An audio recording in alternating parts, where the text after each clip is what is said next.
All right. Okay, I adjusted my microphone settings a little bit. So, I don't know. We're going to hope they still sound good. It's got to still sound good. There's no way it doesn't. No way. No way it won't. No way that I wouldn't do that.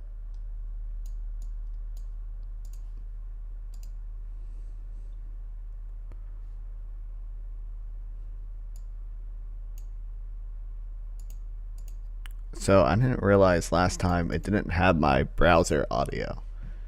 But that probably ended up being a good thing because it means I didn't get copyrighted. So that's probably going to stay off. But yeah, all right.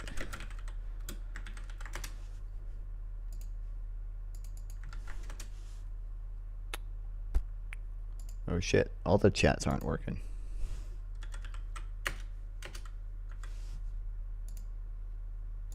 Why aren't the chats working?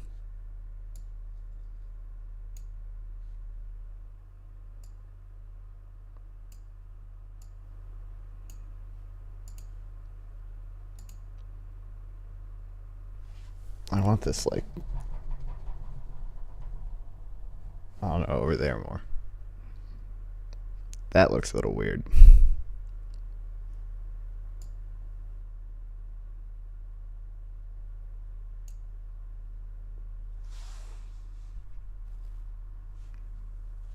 I don't know. I need a better system for this. Chat.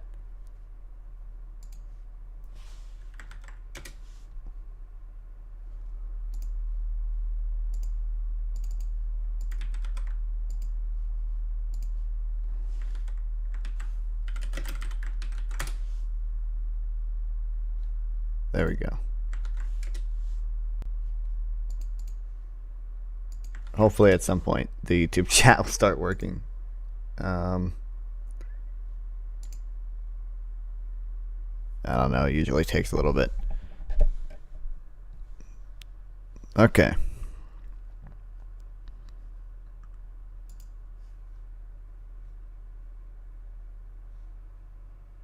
Got some reading to do still. And then the State of the Union is at 9. So we have like 90 minutes.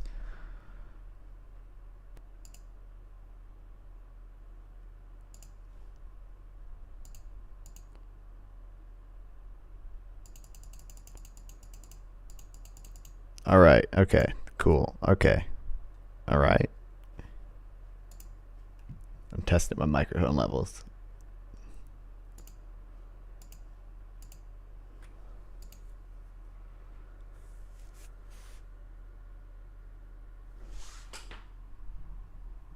I don't know. That should be fine.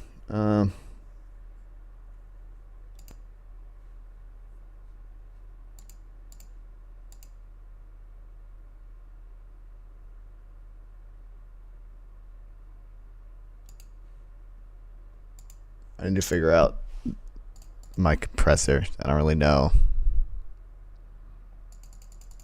I don't really know what the best compressor setting is for me.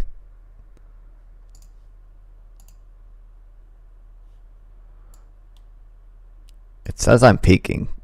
Oh, but it doesn't. I am peaking a bit. Okay, hold on. What?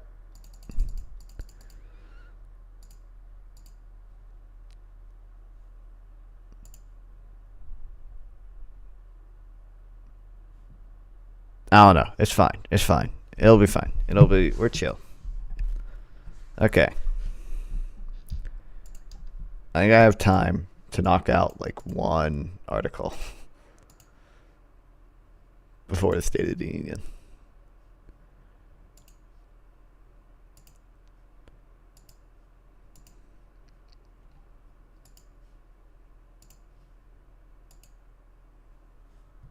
Yeah, YouTube chat's fucked. Whatever. Oh, there we go. It's not fucking. I need to check VOD from yesterday and see my webcam. Oops.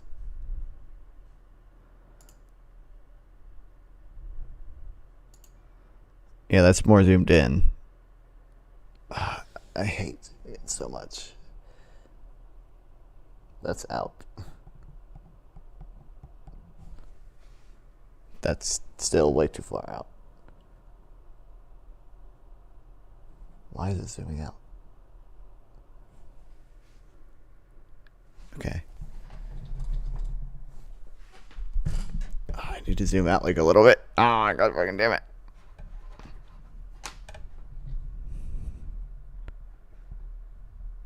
I need a way to remotely control my phone.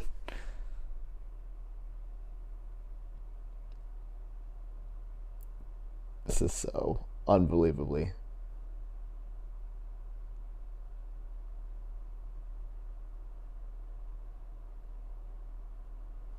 Oh, that's good, right?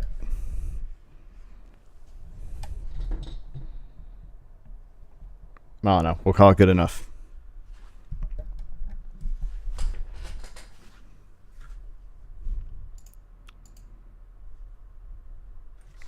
How did I do that yesterday?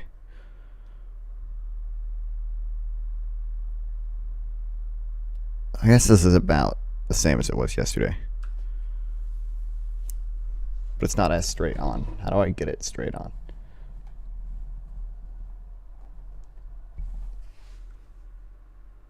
Okay. That's good. So, I need to read. I'm going to read one more of the West Point articles before the State of the Union.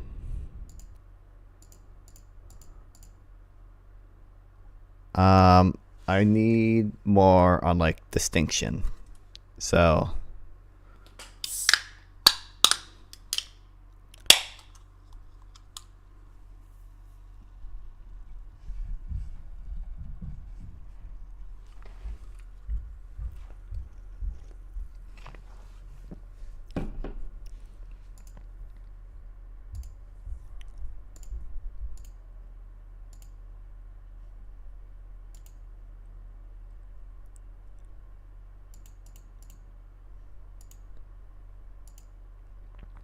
all right, let me just increase the noise suppression a bit. Okay, chat.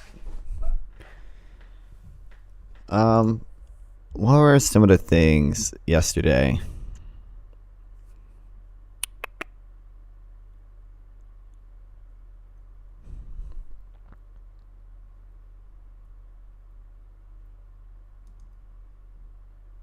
that I didn't read, but I jotted down? It's this. This is about whether Gaza's occupied or not, basically.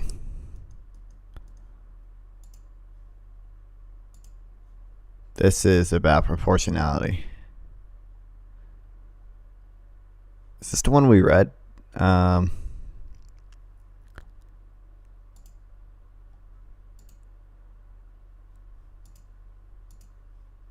Yeah, that's the one we read. Okay, I want to read probably this, because this kind of goes with this one, which we read yesterday.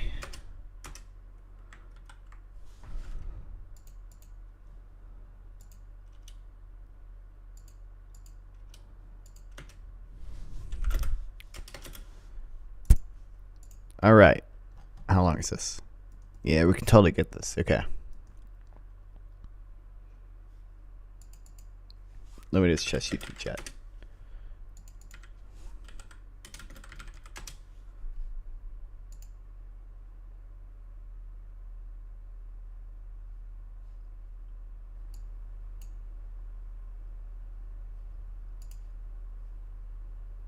Did it not? Why is it not working? Oh, it's just really, really delayed. Okay, cool. That's fine. That's good. I love YouTube so much for that.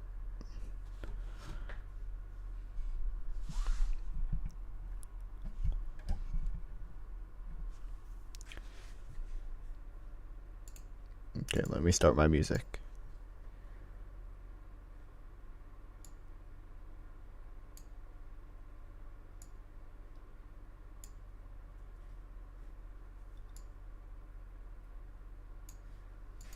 Okay.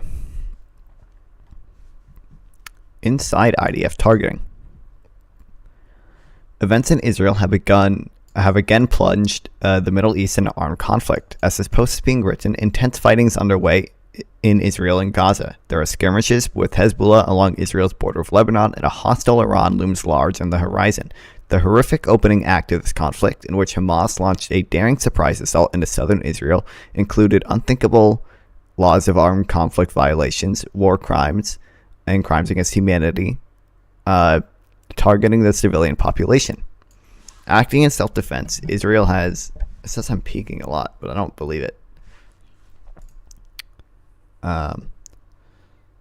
Acting in self-defense, Israel has responded forcefully. Gaza is under siege. Airstrikes and artillery fire are striking targets across Gaza, and the IDF are massing for a possible ground invasion.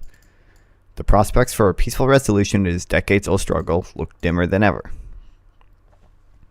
Previous posts and articles of war have dealt with operational logistics such as siege, hostage-taking, evacuation, and range across the law governing the use of force, the law of armed conflict, international criminal law, and international human rights law. In this post, I examine Israel's targeting practice and law. The post is based on an unprecedented opportunity. The IDF offered Professor Michael Schmidt and me in 2015 to examine how Israel targets in practice, and the law applies when doing so. At the IDF's invitation, we traveled to Israel, where we interviewed members, senior leaders in the Military Advocates General Corps on their process and legal positions, talked with air and ground operators and commanders, and visited IDF headquarters at various levels to understand how their legal advice factored into military decision-making practice. Our findings appeared in 2 articles. One, The Tyranny of Context for Legal Scholars in the University of Pennsylvania's Journal of International Law, and a second good for the lay military audience in the Naval War College Review. What do I think about the genocide in Gaza, bro? Oh boy. I don't think the term genocide is accurate. For legal scholars in the unit, yep, okay. I combined that experience with my own to offer these thoughts. Before turning to the IDF practices and positions, I must emphasize that I will not assess the legality of any particular Israeli attacks. Our experience teaches us that such assessments are often unreliable in the fog of war, as illustrated by the case of the tragic explosions that caused hundreds of deaths in Al Ali Arab Hospital. Yeah, killing kids is not accurate too? What do you mean? You can kill kids and that's not genocide. You can even deliberately kill kids and that's not genocide. Genocide requires very special intent. Yeah. You can deliberately kill kids and it's not even a war crime. I have no behind-the-scenes information on how the IDF is executing its strikes. Instead, the goal is simply to afford a glimpse into IDF practices generally and offer my thoughts on them in the context of the current conflict. Okay. Overarching conclusions.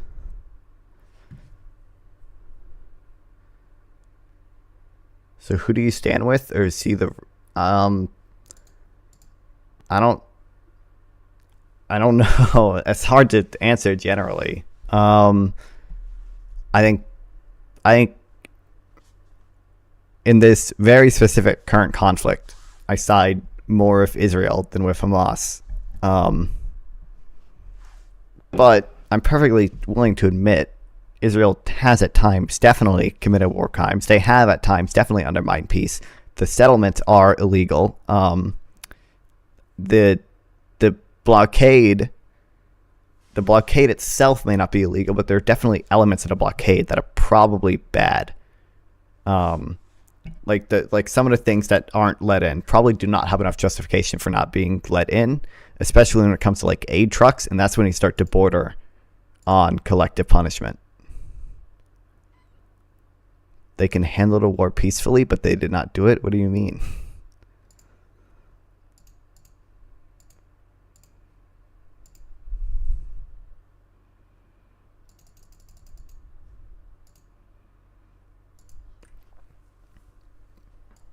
Okay. Our visit, research, subsequent interaction with the IDF, and our own military experiences led us to 3 overarching conclusions. Okay, hold on, I need to write these down.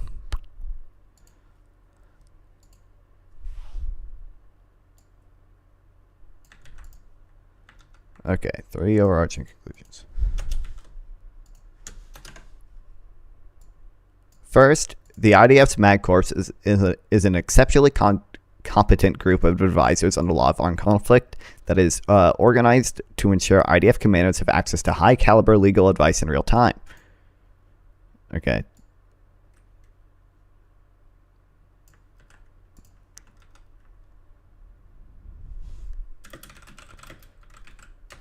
Ensure, what did it say?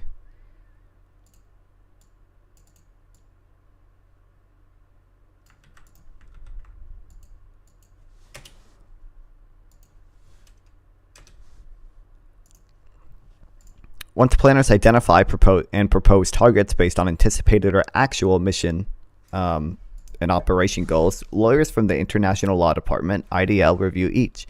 When hostilities break out, a group of additional law of armed conflict experts, including both active duty and reserve officers, augments the IDL in this combined task organized entity known as the Operational Law Apparatus. The head of the IDL commands it. Members of the Operational Law, OLA determine that whether the proposed targets qualify as a military objective, identify possible proportionality concerns, and provide input on the law of armed conflict prohibitions, restrictions, and obligations. So I don't know. This includes deciding legitimate military targets,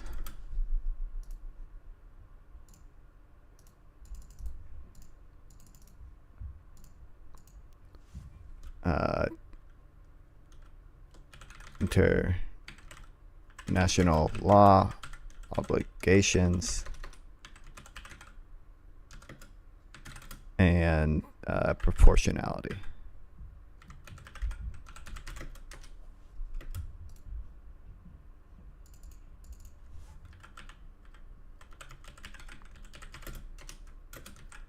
Concerns. Okay, so they had the MAG Corps, and then what was the other thing?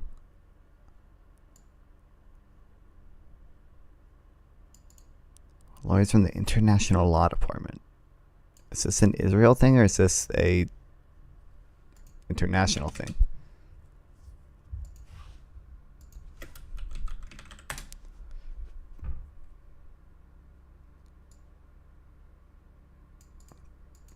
So this is an Israel thing.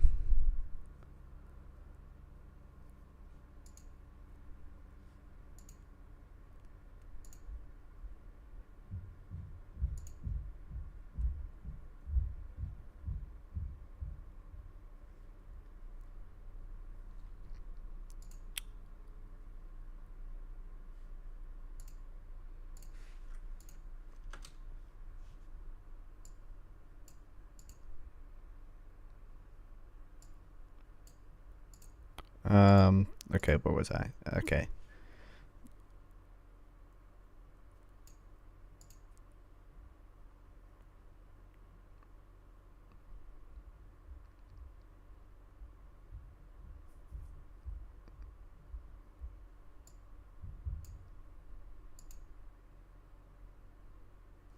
I don't know how to summarize. Okay. There's like 3 different organizations that I don't know. So lawyers from the International Law Department review each. When hostilities break out, a group of additional.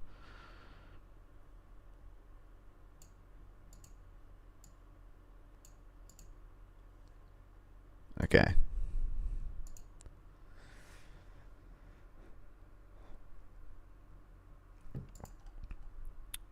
Second, we concluded that Israel's positions on the law of targeting are well within the mainstream.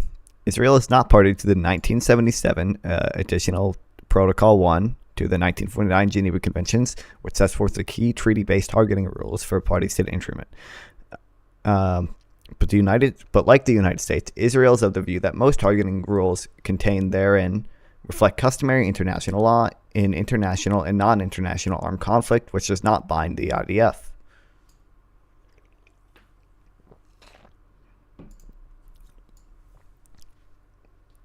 This is interesting because we just read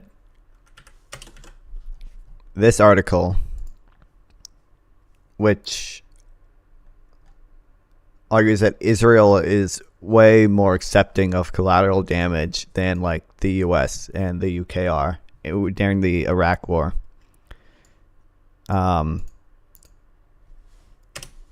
like we had a non-casualty or non-combatant cutoff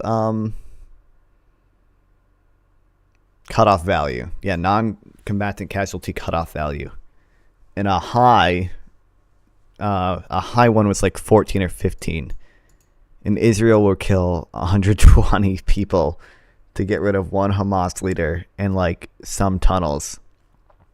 Whereas if we wanted to get rid of a Taliban leader, we actually wouldn't let a military commander order a strike if it was likely to kill over 14 or 15 civilians in the process.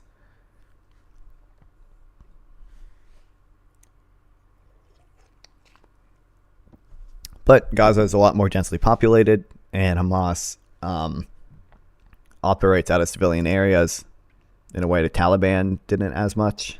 So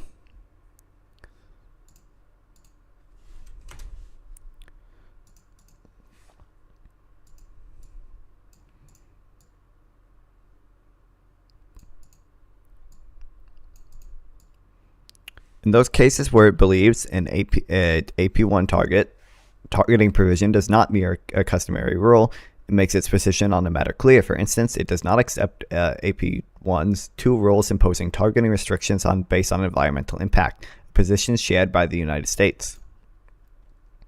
A further observation is that is true of any state of armed conflict, for it reflects the theory of war. The context in which hostilities occurs exerts an inexorable influence on how they are conducted.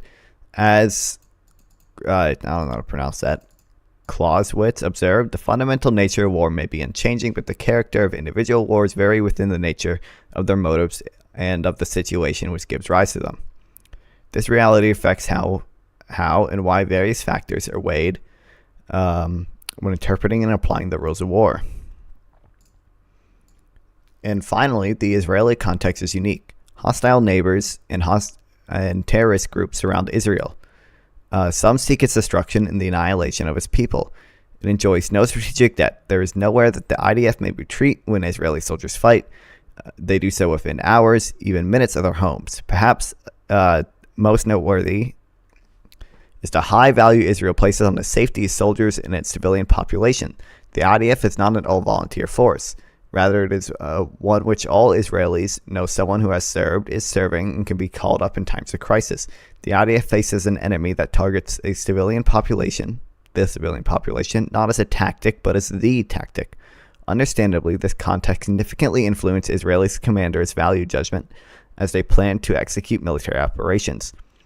These value judgments often come into play in the application of law of armed conflict concepts such as proportionality. This context in no way justifies deviation from the structures of LOAC, but it does inform the understanding of its Israeli interpretation and application of that body of law.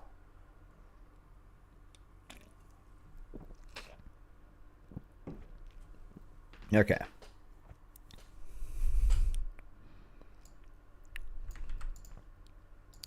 So, not a part of this, but accepts most targeting provisions as customary international humanitarian law.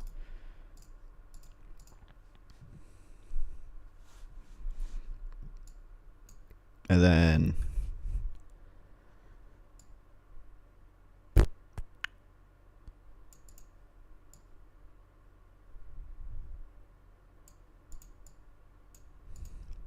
So what's a good way to summarize this? I don't know.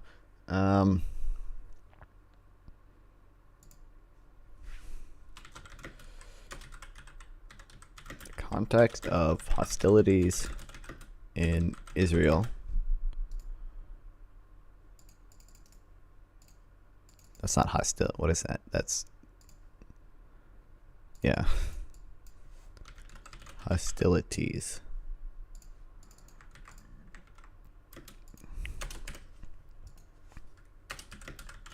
Being that of a, I'll say, non-state organization that intentionally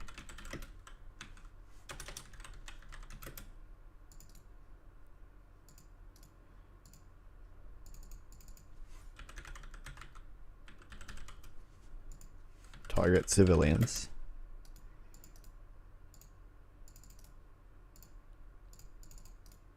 and I'm going to do the meme here, uses human shields. And what was it? It's like, what's a good way to summarize a territory is really small and the IDF doesn't have anywhere to retreat?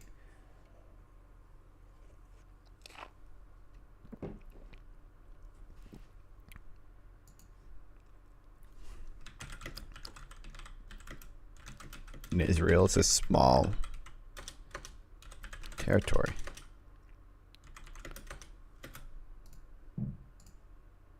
I should say, and the small territory the fighting takes place in. And then I like that one quote: when Israeli soldiers fight, it's in within minutes of their homes.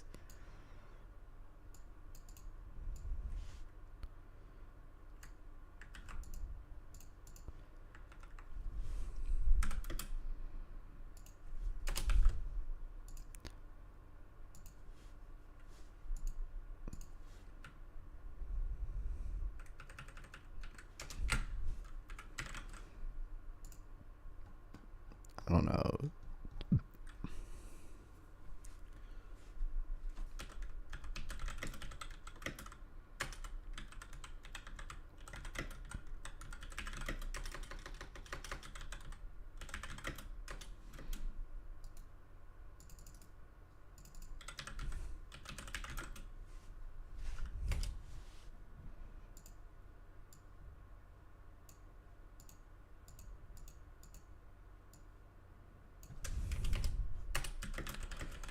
I'll inform. I don't want to say it informs their interpretation of international law. I want to say it. How'd they phrase it? Exorbital influence in how they conduct it.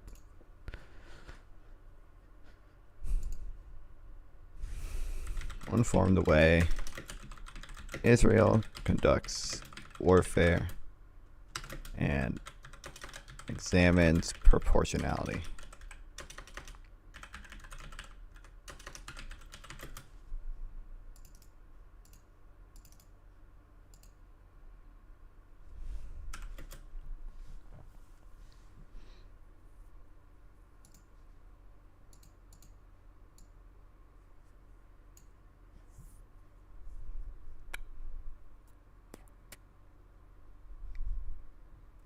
Okay.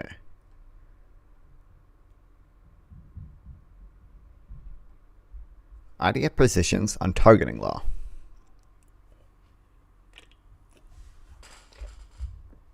Can we get a twerk break while I drink more monster so I can wake up more?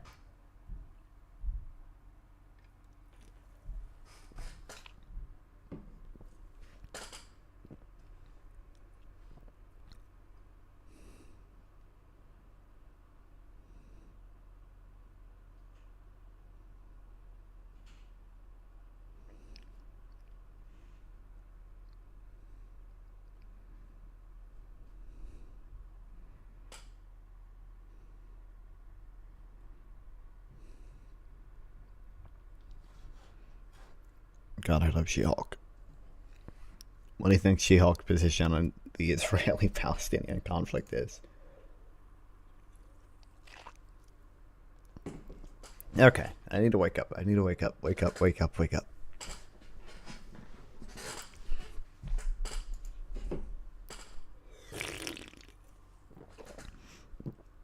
Idea positions and targeting law. Targeting law reflects a delicate balance between military necessity and humanitarian considerations. On the one hand, the law must permit armed forces to fight effectively, but on the other hand, it must minimize harm to civilian populations when they do so. This could be a fraught relationship, one that underpins frequent tensions between the military and humanitarian organizations. Complicating matters is the fog of war and the friction of war, which challenges even the most scrupulous adherents to the law of armed conflict. Damn it. The fundamental questions of underlying the law of targeting are broadly what and who may be attacked, and how must attacks be constrained to protect civilians. 6 issues loom large for the IDF in answering them. 1. Qualification as a military objective. 2. Targeting individuals. 3. Uncertainty. 4. Human shields. 5. Feasible precautions when conducting an attack. And 6. Proportionality. So 6 broad considerations when targeting. I don't know. Yeah, for the idea. Okay.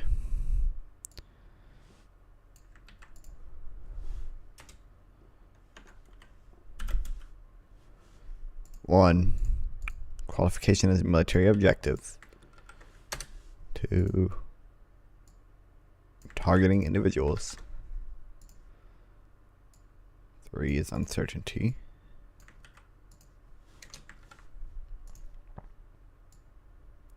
4 is human shields. Feasible precautions when conducting an attack.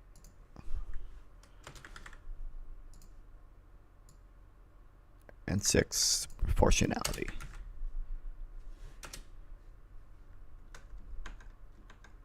Alright, how do I make it a bullet point again? Or actually, I might want to have it like that. If I do this, will it do like A? Yes, it does. Fuck yeah. Okay. Does it go through all 6? Hell yeah. Alright, baby.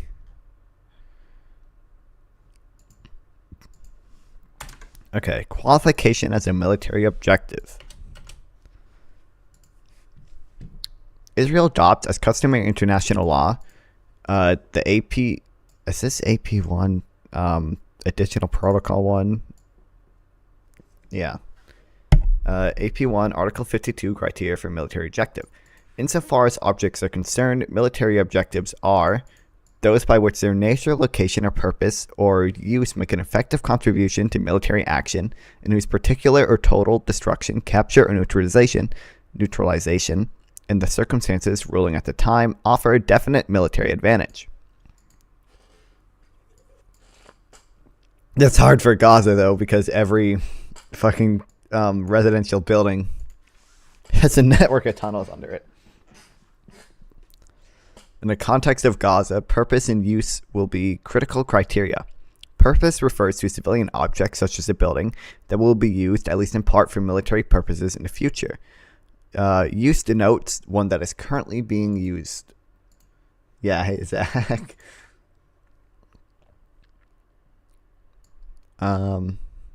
Purpose and use.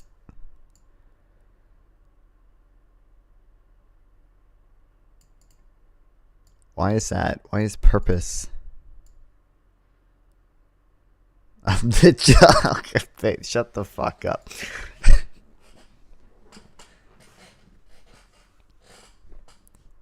Okay. Hamas and other Palestinian organizations do not have, or does not have, military installations as we ordinarily understand them. Instead, the groups typically operate from civilian structures, storing weapons, basing fighters, and conducting command and control from apartment buildings, houses, schools, and other civilian objects. When it does so, these structures become military objectives that may be lawfully attacked, and the rules of proportionality and the requirement to take precautions in the attack. Oh, subject to the, there we go. The IDF has already conducted attacks against such targets and will consider and will continue to do so as the conflict unfolds. Okay, so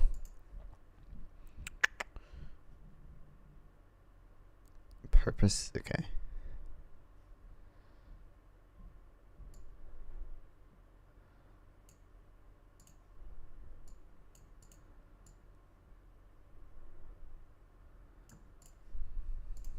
So, I don't know. When Hamas or other organizations operate out of schools, apartments, hospitals, etc.,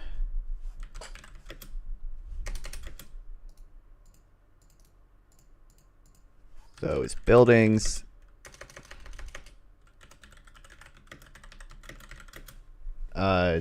any thoughts on the credit fiat-based monetary system? I mean, what, did you see the modern monetary theory notes I took? I think, I'm not an MMTer, but I think fiat currency is based. I think it's chill. I don't think inflation is that bad. I think we need some inflation. I think the gold standard, MMT hinges on the ideas that exporters will not use the dollars. That is the wrong premise. Well, I think from the MMT perspective, it's like, I remember I read the fucking deficit myth book. And I remember, like, one of the things she talks about in there is like, oh, well, we're supplying China with dollars, and then with what she calls green dollars, real dollars, and then let them exchange those dollars for yellow dollars, which are bonds. And her point is, well, the Fed can always just make more money to pay the bonds back to China, so it doesn't matter. As long as China is using the money to buy bonds and not real goods, in theory, it wouldn't be like inflationary, because the Fed would just be able to create money to just credit the bondholders. But obviously if China use those dollars to buy real goods, then you start running into demand problems.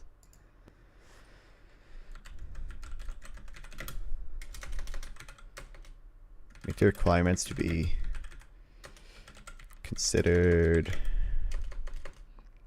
Fuck, my brain's so broken. I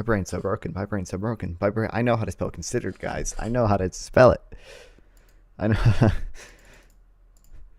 I need more caffeine.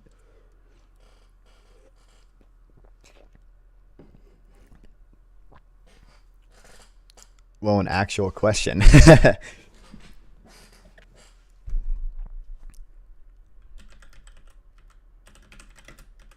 For once, it wasn't a child brought in by YouTube Shorts. Huge gains on the channel, yeah.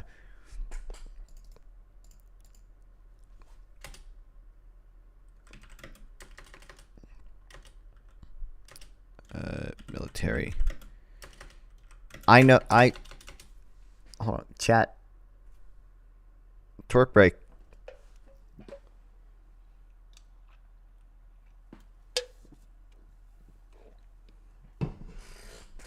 Oh my god.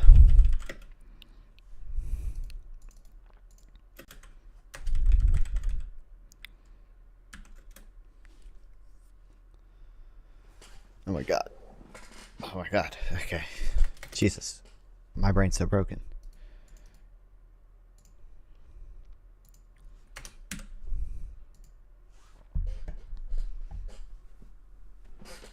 Do you think he? I think the guy might have left for. He didn't get to see twerk break. Unfortunately, that's what gets people to stay. Is twerk break.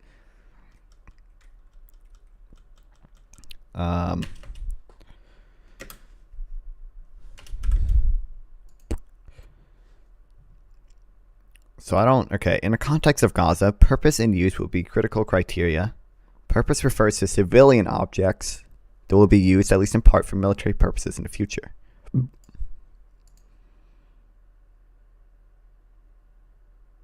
Use denote. Okay.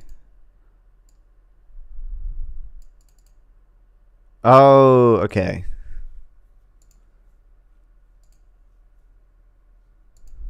I understand now. I'm locked in.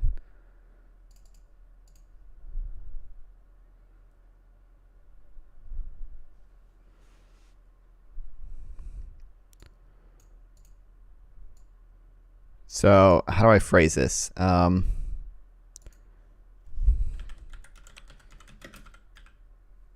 Objects whose purpose, what is it, grants military gain or whatever, makes an effective contribution to military action.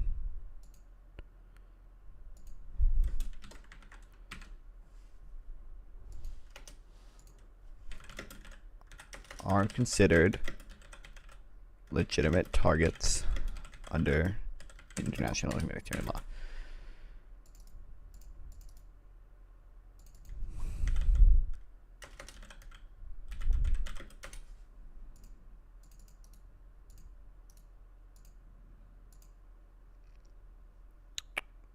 Okay, perfect.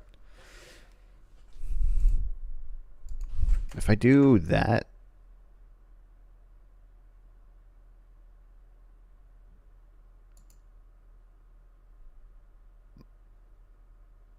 I might do that. It's like commonplace. What? Oh, why are people pretending like locked in is a new thing at all? Yeah.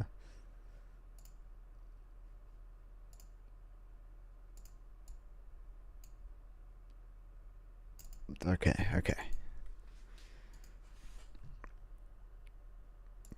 We read that. One significant issue concerning Gaza is the status of tunnels. There have been an ongoing debate over whether lines of communication, such as road, bridges, and tunnels, qualify as military objectives by nature or by purpose of use.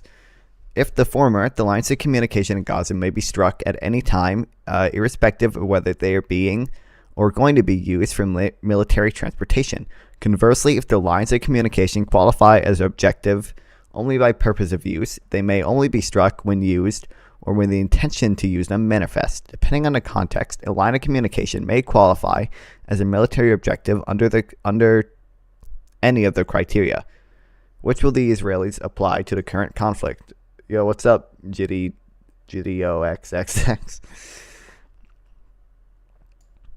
In 2014, IDF legal advisors did not offer a definitive answer to this question, which strikes at the Rafah crossing having already implicated. Jesus, my brain is so broken. But as a practical manner to avoid lawfare by its advisors. Gideon in chat? No way. Holy shit, Gideon. Dude, I love your fucking new Christian channel, dude. I love learning about Muhammad in the Bible.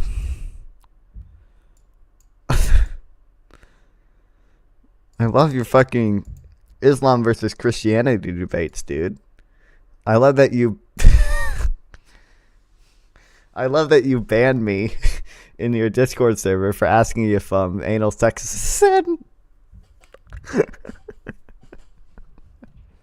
The answer was yes. Islam is fucking stupid. True. Who do you side with in the Middle East? The Jews or the Arabs? I'm not gonna side with a race of people. I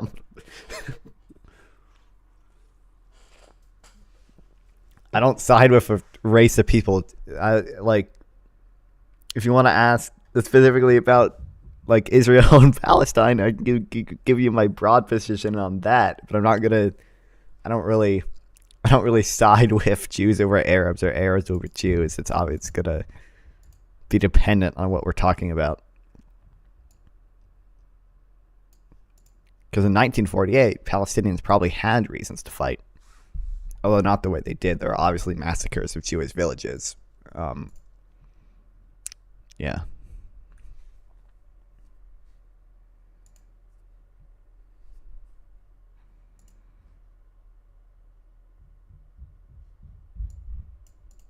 But as a practical manner and to avoid lawfare by its adversaries, they should be prepared to provide explanations for lines of communication attacks that satisfy or use their purpose criteria. This would, for instance, invoke explaining the tactical and operational benefits of particular strikes. Consider the tunnel system running into Israel and Gaza. Those into. Do you guys hear that? Do you guys hear my fucking family upstairs being loud as fuck? Consider the tunnel systems running into Israel and Gaza. Those into Israel are built for military purposes and therefore qualify as military objectives by nature. However, those in the south often support smuggling across the Egyptian border. In the current context, they might also be used to evacuate civilians or bring in humanitarian supplies. To justify attacks on them, the IDF should be ready to explain their current or future military significance, such as bringing in weapons, allowing Hamas fighters to escape, or giving a way to exfiltrate hostages and to prevent rescue. Oh, it just goes back onto targeting individuals. That's an unsatisfying answer. It doesn't actually give an opinion on like which of the things here are not there.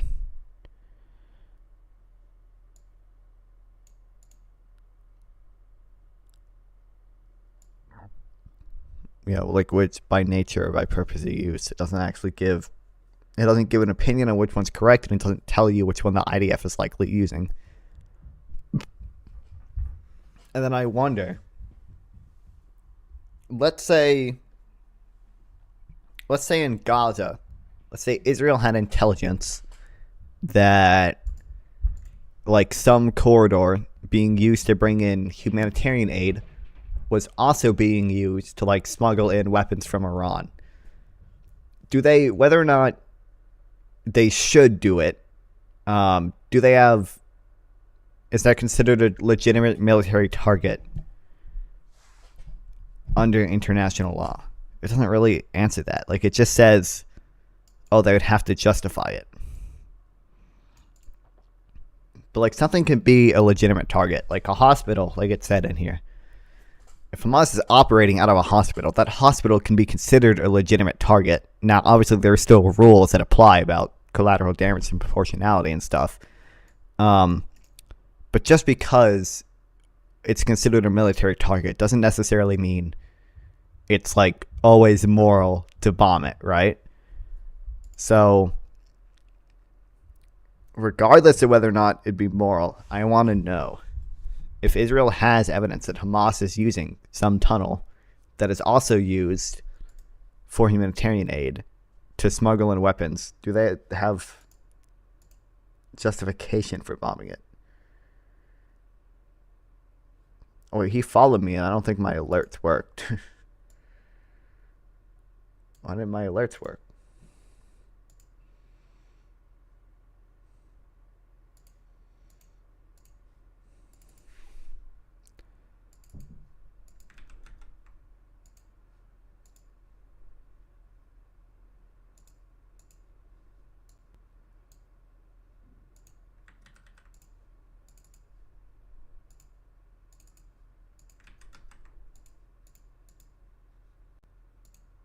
What the hell?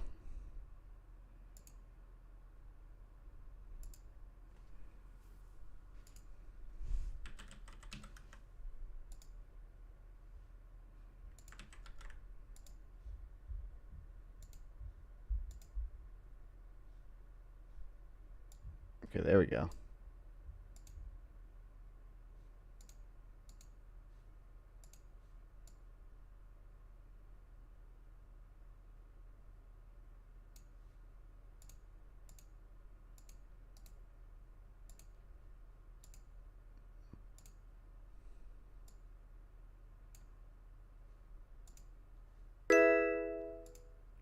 You guys hear that?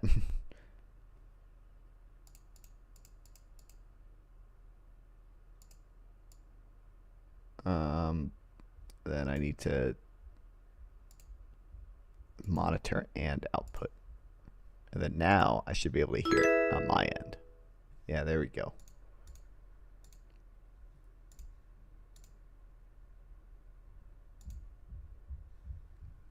All right. Professional streamer.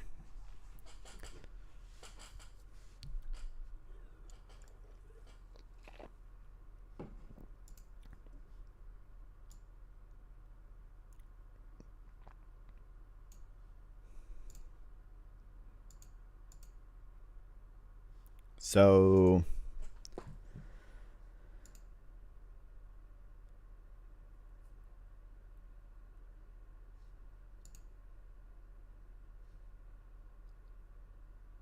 I don't it's so unsatisfying. I guess I just have to put I guess I'll just say, oh, there's a debate about this stuff.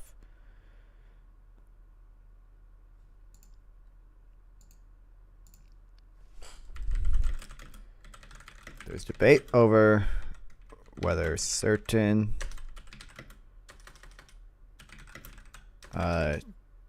infrastructure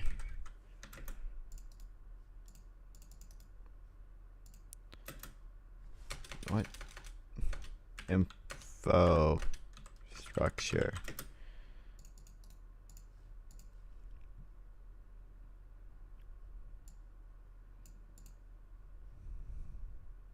or they call it lines of communication.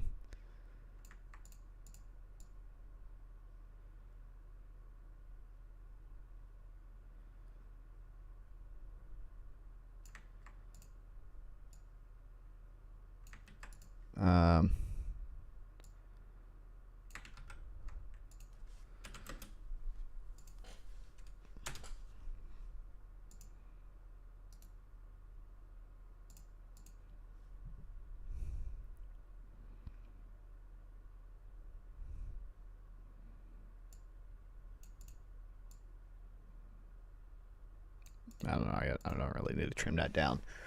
But I want to.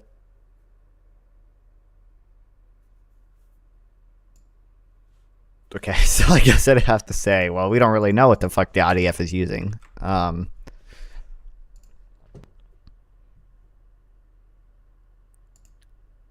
It just says they have to justify them. Like, I don't. Yeah, consider tunnels in Israel. So I don't know. Tunnels into Israel for military purposes. Or I should say are for military purposes and can be struck at any time. Yeah, Zach.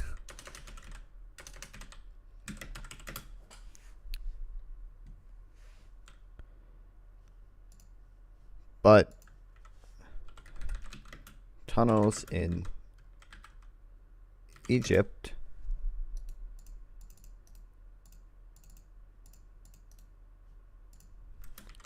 that are used for aid and potentially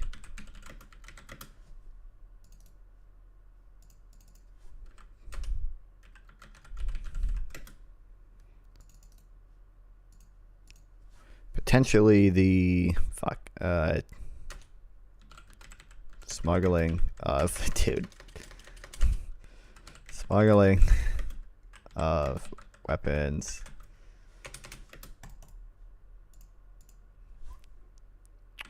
are more divisive.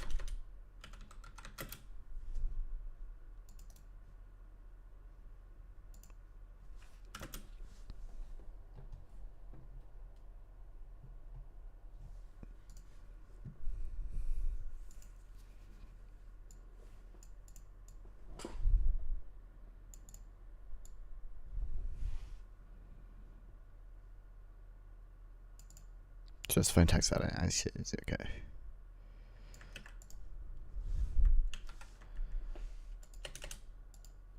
All right.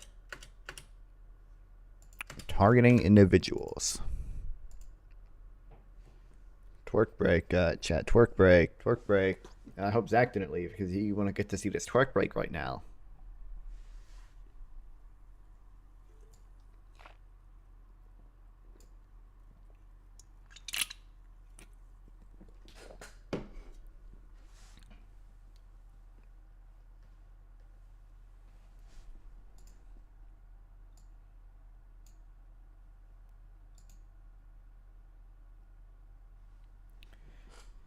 Can we get some thug shakers in here? I forget how stupid this gift must be to everyone who like doesn't get it. Doesn't. Like it's just so normal to me now because we've used it so much for so many different things. But like it's such a dumb gift. How would I describe my general ideology? Broadly social democrat, new liberal. Yeah. You see, like Keynesian, I don't have much here. Broadly, atheist, Keynesian, new liberal, social democrat. So stuff along those lines. Cringe? Okay.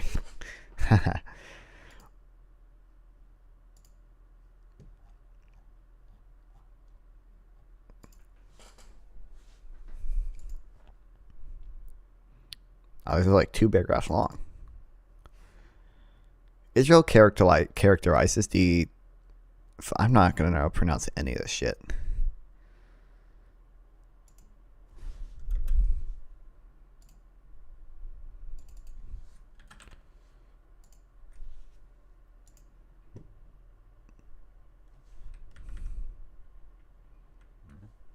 Al-Qassam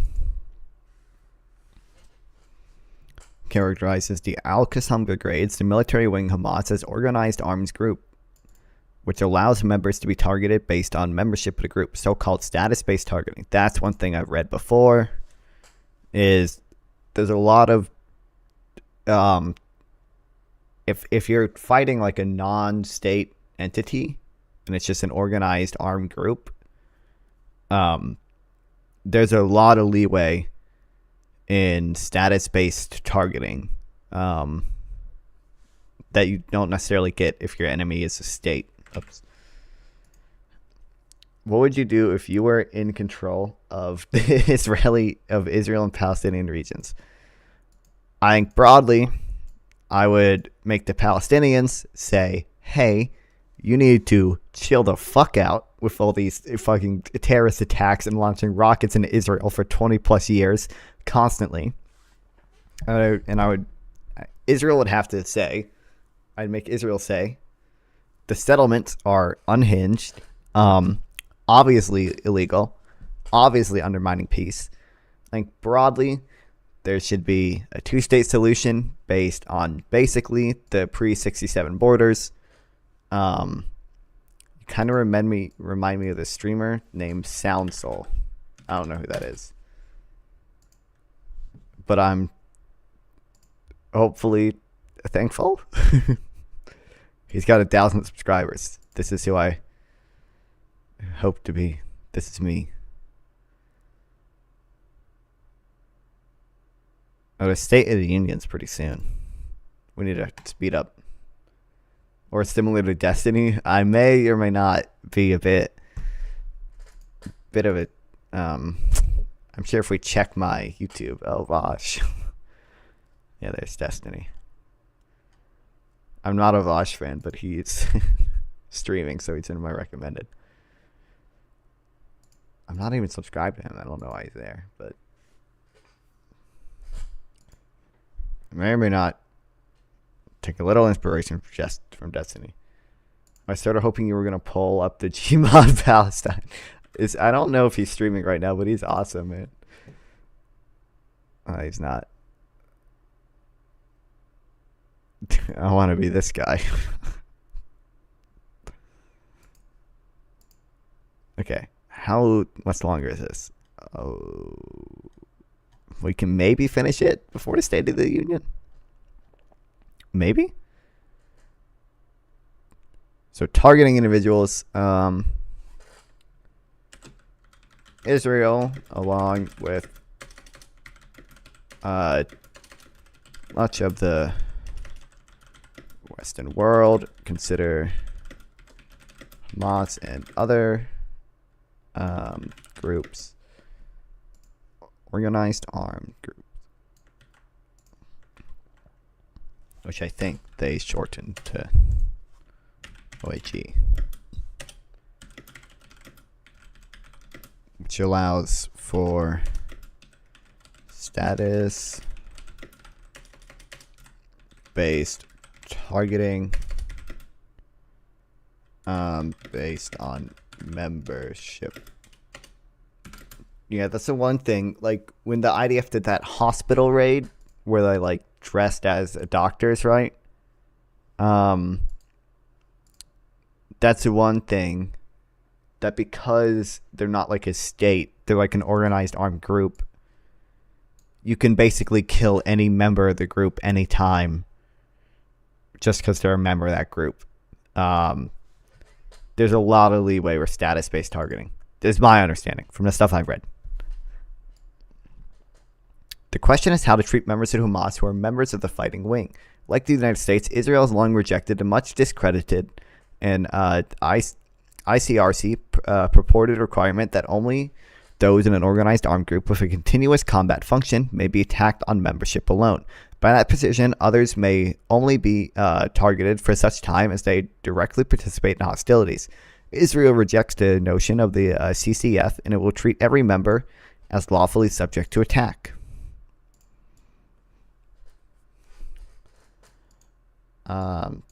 Okay, so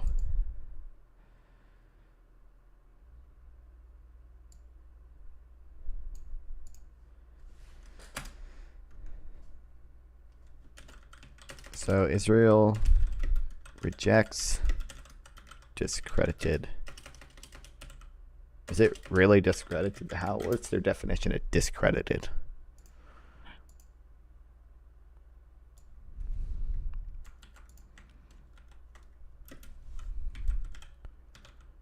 Targeting, which argues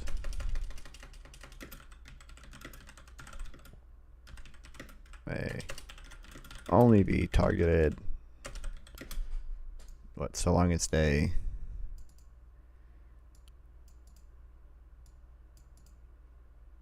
for such time as they directly participate in hostilities.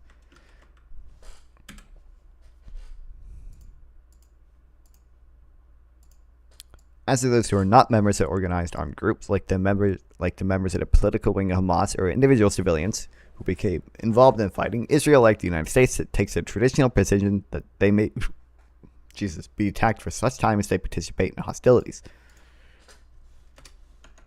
So, individuals who, okay. So, non-members who engage in hostilities may only be targeted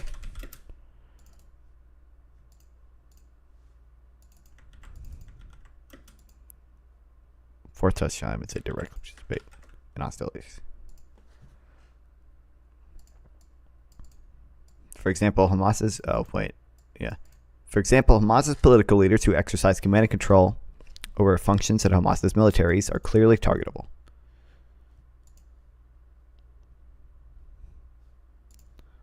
Okay. Uncertainty. I should say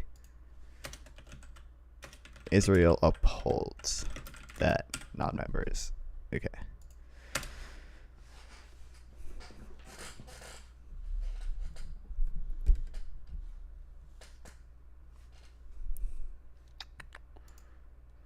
Let's get a twerk break real quick.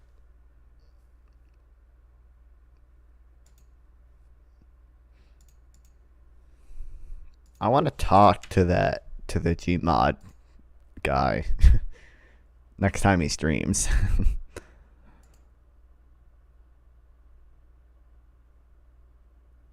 What's this? January. Oh, that's recent highlights now. Well, let's check his YouTube.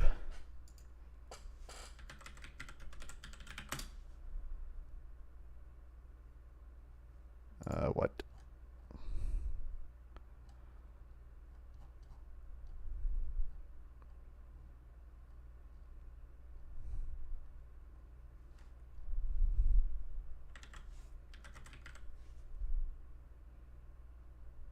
Okay, there's no W. When was the last time we streamed? 4 days ago. What do you mean you can't see the screen? That's the wrong answer.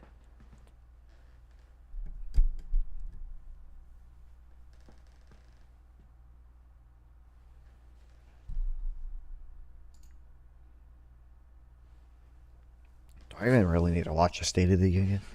I don't care about the State of the Union. Okay, I don't give a fuck. I care about this.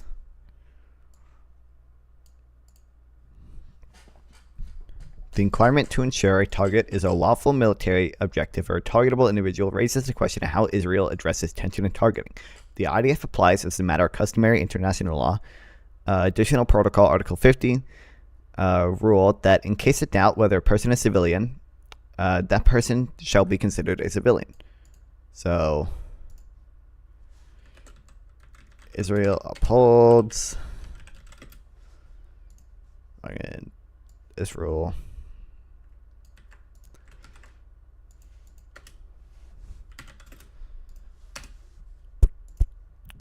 With respect to objects, the IDF similarly applies the rule that an object normally dedicated to civilian purposes, such as a place to worship, a house, or a dwelling in school, is presumed to be a civilian object.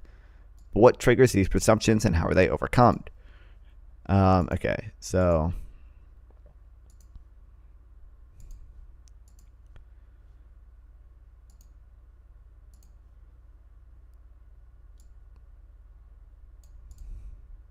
I've certainly okay.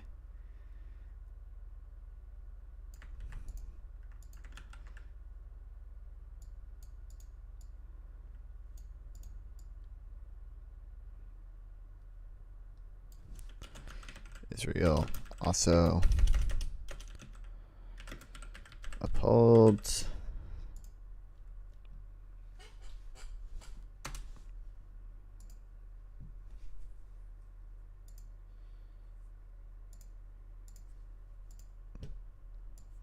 like the United States, the IDF applies a standard of reasonableness based on the information available under the circumstances ruling at the time. And reasonableness is necessarily a function of context. More and more time and resources may enable a commander to gain better fidelity on the nature of a proposed target, but neither time nor resources are available as a commander wishes. Indeed, it may be one of the most salient features of large-scale combat operations that both time and resources are stretched to the limit, and commanders must make the best decision possible under the circumstances. We should expect the scale of the current conflict to test the IDF's ability to obtain the kind of exquisite intelligence, surveillance, and I know this word, reconnaissance. Reconnaissance. I was right the first time. Reconnaissance that may become, or reconnaissance picture that many have become accustomed to, and that poses correspondingly increased risk of mistakes in targeting decisions. So, IDF, I don't want to use the word upholds again. It's my notes. Upholds similar standards of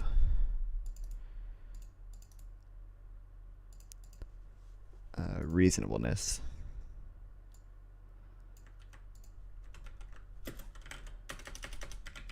that the U.S. does when dedicating time and resources to overcoming these assumptions for targeting. I wish it went more to what exactly is required, but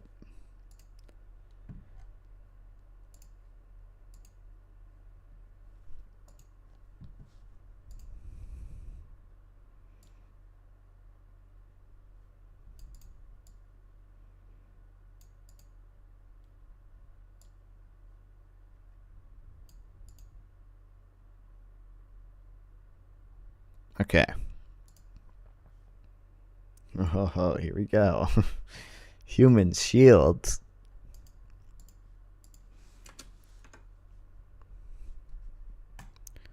So I want to know. I wish it went into like what level of uncertainty is okay,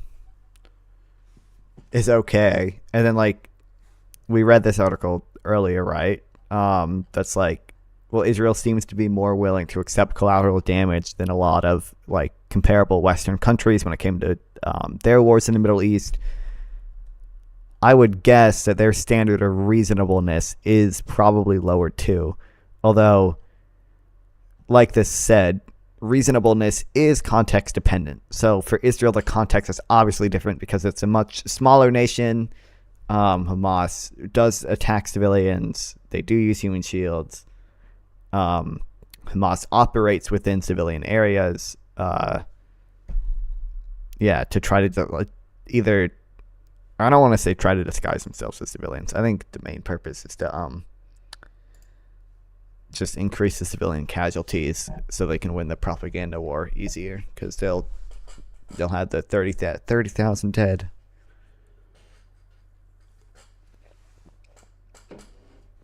That 30,000 number, by the way, doesn't distinguish between militants and civilians. So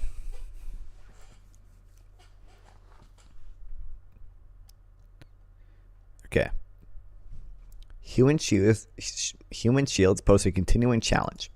Gaza is a densely populated urban environment with roughly 2 million inhabitants, and Hamas has a long history of employing human shields to deter attacks on civilian objects that have lost their protection. Article 1, or Additional Protocol 1, Article 57, forbids the use of human shields. By it, which the IDF finds to generally reflect customary law, parties may not use the presence of civilians to render certain points or areas immune from military operations, in particular to shield military objects from attack. By the way, I need to read a little bit more into this. People will say the most bullshit thing when it comes to like Israel, quote unquote, using human shields. The two things they'll say, like I watched Cenk do this in this debate with Destiny, is they'll be like, oh, well, Israel's headquarters are also in a civilian area, so by your same definition, they're using human shields. That's so bullshit. Just because, like, the Pentagon is in a civilian area doesn't mean the U.S. is using human shields. To use human shields, you have to very directly have the intention of trying to shield military objects from attack by having civilians stationed there, to try to shield increase hesitancy in the enemy, because there's going to be a lot more collateral damage. And then another thing they'll point to is Israel had a policy for a while. This was probably a bad policy,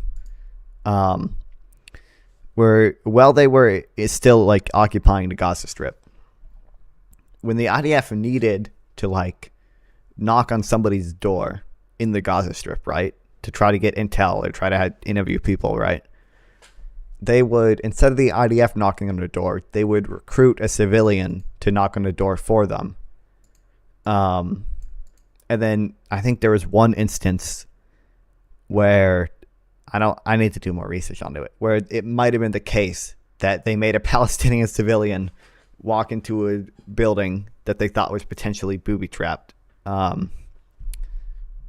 which is sort of a human shield, but it kind of isn't. But that's probably a bad policy, but that's not really a human shield under this definition. And even if it was, I think it's important that that policy, regardless of whether or not it was good or bad, was done with the intention of avoiding conflict, because most people would rather have like their neighbor knock on the door and say the IDF is waiting outside than having the IDF themselves actually come knock on the door. The point of that policy was to try to minimize casualties. It was supposed to minimize conflict. Whereas the way Hamas uses human shields, they're always trying to maximize civilian casualties. They're always trying to maximize conflict. Yeah. It's so bullshit what people fucking do. But it was still arguably a bad policy. I don't know if I don't think I would advocate for that policy. Yeah.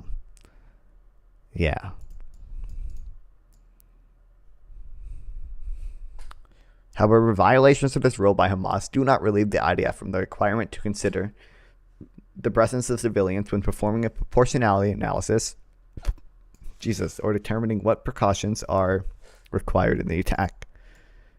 This raises the question whether prohibition on human shielding has any teeth.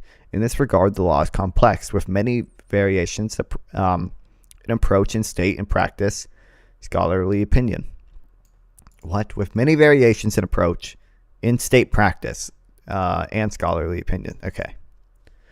A majority view among scholars, and the view held by many states, including Israel, is that involuntary human shields, those forced by Hamas to remain in the vicinity of military objectives or taken there, retain the protections from attack and must be accounted for proportionality analysis. With respect to voluntary human shields, physically blocking or shielding military objectives amounts to direct participation in hostilities, and civilians who do this accordingly lose their own protection. However, there is a debate in international law about voluntary shields who do not physically block or shield a military objective, but instead use their mere presence to try to influence the attacking force not to attack. The ICRC takes the position that they retain their civilian protections under law of armed conflict, while states, including Israel, see them as direct participants in hostilities. It'd be interesting to consider or to find out what Israel considers voluntary human shields versus involuntary human shields. Because I don't like if you. There's a difference between somebody getting an evacuation order and ignoring it because they want to stay at their house because they like their house, and somebody who very directly says, I am going to intentionally put myself in an apartment building that I know Hamas is operating out of, so Israel's less likely to attack the apartment building. And I wonder, earlier we read a little bit, but I wonder if you just ignore the evacuation order, if you're considered a voluntary human shield. I don't think you are. I think we read that you weren't earlier.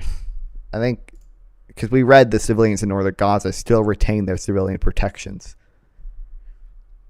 But if Israel can conceivably consider them voluntary human shields. Conceivably. Which would probably be bad if they did that. Okay, so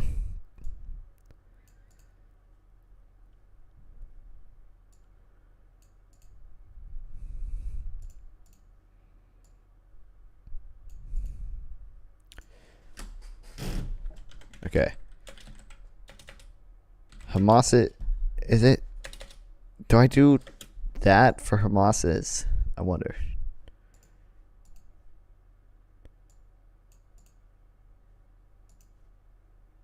Do I need that extra S? Because Hamas is an acronym. Yeah. Because technically, Hamas is an acronym, isn't it?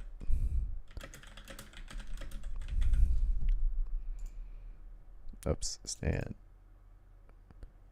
Yeah, Hamas acronym. Yeah.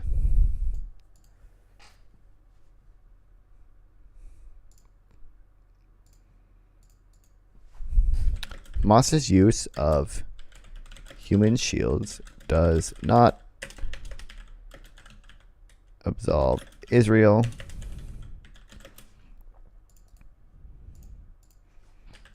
of the responsibility to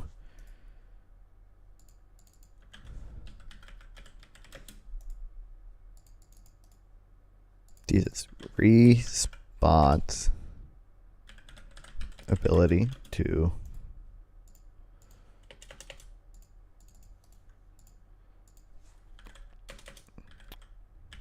protect civilian life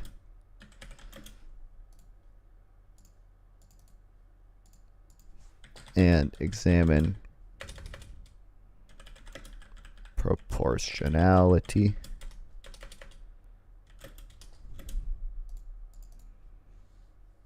Jesus. Proportion.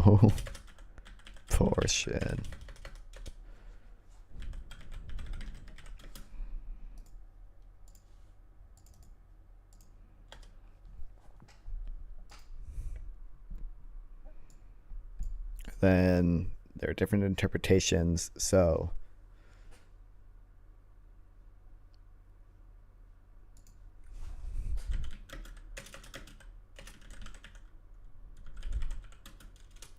the majority view among scholars and the position held by Israel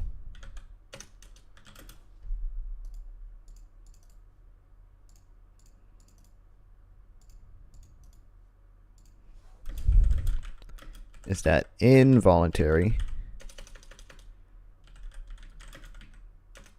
human shields retain all the protection of civilians under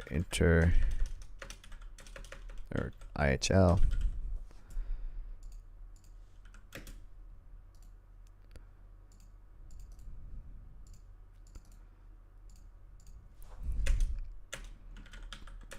However, voluntary human shields who directly place themselves among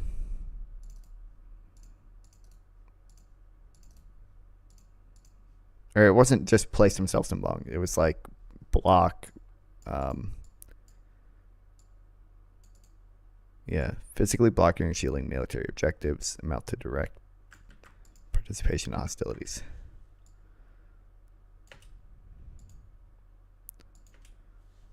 Who are physically blocking or shielding military objective amounts to direct participation in hostilities and can be targeted.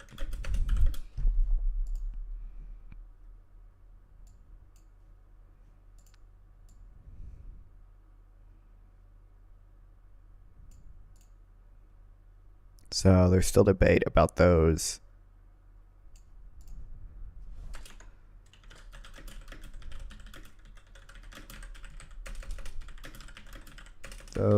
who are not whereas physically blocking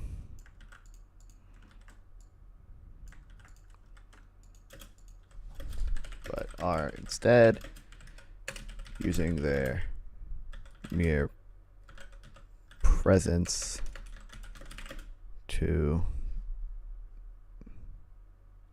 I might just do that mere presence to I don't know, influence the attacking force not to attack.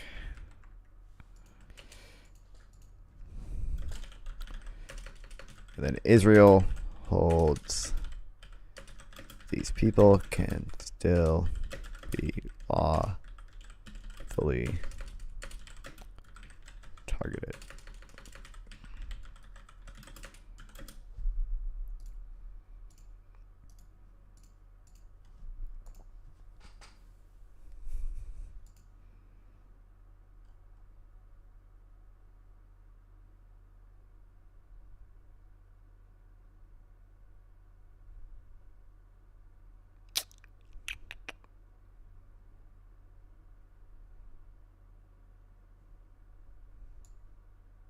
Yeah, how will civilians who do not evacuate south as the Israelis have urged be treated?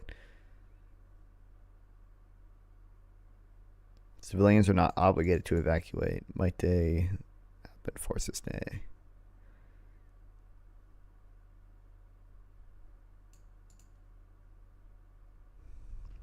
Okay. Precautions in attack. Fuck, we have 10 minutes. There's no way I can get through all this in 10 minutes. Oh no, I might just... Okay, where's the... I need to just pull up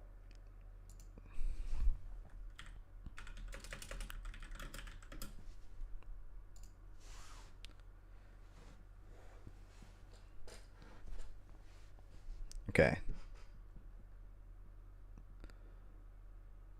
I don't know. Chat, which one do we want to watch? This one has more people watching it.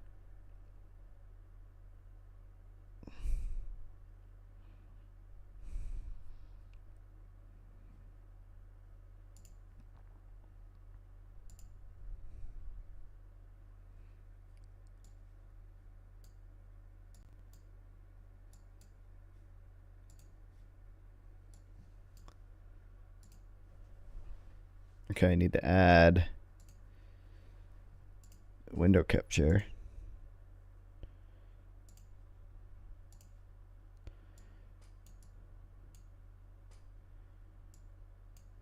And then I need to add. Wait, fuck. Hold on. I need to pause my music first.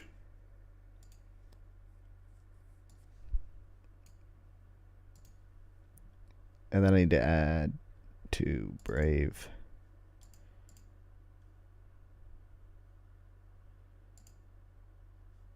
Wait, can you hear it?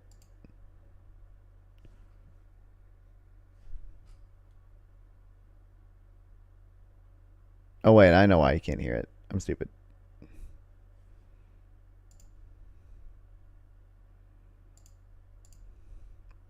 Public Affairs Marsha Espinoza and Barbara Comstock, a former Republican Congresswoman. Okay, you should be able to hear it now. To address this wide range of issues, Marsha, what in your eyes is the single? Let's play some Wizard 101 chat. Going to discuss before the American people. There's so much to discuss in this very long speech, but I think that he will definitely hit on the economy and women's reproductive freedoms. Those are two things that we keep seeing over and over again. You know, reminding voters about job creation, the strongest economy that we face right now, lowering prescription drugs and energy costs, all of those things. You know, the State of the Union is a story, and Joe Biden is a great storyteller and has a very good story to tell this year. So Joe Biden is a great storyteller. A little bit of a Scranton Joe if he goes off script tonight. All right, and you were in the Department of Homeland Security. And the southern border, this is one that the administration, by most even neutral assessments, has stumbled on. Came out of the gate trying to undo the policies of his predecessor, Donald Trump, which Joe Biden felt were inconsistent with American values and not effective, and yet. And now I was just listening to the Speaker of the House there, and now it really is a crisis. So, what are your thoughts on how he can address that and get some confidence from the American public on this issue? I think he'll definitely address everything that he has done so far and stand there and call on Congress to actually do something, because we can all agree the immigration system is completely broken. They brokered a bipartisan deal that would solve a lot of this, and Congress has refused to act on it. So it will be interesting to see him call, you know, especially with Speaker Mike Johnson standing right behind him, to call on Republicans to come to the table and actually do something about the border, rather than just talk about it and make it a campaign issue. It's there, it's on their plates. It's one of the biggest deals that we have ever seen in immigration history that hasn't been touched in, hold on, I'll be back. You know, since World War II. So it's desperately needed. Everyone knows that. The president cannot fix it alone with executive action and band-aids. What we really need is a long-lasting solution, and only Congress can do that. No question. It's a national problem that requires the national legislature that's gathering there in that chamber to come up with a solution. And unfortunately, on most big issues, it's broken. If I could go to Barbara Comstock, we're just looking at the Speaker of the House there, Speaker Johnson, and the Vice President of the United States, Kamala Harris there. So Speaker Johnson, they need to optimize Richard 101. Told the Republican caucus to behave. I'll make this bigger for now. You know, no demonstrations, no, as Marjorie Taylor Greene, Congresswoman from Georgia, did last time, stand up in the back and scream liar at the president. You think that's going to work? Well, that's going to be a tall order when you have some of the characters you have in there. But I think President Biden has a great opportunity to, you know, maybe take a page out of some of the things that Nikki Haley was talking about. I mean, he made a gracious statement towards her when she bowed out this week, and talk about, let's make America normal again. And he can, on immigration, he can talk about there was a great bipartisan deal. He should, maybe call out James Lankford and maybe point out that Tom Suozzi just came into Congress. I can't wait to see how many clips Republicans get of him stuttering. They're going to use to say he's totally mentally incompetent to run. Put it together with support for Ukraine and support for Israel. We need to have this bipartisan work, and they did it in the Senate. You need to take that bill up in the House. Tom Suozzi, won running on that. Let's get everyone back in the room and let's get that done. He could name check a lot of, good people who've been trying to get this bipartisan work done because people want them to work together again. And that he can, make solution. Stop putting the elderly in office. Things work again. But they're awesome, dude. That everyone is sick of. Everyone is sick. They keep saying they want to work together again. They want the system to work, but they're the if you think about it, they elect these guys. There's like more old people in the U.S., so they're just being represented fairly. Talk to me a little bit about the stakes, the high stakes for Joe Biden tonight. What's at stake for him?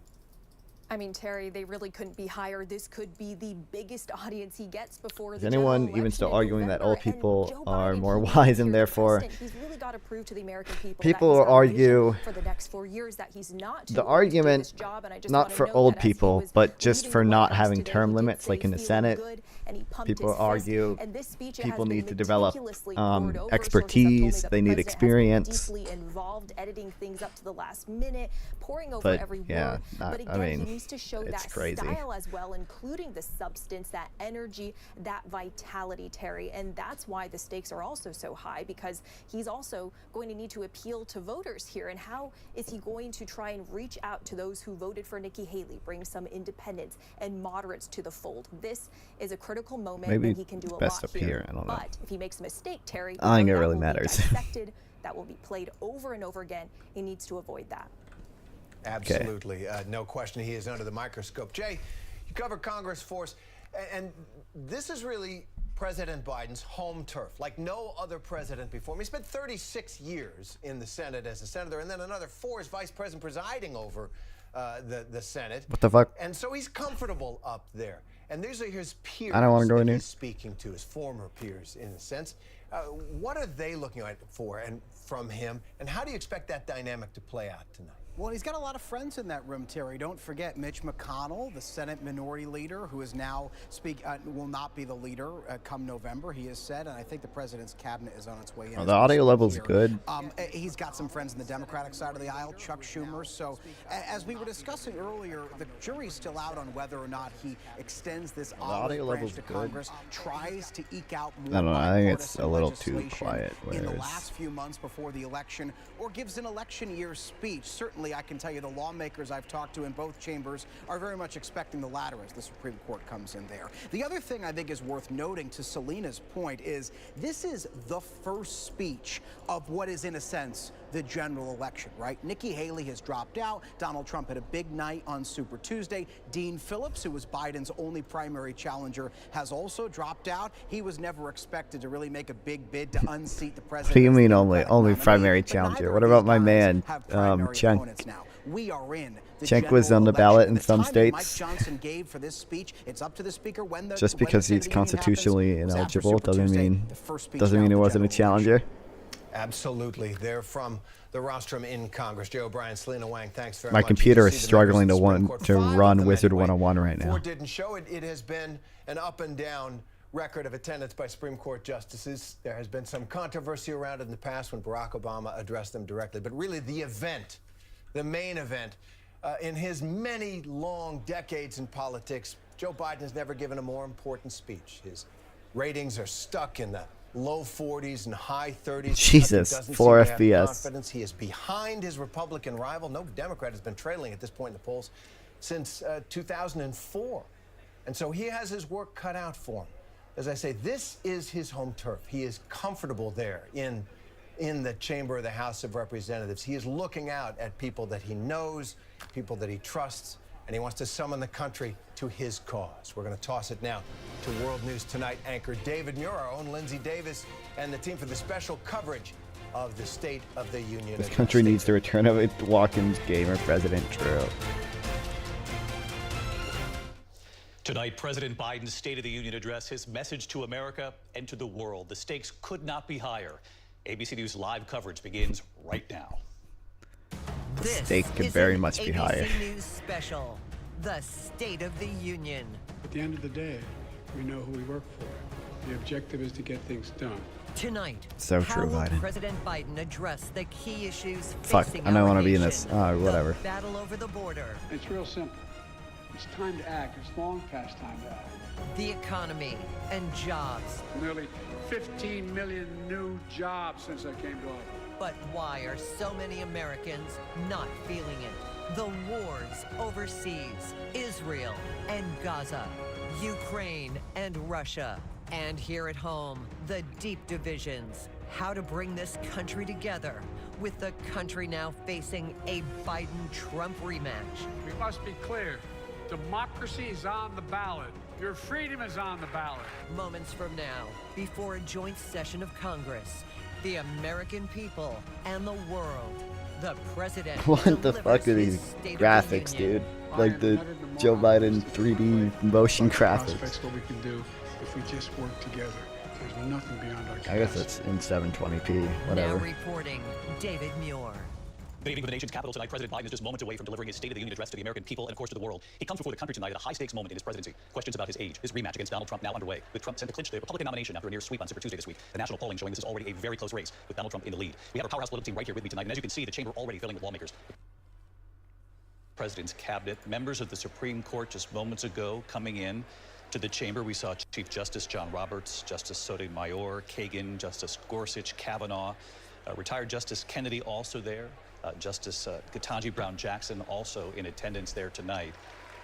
And they're playing a role, as you know, in this presidential election, whether they would like to or not. Just this week, we saw them make that decision involving Donald Trump to keep him on the ballot across this country, saying Colorado could not take him off the ballot. They'll then take up another issue in the coming weeks about presidential immunity when it comes to one of the federal trials involving Donald Trump. You can see George Santos is actually there in the chamber as well. We'll get to why he's there coming up here in our coverage. Of course, he was expelled by the House, so the question you might be asking at home is, what is he doing there? So Joe Biden in chat, no way. We're expecting the First Lady, Dr. Jill Biden, any moment.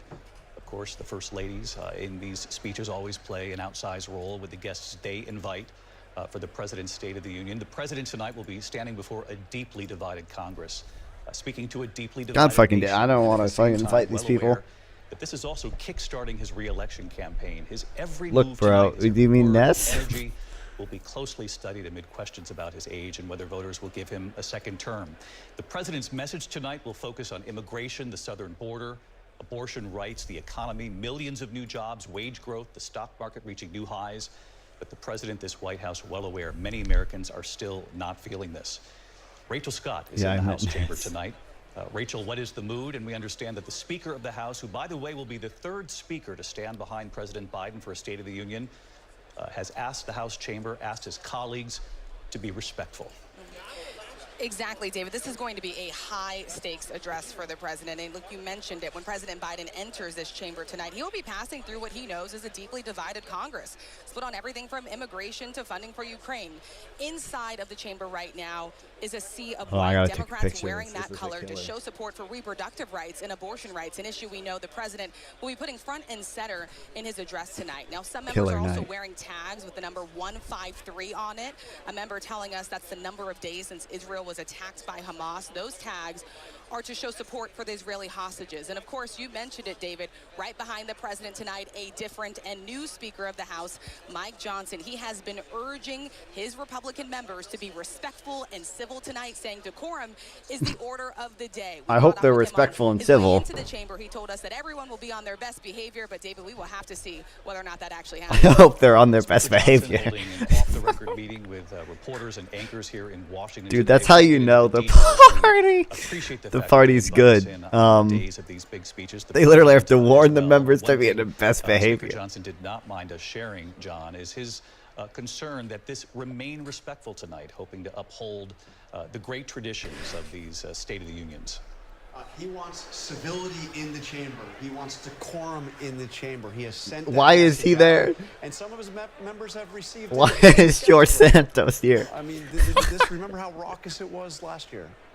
And in fact, Marjorie Taylor Greene, when pressed on this today, said, well, Gay we'll just wait hero. and see what the president has to say. So we'll be watching George that. We saw Santos. the image of George Santos there moments ago. I want to bring Rachel Scott back in because, Rachel, the obvious question for people watching at home is, what is he doing there?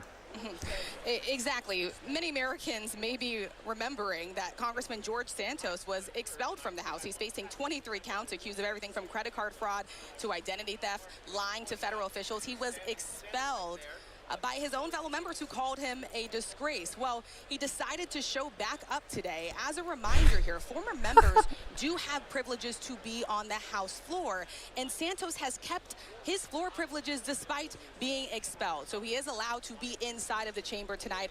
I am spotting him right now. He is standing Awesome. In the back here. He's not sitting. He's not. Bro sitting thinks down he's with part of his the former team. colleagues at all. He's standing in the back by congressional aides where Senate pages are standing right now. But he is inside of the chamber for this State of the Union Why do address you tonight, keep David. them if It's a you're bottom line, expelled? in the chamber, even if you're expelled.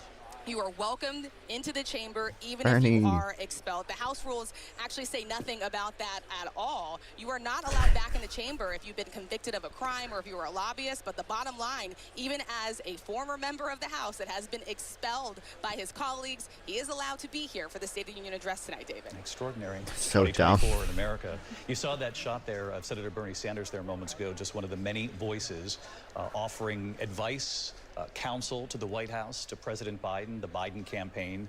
Mary, the president, just moments ago saying he's feeling good as he headed to the Capitol from the White House. Mary Bruce, our chief White House correspondent.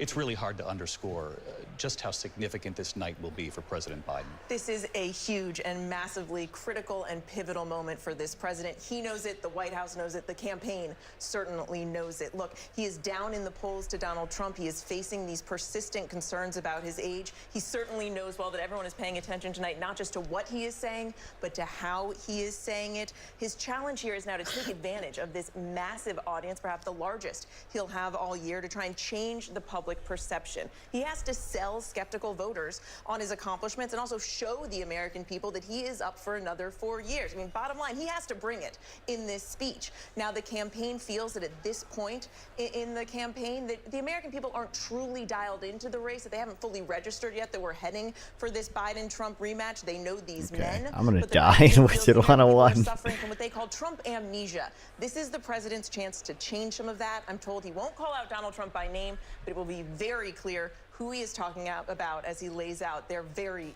different visions for the future of this country, David. So, Mary, thank not God he expected didn't to say his draw name. on Donald Trump's name during this speech, but very likely to draw on contrasts between these two men as he moves through the night. And it's my understanding he wants to do it while at the same time respecting the chamber.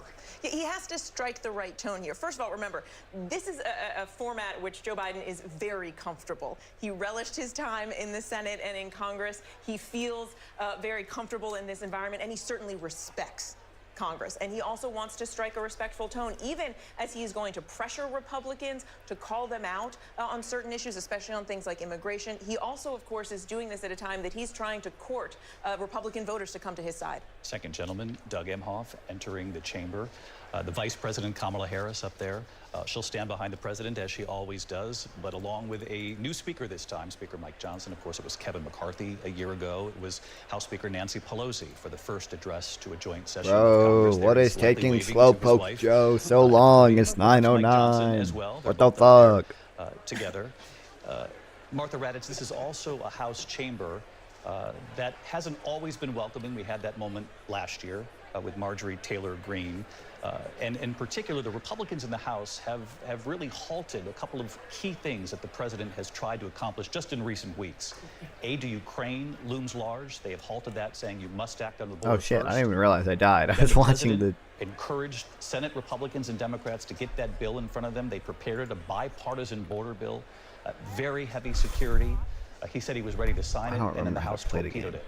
They torpedoed it because Donald Trump wanted it torpedoed. He wants this to be an election issue. He believes this is his issue and that he can dominate on that issue. And we talk about decorum. There's we talk hair on about the decorum. microphone. Obviously, we see the First Lady coming in there now, David.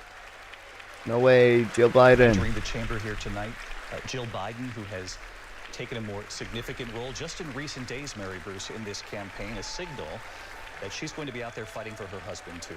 She absolutely will. She is, of course, his closest, most critical advisor, someone who's behind his race, again, 100%, and his most important and top surrogate. She is going to be out on the campaign trail heavily, I suspect, in the coming months, David. Here's the gavel here. Can we get Jill Biden for president, please? Speaker Mike Johnson, his first time in this role. Let's listen. The president's cabinet. No way. The president's cabinet now entering the room. Secretary of State Anthony Blinken and Martha. No way, Janet Yellen. You guys seen that picture of Janet Yellen at In-N-Out? And has been for many months now, not only with Israel and Gaza, but with Ukraine as well. And again, a lot of questions, even from within their own party, about the humanitarian crisis inside Gaza. And the president is expected to make major news tonight on Gaza.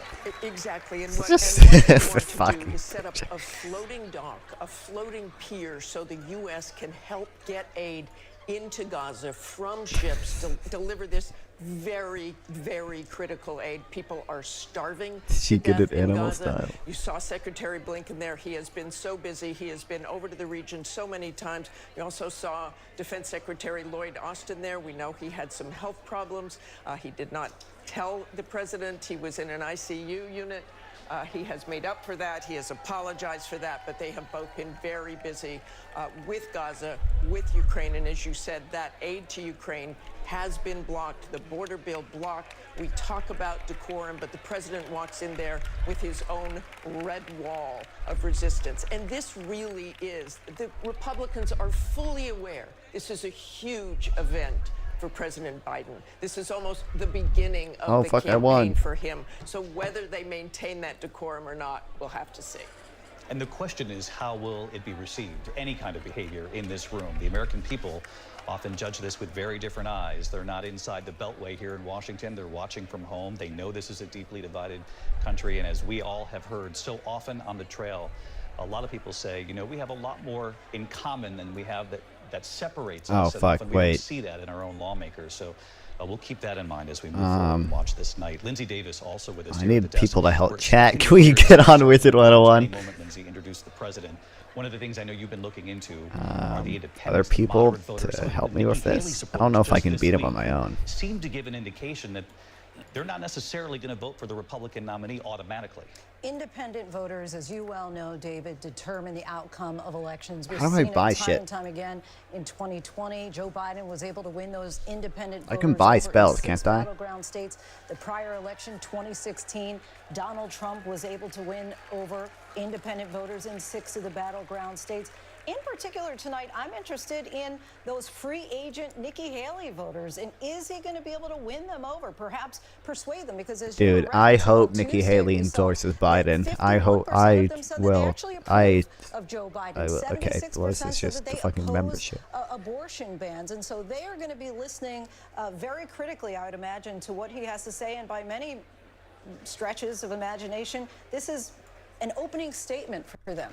No question about it, Lindsay. And you saw Alejandro Mayorkas, Homeland Security Secretary, there moments ago, also in the chamber. Pax. And on immigration, a key issue tonight. Republicans, as we have reported here, spent What months is this? imploring President Biden to do something on the southern border. Then, of course, as we mentioned with Martha, the bipartisan I only have border 75 security bill, crowns. Republicans and Democrats, the president saying, get it to my desk, I will sign it. Are these To have House cards Republicans there in that the I chamber can? tonight, Are these like who spells? halted that bill at Donald Trump's urging, and as Martha points out, that's likely because Donald Trump would like to keep immigration as an issue that is front and center come November. Tonight, Mary Bruce, President Biden will likely not shy away How do I from buy immigration. spells? It seems he recognizes there's an opportunity for him in this moment too, because he had an historic offer in front of him, bipartisan Republicans and Democrats in the Senate saying, we are finally ready to work together on this. And the kind of reforms that Republicans had been demanding for months. But then in stepped Donald Trump, urging Republicans not to take the deal. And of course, we know it has gone nowhere since then. It is interesting, of course, this comes just a week after Donald Trump and Joe Biden were both down at the border together. I don't know where like the store is. I don't know how to play this game. President Biden again trying to up the pressure on Republicans to finally act on this issue. Of course, also trying to shift the blame to Republicans and Trump. And he did have that remarkable invitation asking Donald Trump to join him in this. I suspect tonight you will hear him again urge Congress to put politics aside to get this border deal done. The Attorney General, Merrick Garland, there as well, who has also been a key figure in this administration, under fire from some, given the investigations into Donald Trump, but has made the case that he has done this in an independent fashion. He has stayed far from the special counsels in all of these cases that are hard to track for people at home, I'm sure. He's there in the chamber as well. As you heard Rachel Scott point out, a number of white suits in the chamber tonight. Many of the Democratic lawmakers are wearing them, a signal on reproductive rights. The president putting the blame on Donald Trump in recent days for appointing the justices to the Supreme Court who overturned Roe, and what the president says are the ripple effects already being seen across the country. Of course, the debate in Alabama in recent days, that state's highest court determining that frozen embryos are in fact people. Clinics and hospitals in Alabama almost immediately halting IVF fertility treatments, the procedures right when women and their husbands and families your were crowns? in the middle of this process. And there has been a move across this country almost immediately, not only in Alabama, Dude, but so moving worth forward it. in several other states to protect women from this discomfort Is that, moving how much forward. is this? And Oh, it's also only in that $3.99. chamber Oh, tonight, so you can Rachel get Scott, you spoke with a young few woman, a packs mother for and wife $5. in Texas who became the center of a major national story. Chat, one follow right now and I'll buy the Wizard 101 crowns. Joe Biden, no way. Mr. Speaker, the President of the United States. There you have the moment. Bill McFarland, House Sergeant at Arms, introducing President Biden with his State of the Union address.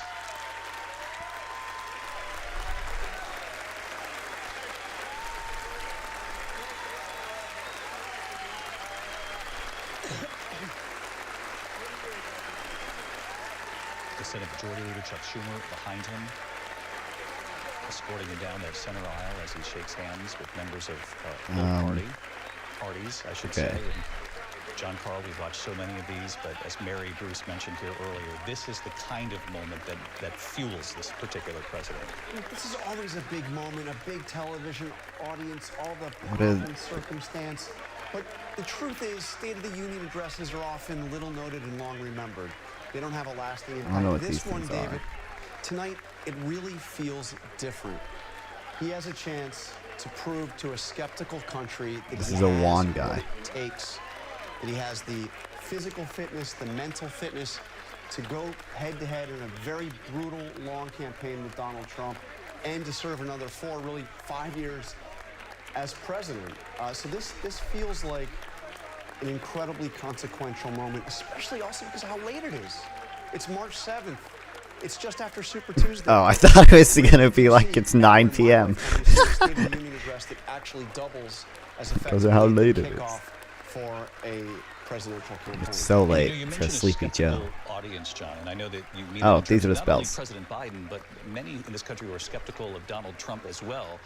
And we've seen it in the polling. Americans across the country who say we don't want either one of these men running for president. We want other choices. And yet this is where the country is right now. Why is he not Which makes the behind the stakes even desk? higher tonight for him to try to convince some of those moderate independent voters that Lindsay was talking about, who he brought over before. The question is, would he be able to do it again? Okay, I have 500 Upwards of coins. 70% This costs of the 105. American public saying that they don't want the rematch that they are about Okay. to have. They don't want to see Biden, Trump yet again. Marjorie Taylor Greene there. Wait, I can her sell my...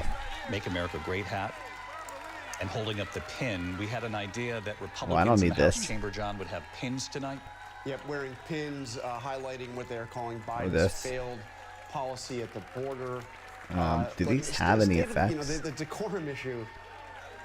Oh, they so do. much has changed. I mean, I've been in the chamber for about a dozen of these things, and I fully remember when Barack Obama had a big joint session speech on health care, and one single member yelled out, "You lie," and it was this scandal. How could somebody, and now it's every member is using this as an opportunity to make a moment for themselves. You know, it sent shockwaves back then, and it should have. You know, that was Yes, a it was moment. quite a moment. It was a single member. Yeah, and unfortunately now it's become a little Okay, more. of the I guess norm I'm than- gonna buy than this not. fucking deck.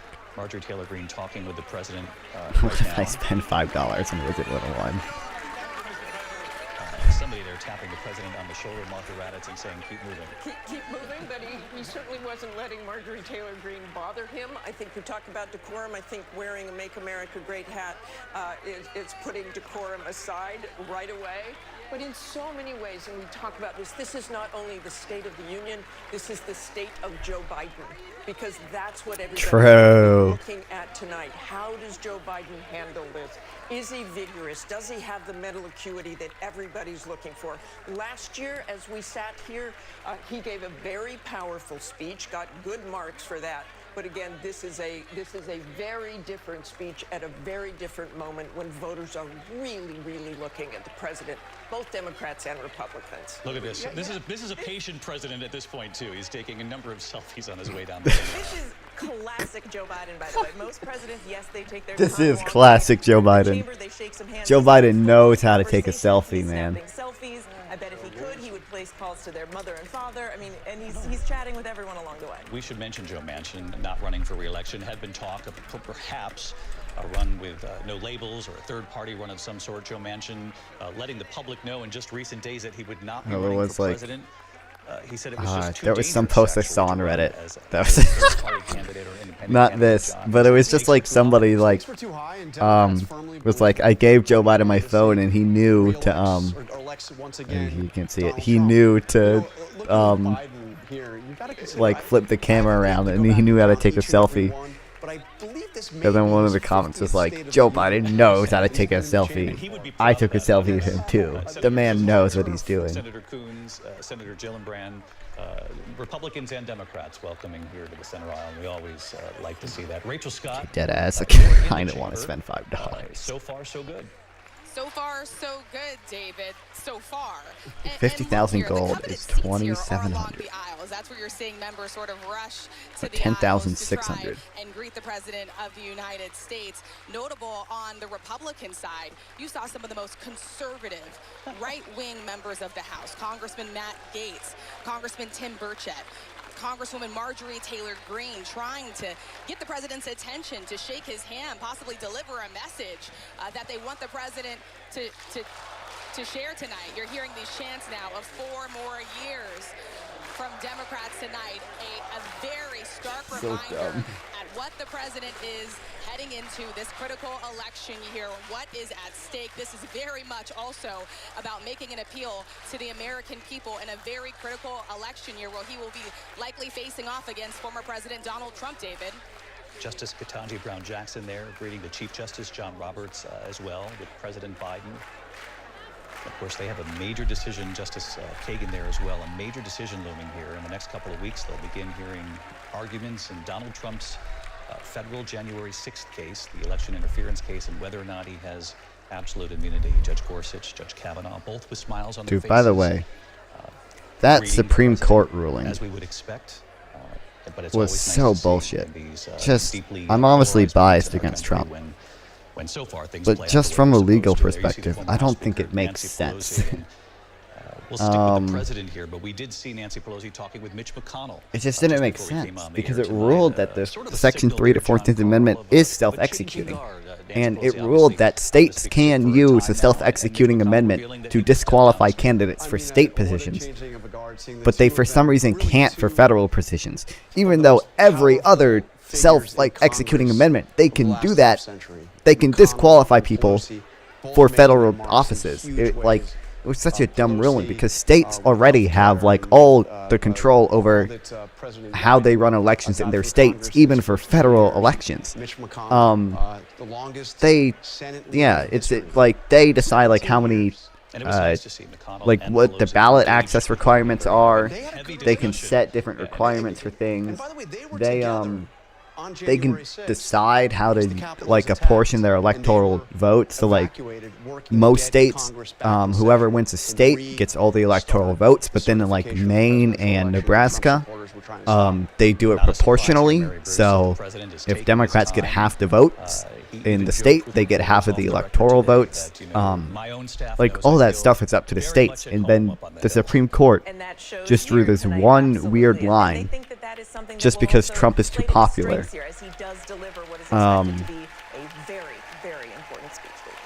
was just such a bullshit ruling. And I don't necessarily think that Trump should be removed from the ballot because he is too popular. But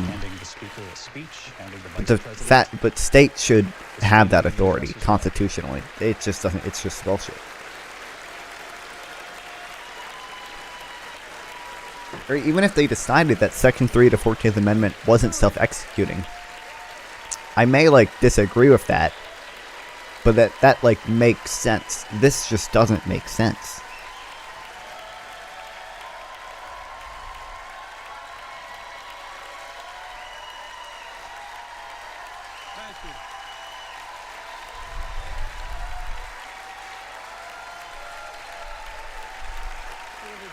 Okay, chat, hold on. Just give me a second.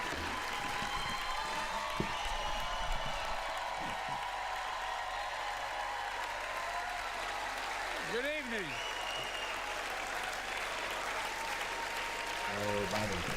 Joe Biden. If I were smart, I'd go home now. True. Woo! Mr. Speaker, Madam Vice President, members of Congress, my fellow Americans, in January 1941, Franklin Roosevelt came to this chamber to speak to the nation, and he said, "I address you at a moment unprecedented in the history of the Union. Hitler was on the march. War was raging in Europe. President Roosevelt's purpose was to wake up Congress and alert the American people that this was no ordinary time. Freedom and democracy were under assault in the world. Tonight, I come to this same chamber to address the nation. Now, it's we who face an unprecedented moment in the history of the Union. And yes, my purpose tonight is to wake up the Congress and alert the American people that this is no ordinary moment either. Not since President Lincoln and the Civil War have freedom and democracy been under assault at home as they are today. What makes our moment rare is that freedom and democracy are under attack both at home and overseas at the very same time. Overseas, Putin of Russia is on the march, invading Ukraine and sowing chaos throughout Europe and beyond. If anybody in this room thinks Putin will stop at Ukraine, I assure you he will not. Base.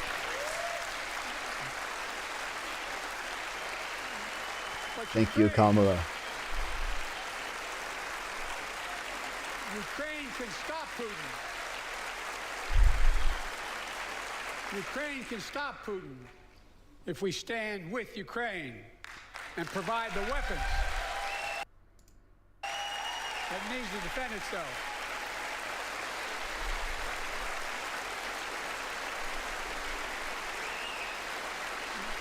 That is all. That is all Ukraine is asking. They're not asking for American soldiers. In fact, there are no American soldiers at war in Ukraine, and I'm determined to keep it that way. But now, assistance to Ukraine is being blocked by those who want to walk away from our world leadership. It wasn't long ago when a Republican president named Ronald Reagan thundered, "Mr. Gorbachev, tear down this wall." Now,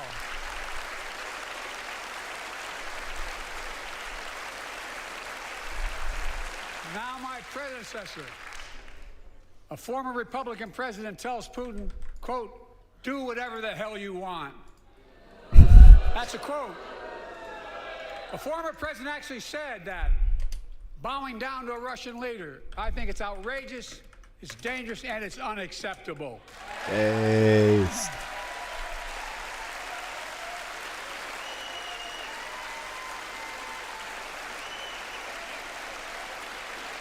America is a founding member of NATO, the military alliance of democratic nations created after World War II to prevent war and keep the peace. And today, we've made NATO stronger than ever. We welcomed Finland to the alliance last year. And just this morning, Sweden officially joined, and their minister is here tonight. Woo! Welcome.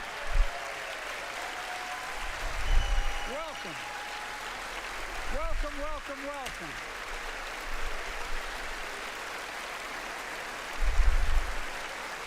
And they know how to fight.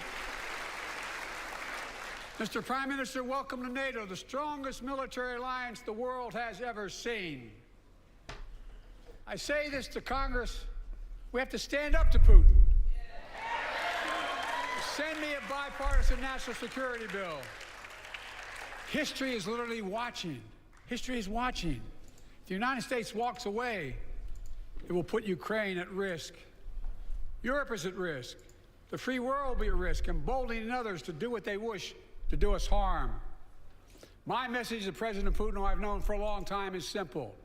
We will not walk away. Thanks.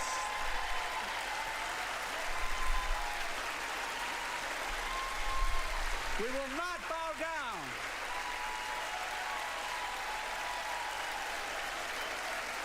I will not bow down. In a literal sense, history is watching. History is watching. Just like history watched 3 years ago on January 6th, when insurrectionists stormed this very Capitol and placed a dagger to the throat of American democracy. Many of you are here on that darkest of days. We all saw with our own eyes the insurrectionists were not patriots. They'd come to stop the peaceful transfer of power, to overturn the will of the people. January 6th lies about the 2020 election and the plots to steal the election posed a gravest threat to U.S. democracy since the Civil War. But they failed. America stood.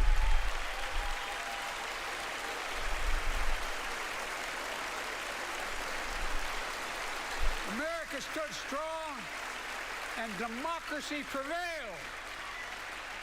We must be honest. The threat to democracy must be defended. My predecessor and some of you here seek to bury the truth about January 6th. I will not do that. This is the moment to speak the truth and to bury the lies. Here's the simple truth. You can't love your country only when you win. Thanks.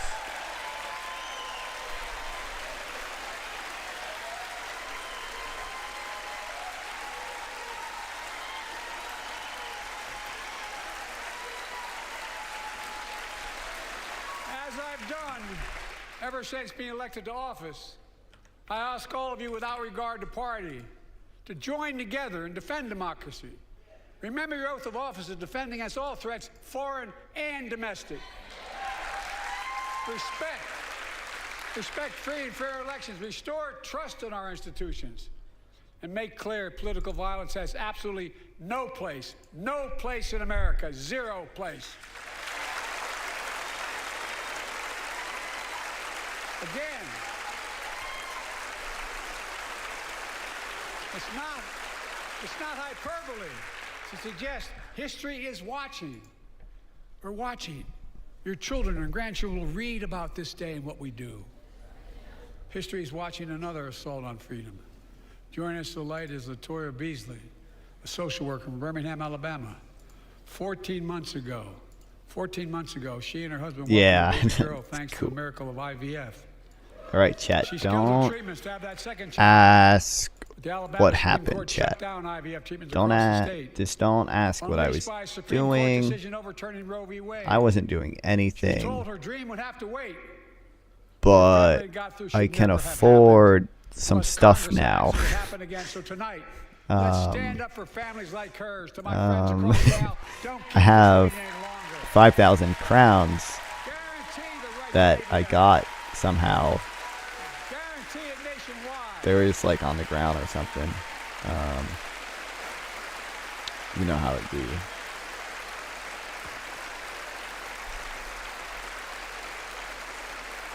That's just crazy that Most Americans, that happened. I believe Roe v. Wade got it right. I thank Vice President Harris for being an incredible leader, defending reproductive freedom, and so much more.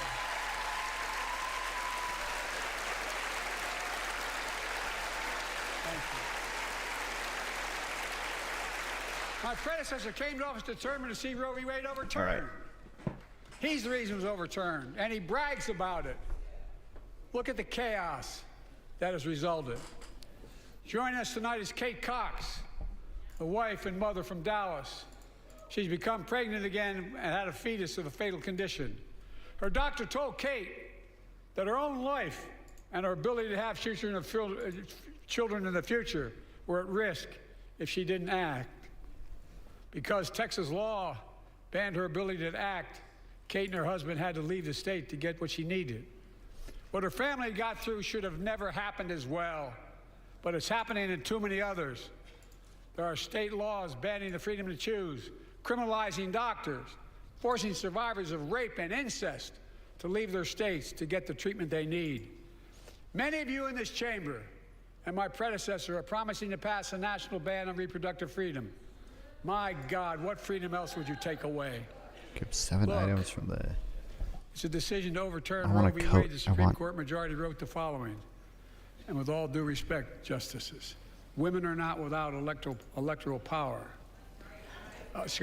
Electoral or political power.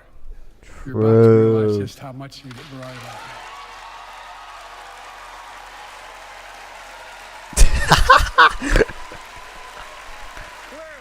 They all look so upset.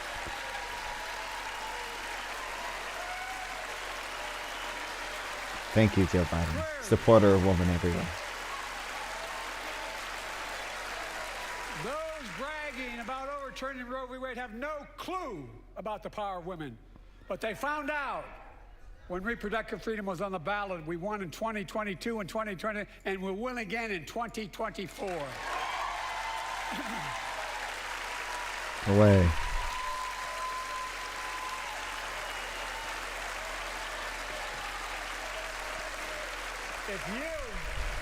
If you, the American people, send me a Congress that supports the right to choose, I promise you, I'll restore Roe v. Wade as the law of the land again. Thanks.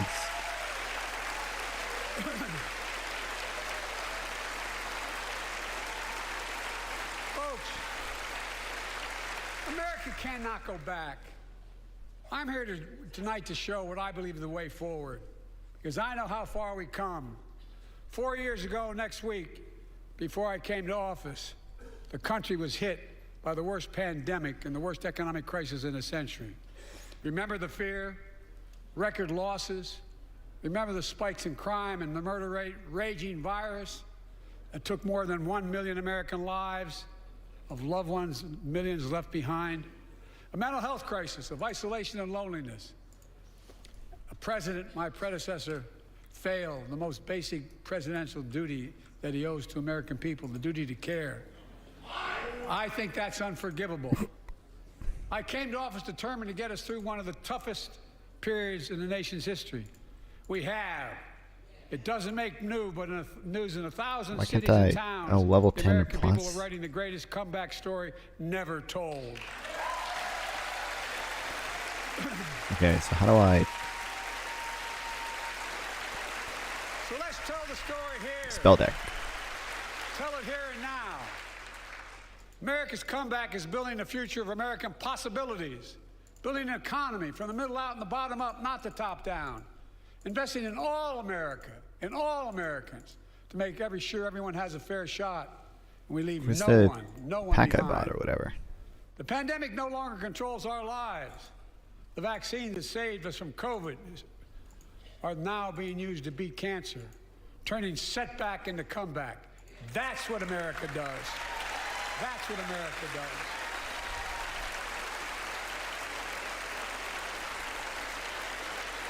Folks, What did the pack I do do? now our economy is literally the envy of the world. 15 million new jobs in just 3 years, a record, a record. Unemployment at 50-year lows. A record 16 million Americans are starting small businesses, and each one is a literal act of hope. With historic job growth and small business growth for Black and Hispanics and Asian Americans, 800,000 new manufacturing jobs in America and counting. Where is it written we can't be the manufacturing capital of the world? We are, we will. More people have health insurance today. More people have health insurance today than ever before. The racial wealth gap is as small as it's been in 20 years. Wages keep going up. Inflation keeps coming down. Inflation has dropped from 9% to 3%, the lowest in the world, and tending lower. Oh, look at him shaking his head. He's upset. The landing is and will be soft. And now, instead of importing foreign products and exporting American jobs, we're exporting American products and creating American jobs. Right here in America, where they belong. Whatever. I mean, I'm a great free trade guy. I don't really care about American jobs. It doesn't actually help American jobs because of the whole Iowa car crop. America has been the law of the land since the 1930s. Past administrations, including my predecessor, including some Democrats as well in the past, failed to buy American. Not anymore. On my watch, federal projects that you fund, like helping build American roads, bridges, and highways, will be made with American products and built by American workers.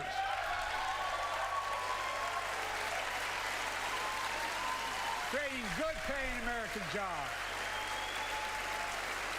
I don't understand what all this stuff I bought did. And thanks to our CHIPS and Science Act, the United States is investing more in research and development than ever before. During the pandemic, a shortage of semiconductors, chips, that drove up the price of everything from cell phones to automobiles. And by the way, we invented those chips right here in America. Well, instead of having to import them, private companies are now investing billions of dollars to build new chip factories here in America, creating tens of thousands of jobs. Many of those jobs paying $100,000 a year and don't require a college degree.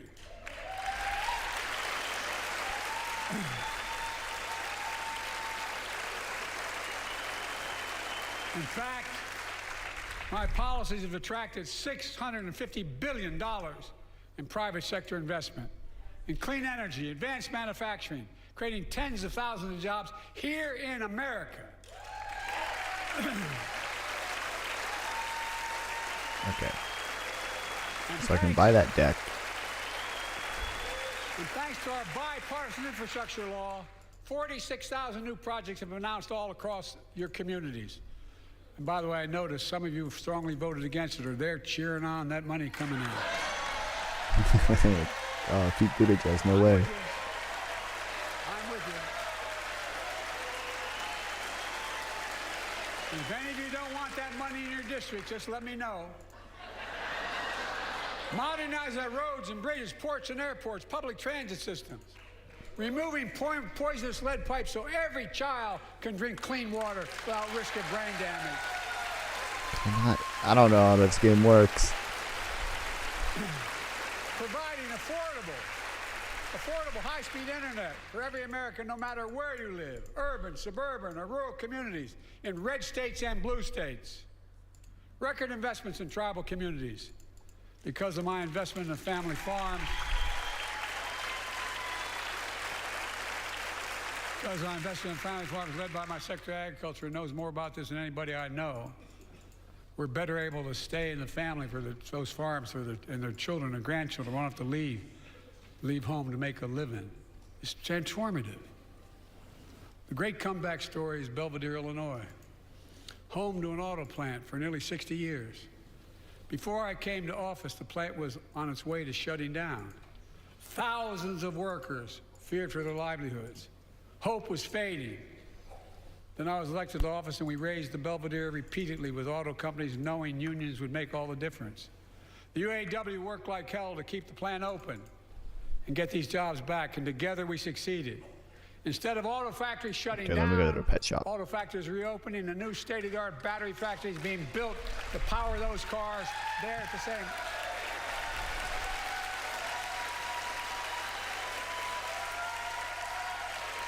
Folks, the Folks of Belvedere, I say, instead of your town being left behind, your community is moving forward again. Because instead of watching auto jobs of the future go overseas, 4,000 union jobs with higher wages are building the future in Belvedere right here in America.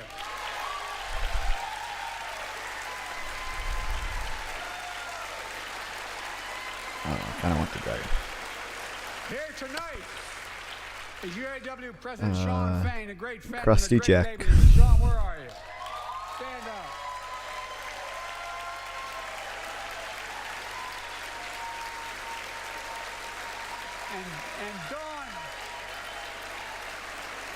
And Dawn Sims, a third-generation worker, UAW worker at Belvedere.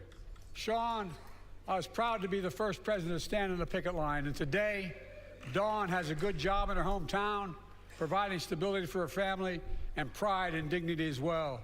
Showing once again, Wall Street didn't build America. They're not bad guys. They didn't build it, though. The middle class built the country, and unions built the middle class. Nice.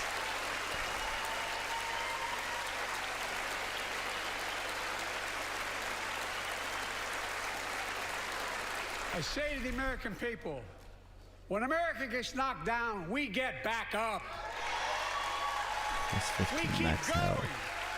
That's America.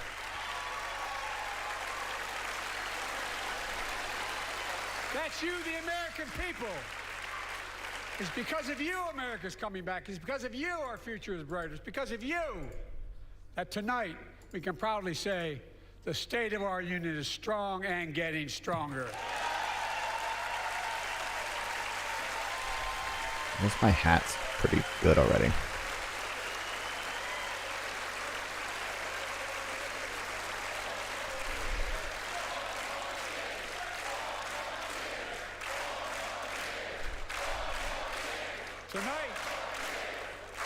Tonight, I want to talk about the future of possibilities that we can build together.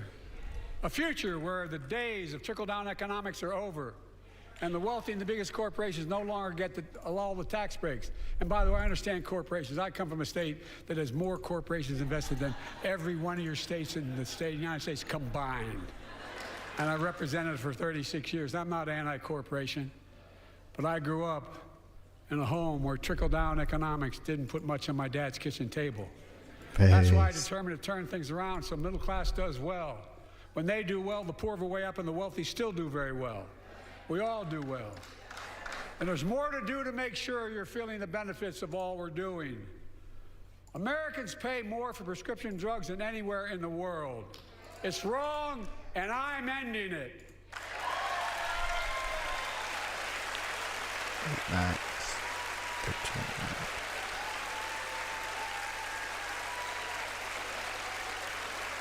With the law that I proposed and signed, not one of you Republican buddies voted for it. We finally beat Big Pharma. Instead of paying $400 a month or thereabouts for insulin with diabetes, and it only costs $10 to make, they only get paid $35 a month now and still make a healthy profit. And I want to, but what to do next? I want to cap the cost of insulin at $35 a month for every American who needs it. Everyone.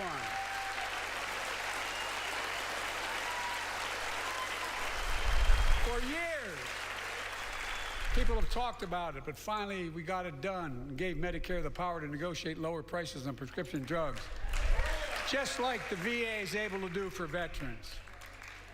That's not just saving seniors money, it's saving taxpayers money. We cut the federal deficit by $160 billion. Why is Bernie wearing a mask? Because Medicare will no longer have to pay those exorbitant prices to Big Pharma. This year, Medicare is negotiating lower prices for some of the costliest drugs on the market to treat everything from heart disease to arthritis. It's now time to go further and give Medicare the power to negotiate lower prices for 500 different drugs over the next decade. We're making a lot of money, guys. And they'll still be extremely profitable. Will not only save lives, it will save taxpayers another $200 billion. Starting next year, the same law caps total prescription drug costs for seniors on Medicare at $2,000 a year. Even for expensive cancer drugs that cost $10,000, $12,000, $15,000. I want to cap prescription drug costs at $2,000 a year for everyone. Folks, I'm going to get in trouble for saying that, but if you want to get an Air Force One and fly to Toronto, Berlin, Moscow, well, even Moscow, probably.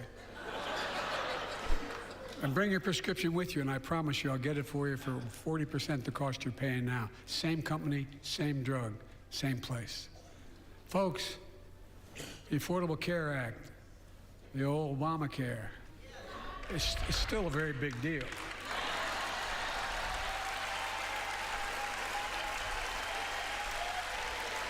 Kind of want max health. Oh wait, well, I can't buy any of these. Million of you can no longer be denied health insurance because of pre-existing condition. Well, my predecessor and many in this chamber want to take this prescription drug away by repealing the Affordable Care Act. I'm not going to let that happen. Such a stupid interaction. Boo. Don't worry, guys. I'm not going to let that happen. Protecting it, I'm expanding it. The enacted tax credits of $800 per person per year reduce health care costs for millions of working families. That tax credit expires next year. I want to make that savings permanent.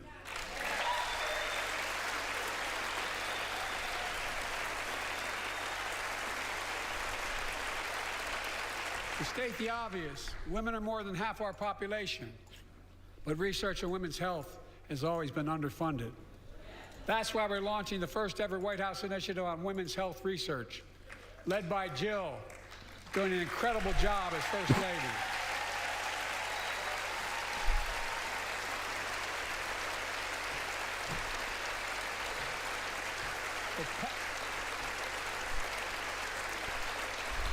Pass my plan for $12 billion to transfer women's health research and benefit millions of lives all across America.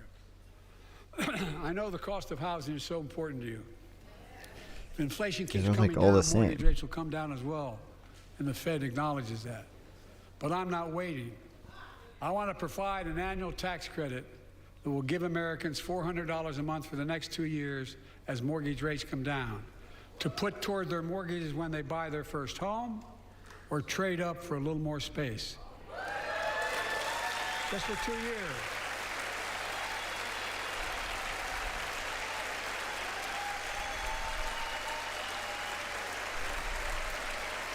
And my administration is also eliminating title insurance on federally backed mortgages. When you refinance your home, you can save $1,000 or more as a consequence. For millions of renters, we're cracking down on big landlords who use antitrust law, who break antitrust laws by price fixing and driving up rents. We've cut red tape, so builders I should be able to beat the thing on my own now, in theory. A record 1.7 million new housing units nationwide. Now pass and build and renovate 2 million affordable homes and bring those rents down.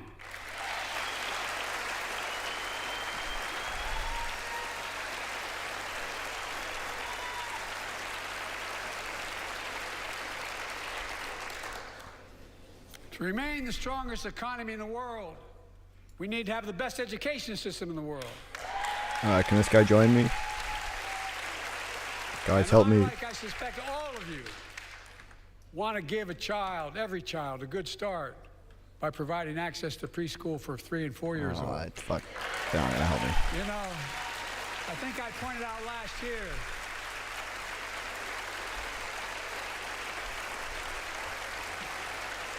think I pointed out I really last can't year look around when that I. children coming from broken homes where there's no books, they're not read to, not spoken to very often, start school, kindergarten or first grade, having heard 1 million fewer words spoken. Well, studies show that children who go to preschool are nearly 50% more likely to finish high school, go on to earn a 2- and 4-year degree, no matter what their background is.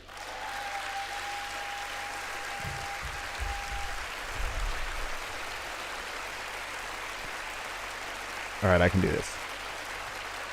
I met a year and a half ago with the leaders of the Business Roundtable. They were mad that they were angry, I think, well, they were discussing why I wanted to spend money on education. I pointed out to them as vice president, I met with over I think it was 182 of those folks. Don't hold me to the exact number. And I asked them what they need most, the CEOs. And you've had the same experience on both sides of the aisle. They say a better educated workforce, right? So I looked at them and I say, I come from Delaware. DuPont used to be the 8th largest corporation in the world. And every new enterprise they bought, they educated the workforce to that enterprise. But none of you do that anymore. Why are you angry with me providing you the opportunity for the best educated workforce in the world? And they all looked at me and said, I think you're right. I want to expand high-quality tutoring and summer learning to see that every child learns to read by 3rd grade.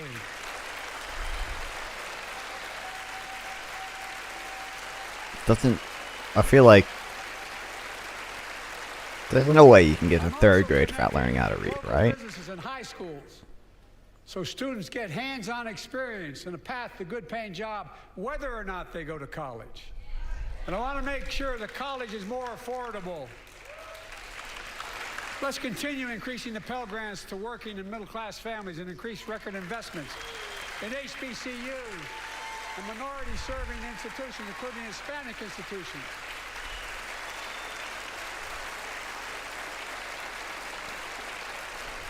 When I was told I couldn't universally just change the way in which we dealt with student loans, I fixed 2 student loan programs that already existed to reduce the burden of student debt for nearly 4 million Americans, including nurses, firefighters, and others in public service. Like Keenan Jones, a public educator from Minnesota, who's here with us tonight. Keenan, where are you? Keenan, thank you. He's educated hundreds of students so they can go to college. Now he's able to help, after debt forgiveness, get his own daughter to college. And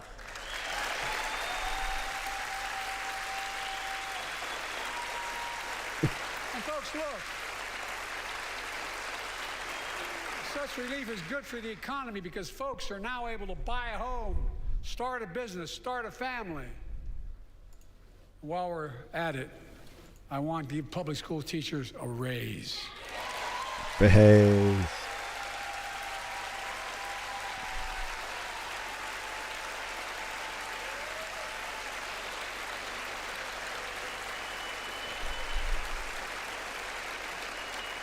And by the way, the first couple of years, we cut the deficit. Okay, I need to not die Let me speak here. to the question of fundamental fairness for all Americans. I've been delivering real results in fiscally responsible ways. Uh-oh. We've already cut the federal deficit. We've already cut the federal deficit. I'm over $1 fine. trillion. It's fine. I'm chill. We're good. It's fine. I signed the bipartisan Wait, no, I'm not. deal. God damn it. My minion will do it. To cut Surely. another $1 trillion in the next decade. It's my goal to cut the federal deficit another $3 trillion by making big corporations and very wealthy finally beginning to pay their fair share. Oh, god damn it.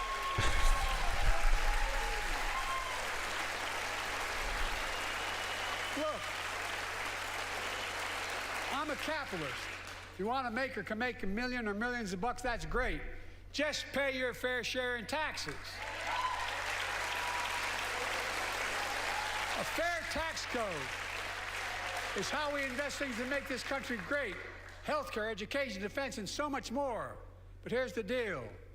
The last administration enacted a $2 trillion tax cut, overwhelmingly benefit the top 1%, the very wealthy and the biggest corporations, and exploded the federal deficit.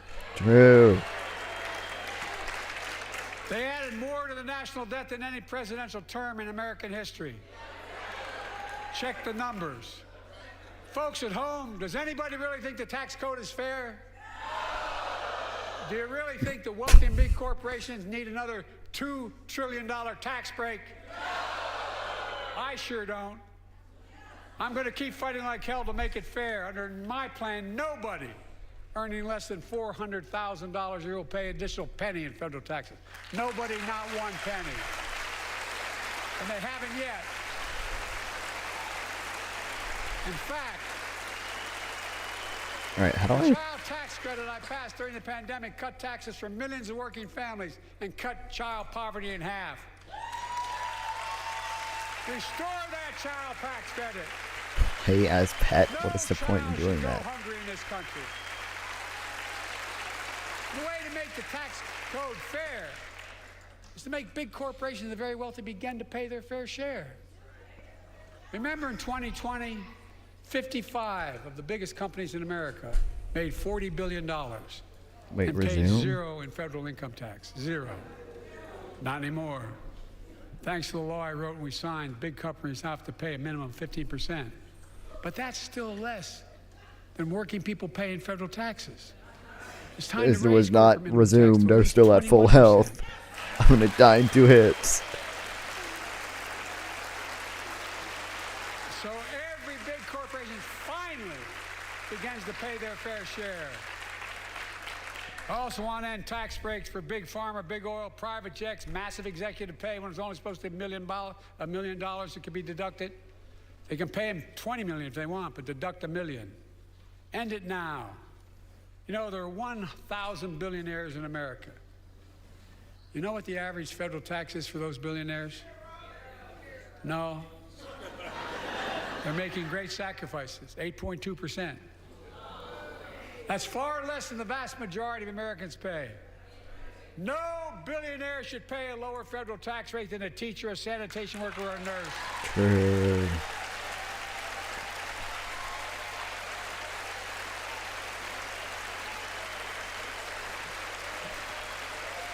I propose Oh god damn it. minimum tax for billionaires of 25%, just 25%. You know what that would raise? What? That would raise $500 billion over the next 10 years. And imagine what that could do for America. Imagine 25% is affordable wild. childcare. Millions of families can get they need to go to work to help grow the economy. Imagine a future with paid leave. Even Elizabeth Warren was at like 2. I mean, he just said, I don't know what he means by tax. Imagine. Because there are different ways to tax. It's really hard to tax the wealth of And billionaires. people living with disabilities, so they can stay in their homes and family caregivers can finally get the pay they deserve. Tonight, let's all agree once again to stand up for seniors. Many of my friends on the other side of the aisle want to put Social Security on the chopping block. True. If anyone here tries to cut Social Security, Medicare, or raise the retirement age, I will stop you.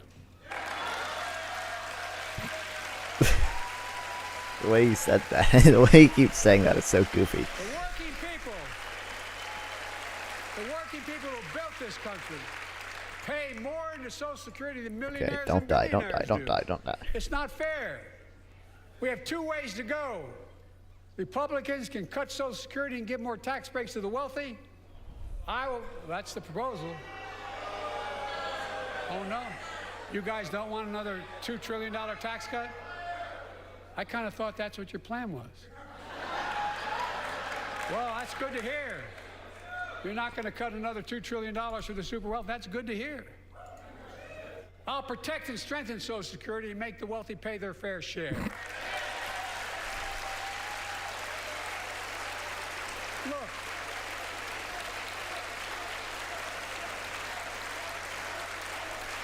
Too many corporations raise prices to pad their profits, charging more and more for less and less.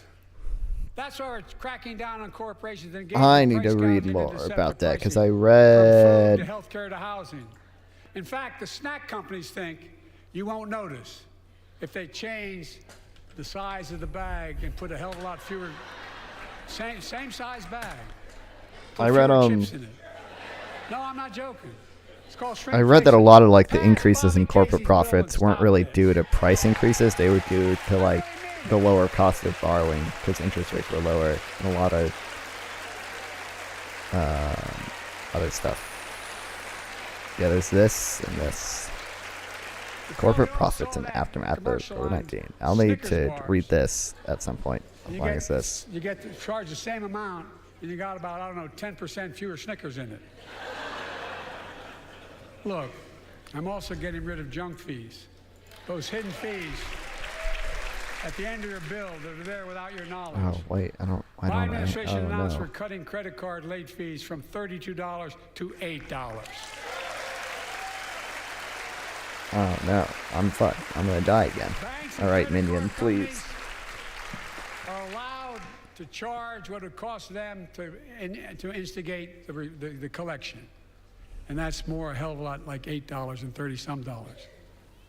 They don't like it. Credit I'm card fine. companies It's don't fine. like it. Just don't attack And my I'm minion, saving please. American families $20 billion a year with all the junk fees I'm eliminating. God damn it.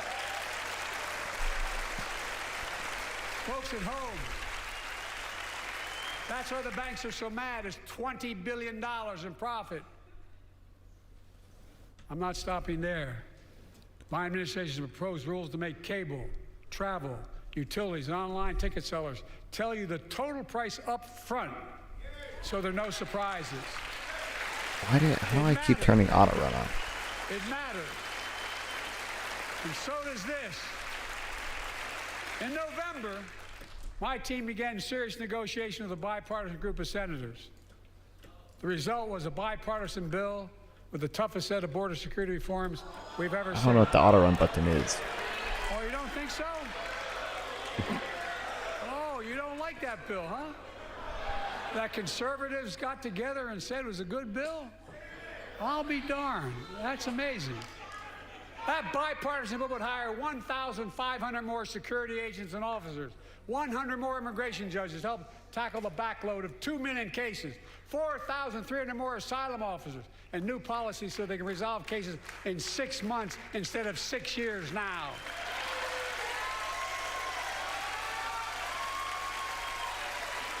What are you against?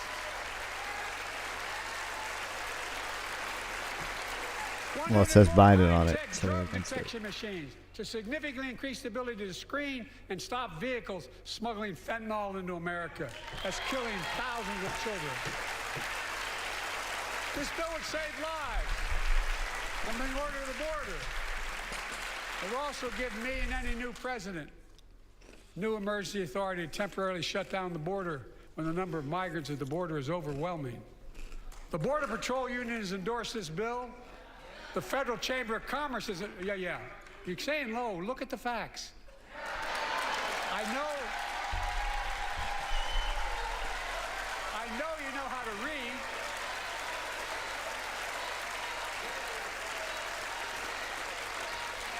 I believe that given the opportunity for a majority in the House and Senate would endorse the bill as well, a majority right now.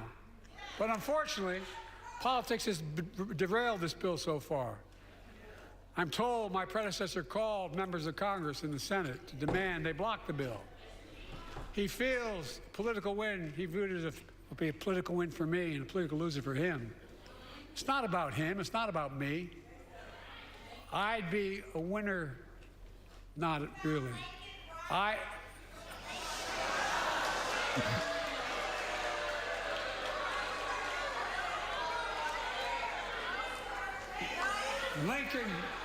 Lincoln Riley, an innocent young woman who was killed by an illegal. That's right. But how many of thousands of people being killed by illegals? To her parents, I say, my heart goes out to you, having lost children myself. I understand. But look, if we change the dynamic at the border, It is a sick stream. people pay these smugglers $8,000 to get across the border because they know if they get by and let into the country, it's 6 to 8 years before they have a hearing. And it's worth taking the chance of the $8,000. But if it's only 6 weeks, The right, idea does it is work it's now? highly unlikely that people Does. will pay that money and come all that way knowing that they'll be able to be kicked out quickly.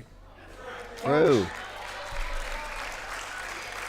I would respectfully say, Zach, I can't beat this stupid boss on my own, people, but there's get nobody this playing bill to done. help me. We need to act now.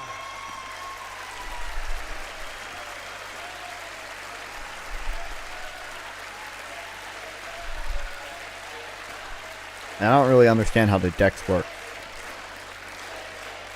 And if my predecessor is watching, instead of paying politics and pressuring members of Congress to block the bill, join me in telling the Congress to pass it. We can do it together. But that's what he apparently, here's what he will not do. I will not demonize immigrants saying they are poison in the blood of our country. I will not separate families. I will not ban people because of their faith. Unlike my predecessor on my first day in office, I introduced a comprehensive bill to fix our immigration system. Take a look at it. It has all these and more. Secure the border. Provide a pathway to citizenship for dreamers. And so much more. But unlike my predecessor, I hope I can beat him this time. I know who we are as Americans. We're the only nation in the world with a heart and soul that draws from old and new. Home to Native Americans, whose ancestors have been here for thousands of years. Home to people of from every place on earth. They came freely. Some came in chains. All right, Krusty Jack, we got it this time. Some came when famine struck, like my ancestral family in Ireland. Some to flee persecution, to chase dreams that are impossible anywhere but here in America. That's America. And we all come from somewhere, but we're all Americans.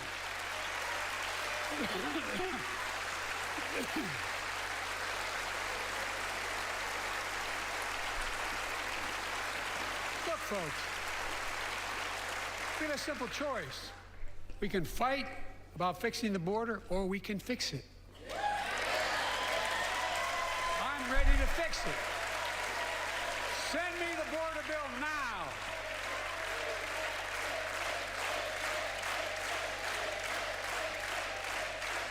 What are they saying? Transformational moment in history happened 59 years ago today in Selma, Alabama.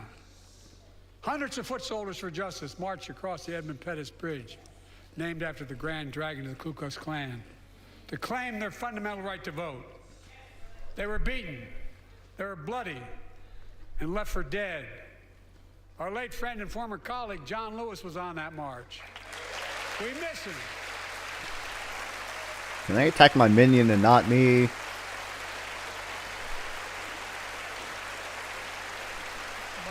Joining us tonight, our other marchers, both in the gallery and on the floor, including Betty Mae Fikes, known as the voice of Selma, the daughter of gospel singers and preachers. She sang songs of prayer and protest on that bloody Sunday. Okay, I need to heal myself. Conscience. 5 months later, the Voting Rights Act passed and was signed into law.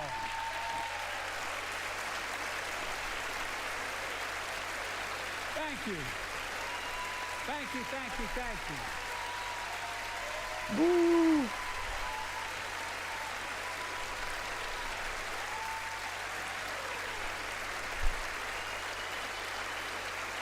Uh-oh.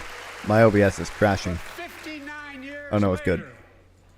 Their forces taking us back in time. Voter suppression, election subversion, unlimited dark money, extreme gerrymandering. John Lewis was a great friend to many of us here. But if you truly want to honor him and all the heroes who marched with him, then it's time to do more than talk. Pass the Freedom to Vote Act, the John Lewis Voting Right Act. Okay, I should be good. I can do this. I can do it. I can totally get him this time.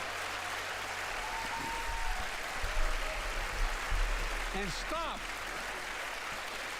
denying another core value of America, our diversity across American life. Banning books, it's wrong. Instead of erasing history, let's make history. I want to protect fundamental rights. Pass the Equality Act. And my message to transgender Americans, I have your back. Pass the PRO Act for workers' rights. Raise the federal minimum wage, because every worker has a right to a decent living more than $7 an hour. Okay. I totally got it. I We're totally also got it. making history by confronting the climate crisis, not denying it. I don't think As long as my anyone thinks minion there's no longer a doesn't climate fuck up. crisis. At least I hope you don't. I'm taking the most significant action ever on climate in the history of the world. I'm cutting our carbon emissions in half by 2030, creating tens of thousands of clean energy jobs, like the IBW work is building and installing 500,000 electric vehicle charging stations. Base. He also got the subsidies for electric cars. 30% of America's lands and waters by 2030. And taking action on environmental justice, fence line communities smothered by the legacy of pollution. And pattern after the Peace Corps and AmeriCorps, I launched the Climate Corps to put 20,000 young people to work. Hell yeah. Let's get a twerk break for that one, chat. I'll triple that number in a decade.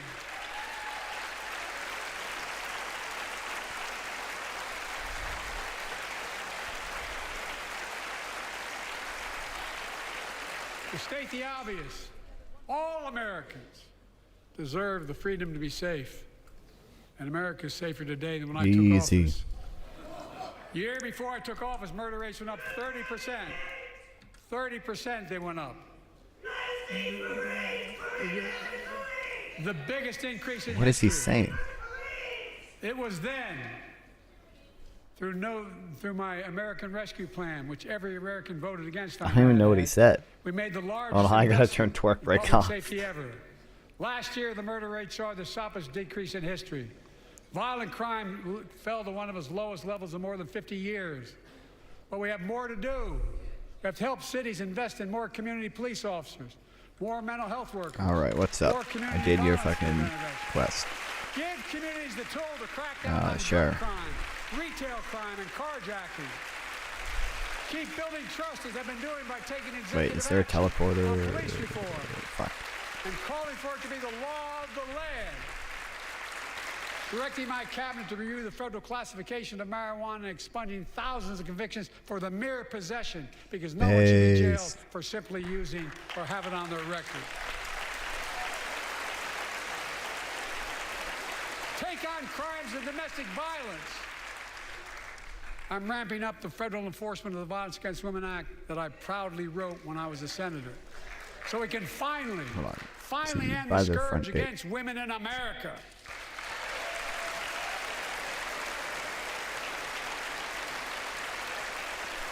There are other kinds of violence I want to stop.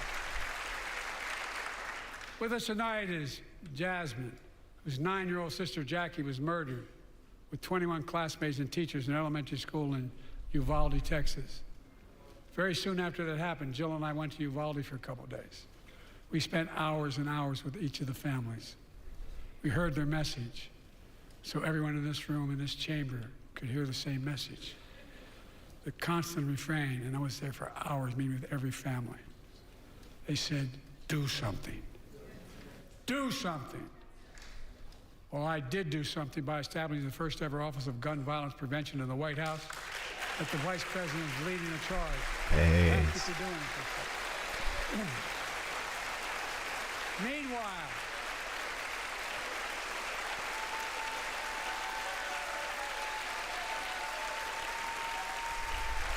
All right, Mr. Stupid Guy.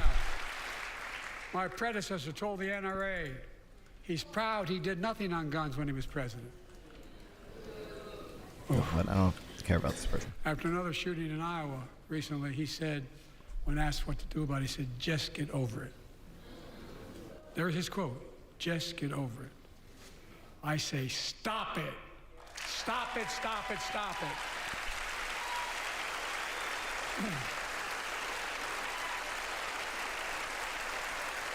I'm proud we beat the NRA when I signed the most significant gun safety law in nearly 30 years because of this Congress. We now must beat the NRA again. I'm demanding a ban on assault weapons and high-capacity magazines. I don't really like the full assault weapon thing. None of this. I taught the Second Amendment for 12 years. None of this violates the Second Amendment or vilifies responsible gun owners. You know, as we manage challenges at home, we're also managing crises abroad, including in the Middle East. What? I know the last 5 months have been gut-wrenching for so many people, for the Israeli people, for the Palestinian people, and so many here in America. This crisis began on October 7th with a massacre by a terrorist group called Hamas, as you all know. 1,200 innocent people, women and girls, men and boys, slaughtered after enduring sexual violence. The deadliest day for the Jewish people since the Holocaust. And 250 hostages taken. Here in this chamber tonight are families whose loved ones are still being held by Hamas. I pledge to all the families that we will not rest until we bring every one of your loved ones home. We also work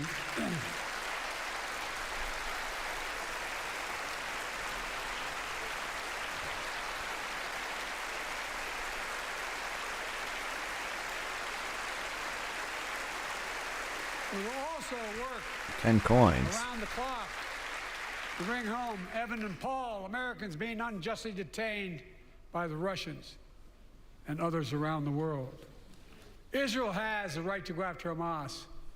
Hamas ended this conflict by releasing hostages, laying down arms, could end it by releasing the hostages, laying down arms, and surrendering those responsible for October 7th. But Israel has Israel has a added burden because Hamas hides and I have operates to kill people until I get a like fucking cowards call. under hospitals, daycare centers, and all the like. Israel also has a fundamental responsibility, though, to protect innocent civilians in Gaza.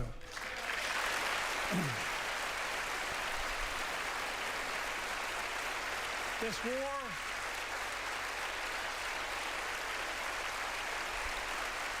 has taken a greater toll on innocent civilians than all previous wars in Gaza combined.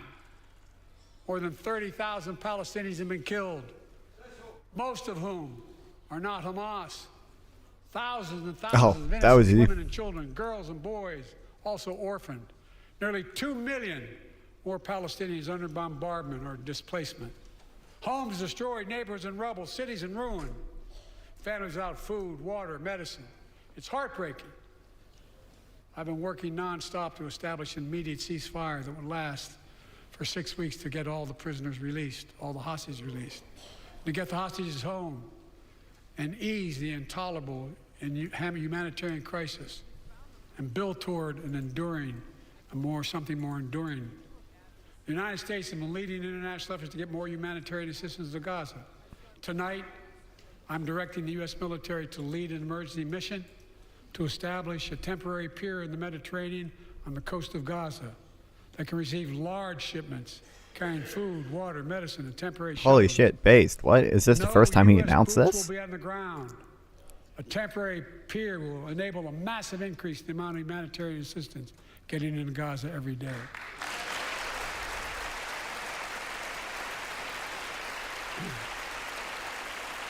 And Israel must do its part.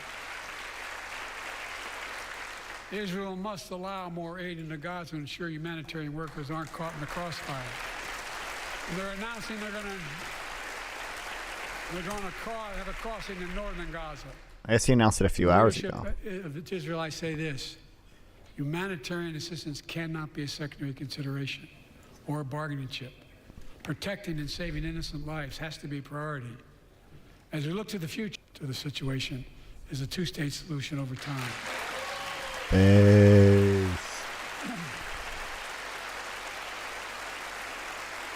And I say this as a lifelong supporter of Israel. My entire career, no one has a stronger record with Israel than I do. I challenge any of you here. I'm the only American president to visit Israel in wartime. But there is no other path that guarantees Cool Israel's thing in security and the democracy. politics ever. Screw There's no Biden other and whatever path he's that yapping guarantees about. Palestinians can live in peace with peace and The dignity. creator of Dragon Ball There's just no other passed path that away. guarantees peace between Israel and all of its neighbors, including Saudi Arabia, with whom I'm talking. Creating stability in the Middle East also means containing the threat posed by Iran. That's why I built a Why is coalition of YouTube more than a lagging so dozen much? countries to defend international shipping and freedom of navigation in the Red Sea. I've ordered strikes to degrade the Houthi capability and defend U.S. forces in the region. As Commander-in-Chief, I will not hesitate to direct further measures to protect our people and our military personnel.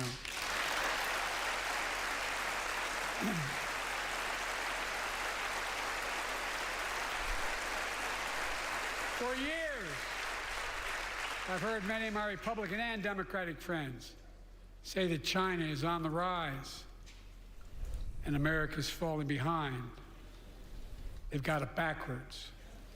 I've been saying it for over 4 years, even when I wasn't president. America's rising. We have the best economy in the world. True. And since I've come to office, our GDP is up, our trade deficit with China is down to the lowest point in over a decade. And we're standing up against China's unfair economic practices. We're standing up for peace and stability across the Taiwan Straits. I've revitalized our partnership and alliance in the Pacific. India, Australia, Japan, South Korea. I don't have to fight Pacific so many Islands. of these stupid fucking.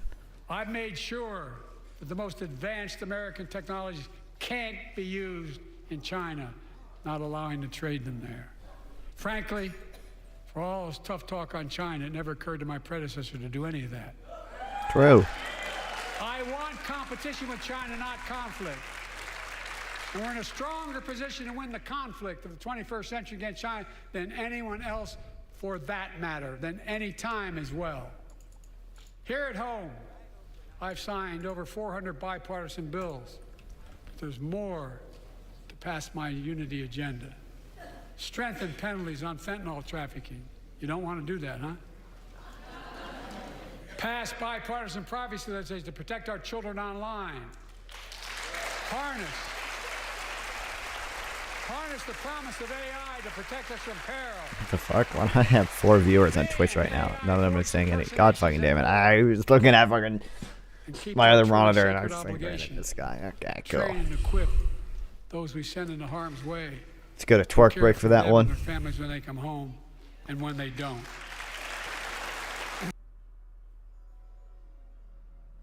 Oh, what the hell?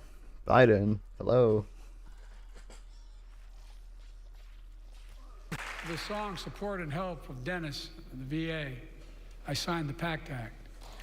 One of the most significant laws ever, helping millions of veterans exposed to toxins who now are battling more than 100 different cancers. Many of them don't come home, but we owe them and their families support. We owe it to ourselves to keep supporting our new health research agency called ARPA-H. And remind us that we can do big things, like end cancer as we know it, and we will.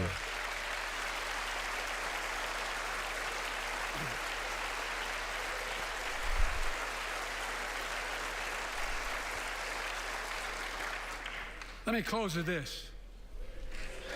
Yay.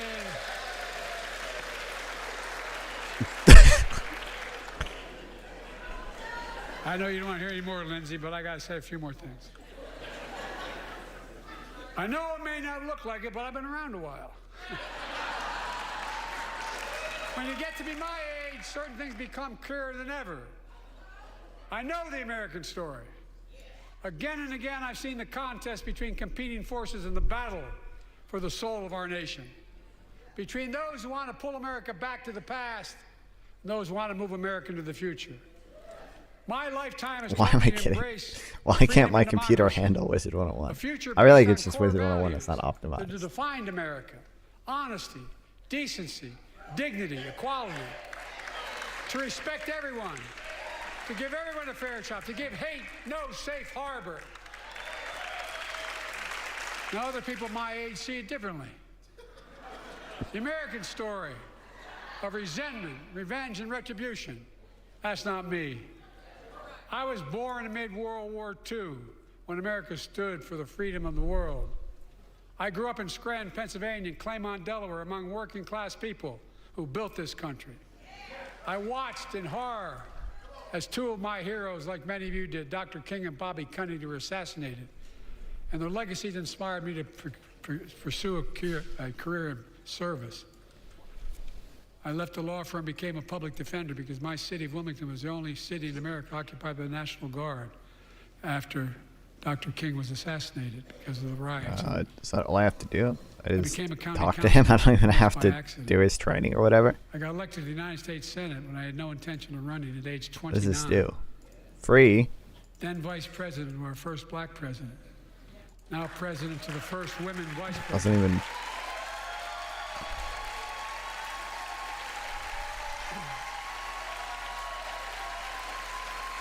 Hello, give me the troll, please. Train. Yes. In my career, Myth trap. I've been told I was too young. By the way, they didn't let me on the Senate elevators for votes sometimes. Not a joke. And I've been told I'm too old. Whether young or old, I've always known what endures. I've known our North Star. The very idea of America is that we're all created equal and deserves to be treated equally throughout our lives. We've never fully lived up to that idea, but we've never walked away from it either. And I won't walk away from it now. I'm optimistic. I really am. I'm optimistic, Nancy.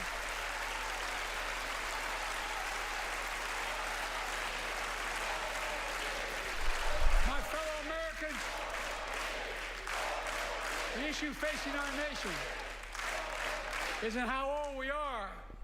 It's how Oh wait, old shit! I our just walked ideas. right past the fucking. Hate, anger, revenge, retribution are the oldest of ideas.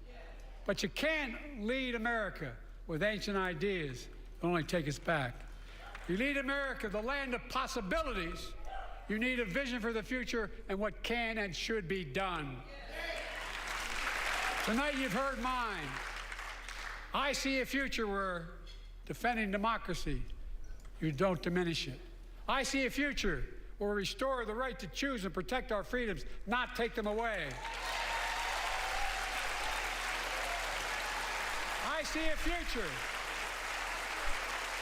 where the middle class finally has a fair shot and the wealthy have to pay their fair share in taxes. I see a future where we save the planet from the climate crisis and our country from gun violence.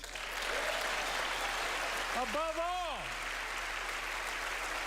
I see a future for all Americans. I see a country for all Americans. And I will always be president for all Americans because I believe in America. I believe in you, the American people. You're the reason we've never been more optimistic about our future than I am now. So let's build the future together. Let's remember who we are. We are the United States of America. And there is nothing beyond our capacity when we act together. God bless you all, and may God protect our troops. Thank you, thank you, thank you. 1 hour, 7 minutes long. President Biden speaking before a joint session of Congress, shaking the vice president's hand there. Speaker Mike Johnson's hand as well. There was a lot at stake going into this evening. He did pretty well. I don't think Republicans are really going to get any clips of him like looking bad or stuttering, which is good.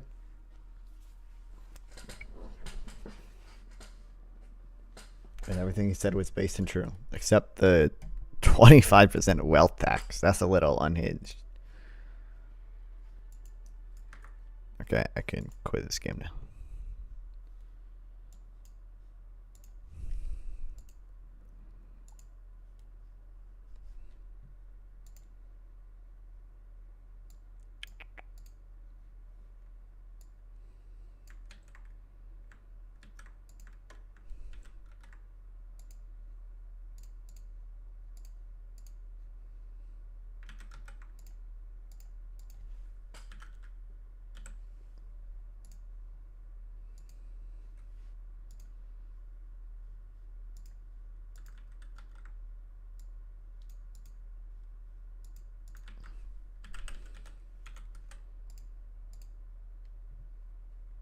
All right. Cool.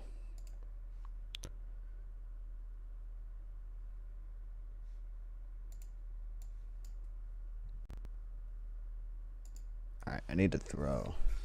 I don't need to throw anything away, but I need. This needs to go upstairs. My chat still works, right? Yeah.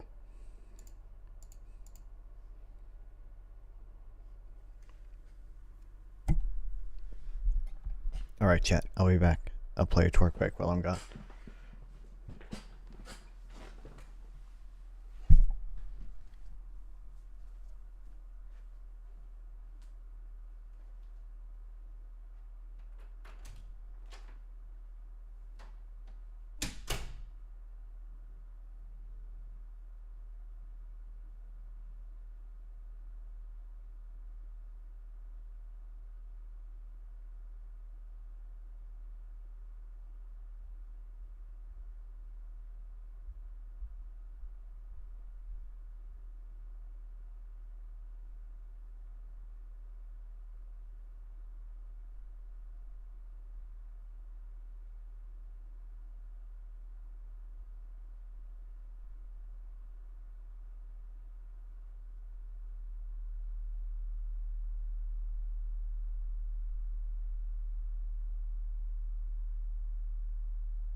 All right, chat.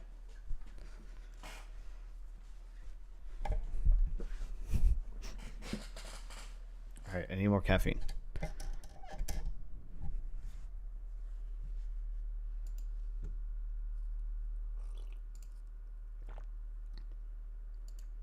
There's no way someone came while I was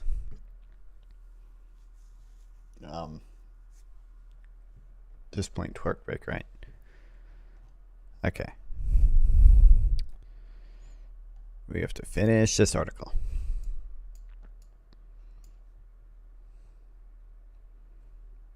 So we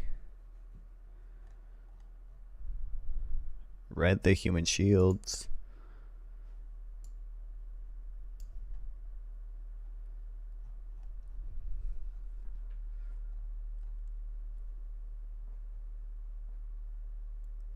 Do we finish? Yeah, we finished human shields. Yeah, okay. Feasible precautions when conducting an attack.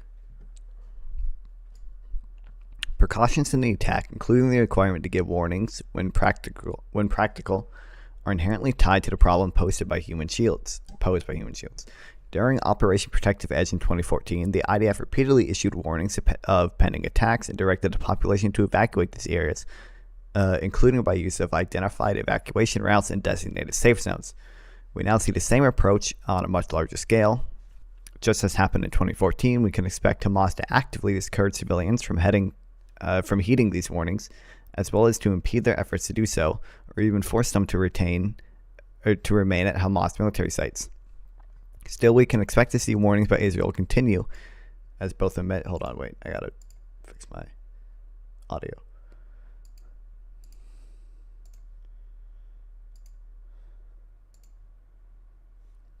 Okay. Still, we can expect to see warnings by Israel continue as a means of reducing the exposure of civilian harm and as a practical measure to try and distinguish between voluntary and involuntary human shields between Hamas fighters and civilians more generally. Article 57 to the Additional Protocol 1 requires that effective advance warnings shall be given of attacks which may affect the civilian population unless circumstances do not permit. Although Israel is not a party to the instrument, the IDF has long been an active practicer of this form of precaution. In the context of an imminent ground invasion of Gaza, the IDF has loudly and continuously provided broad and generalized warnings, and we can expect that to continue. What other precautions might Israel take? Past conflicts with Hamas have showcased the IDF's robust intelligence and surveillance capability, but the degree to which Hamas achieved strategic surprise in launching its latest offensive is still sobering, and may call into question the IDF's understanding of the environment. Still, we can expect the IDF to take advantage of its unrivaled air supremacy to gain and maintain continuous ISR pictures of the battlefield. That, in turn, will facilitate deliberate target selection, and in many cases, the active weaponeering of targets to be attacked. Weaponeering entails adjusting the size of munitions, angle of attack, and other factors to achieve the desired kinetic military effect while limiting collateral damage. This has proven effective in the past. It is generally a feature of all modern conflicts when one side has the technology and the means and the requisite air supremacy necessary to employ the airborne sensors. Both weaponeering and deliberate targeting processes based on robust ISR capabilities serve the dual purpose of achieving military aims efficiently and limiting collateral damage. The obvious question this approach raises in the current context is whether observation from the air can provide enough fidelity and accuracy to enable the IDF operations and limit civilian harm. As noted, Hamas achieved not only tactical or operational, but also strategic surprise, a rare feat. One must consider what we know about what we know of the theory of war. It is not just the action of a living force upon a lifeless mass will always It is not the action of a living force upon a lifeless mass, but always the collision of two living forces. War is interaction, and one must therefore expect adaptation. Hamas knows its fall and doubtless has taken many lessons from the past conflicts. Israel already knows Hamas has invested years digging underground tunnels and bunkers throughout Gaza. Will these frustrate the IDF's ability to maintain sufficient observation of the battle space? It remains to be seen how effective IDF precautions in the attack may be, given the efforts of Hamas to increase uncertainty.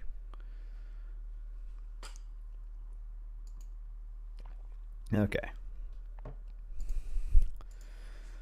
So international humanitarian law requires here, let me get the quote.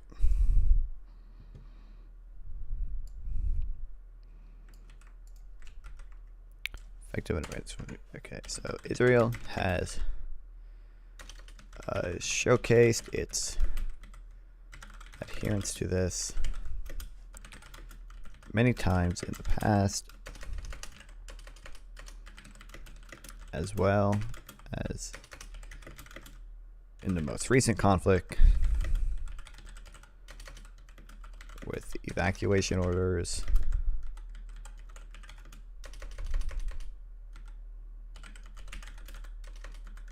and safe corridors to safe zones.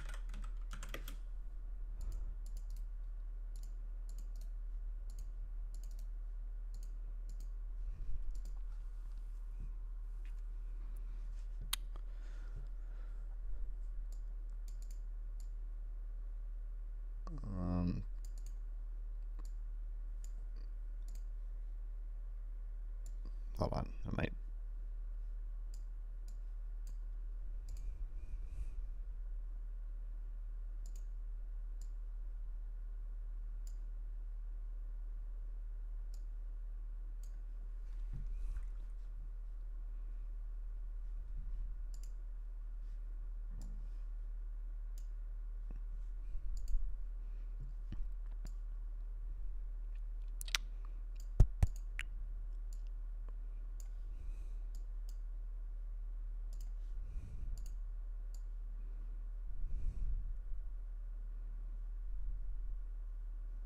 It doesn't, I don't know, this doesn't really give me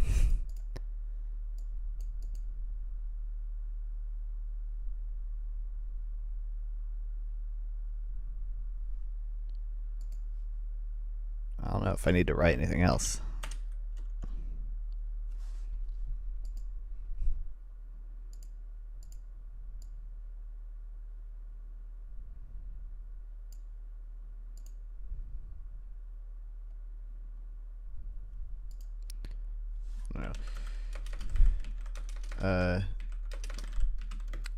Israel's air, or I should say Israel's total air superiority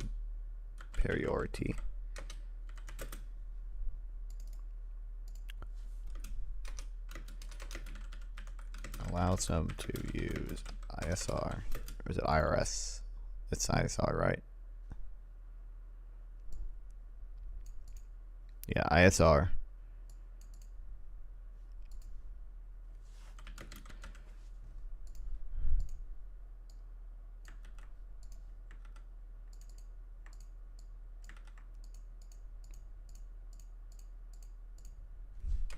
To deliberately target combatants and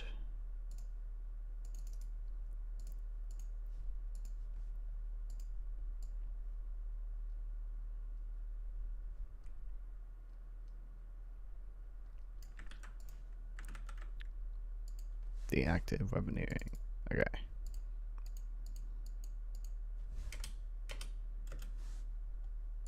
Okay, proportionality.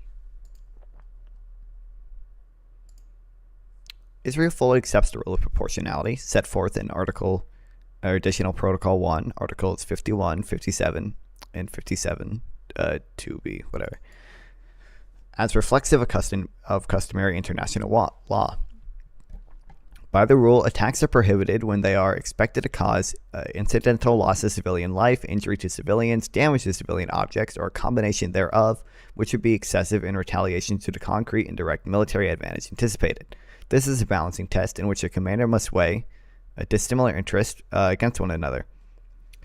Not easy under the best of circumstances, it is an endeavor fraught with moral, legal, and practical risk when performed in the crucible of ground combat. While calculating expected collateral damage is always difficult, the IDF has decades of experience fighting in Gaza and will likely take extraordinary measures to observe and quantify the presence of civilians in a battlefield.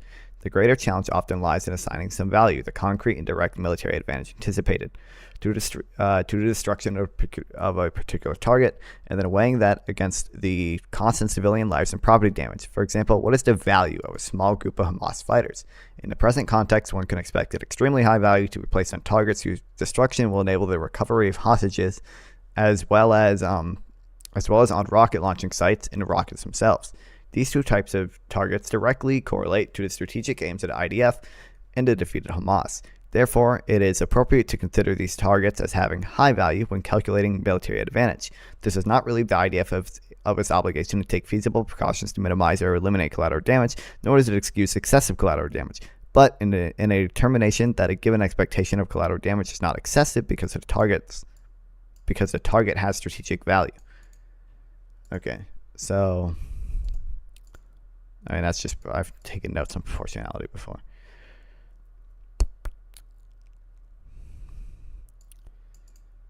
The only thing I want to add is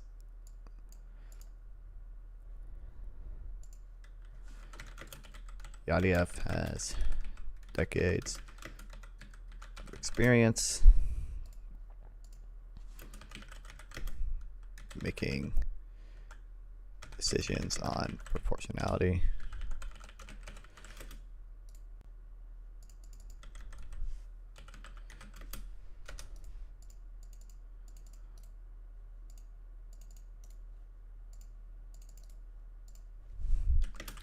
One can reasonably suspect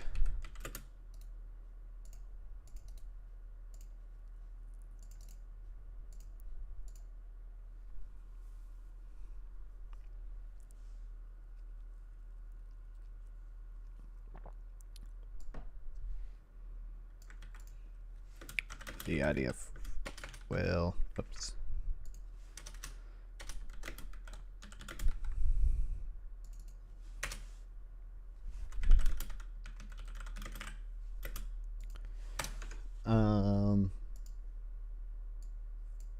And then I do want to add this.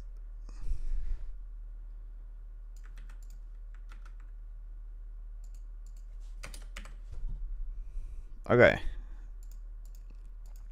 Conclusion. The law of targeting lies at the very heart of LOAC because the act of targeting requires consideration of both military necessity and humanity. Understanding how the IDF conducts its targeting analysis can go a long way towards explaining and in some cases predicting what we will see as the conflict rages on. Decision making on all of these matters is time constrained and challenging. The IDF therefore incorporates legal advice at every echelon of command. It is provided by its highly competent MAG attorneys who operate fully aware that their foes will capitalize on some snakes, seek to inflame opinion, and practice lawfare in the global information arena.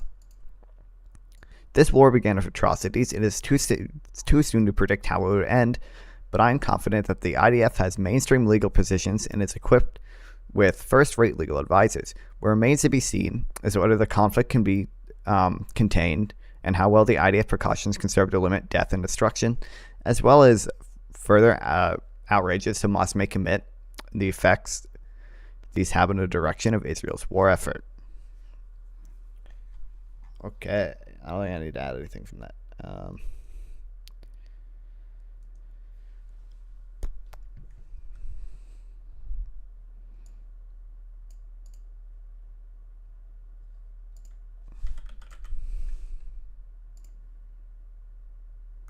I just want to check.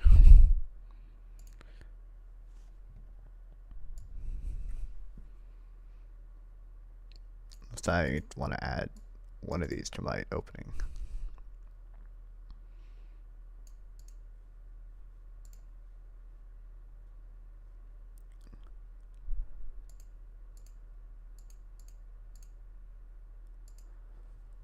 I was cooking with this opening today.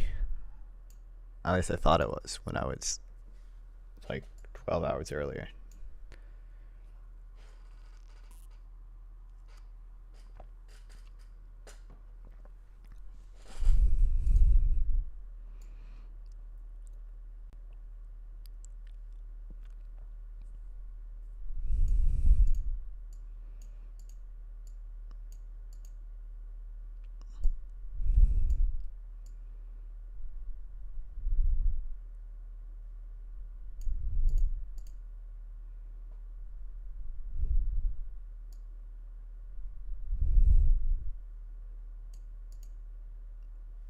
Yeah, I really like this. I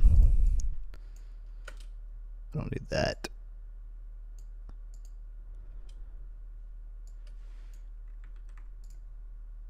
This can go under here.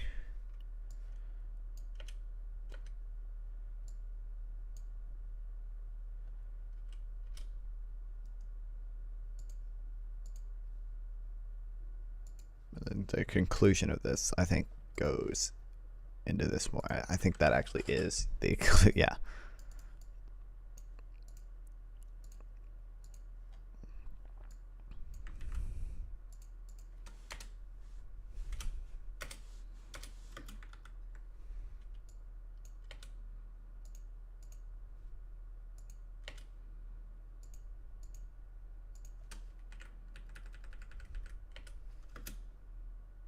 Oh, okay, cool.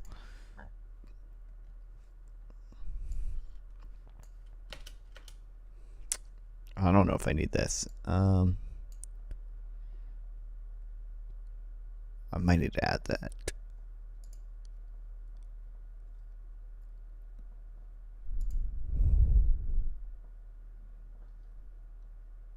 I don't think I need this.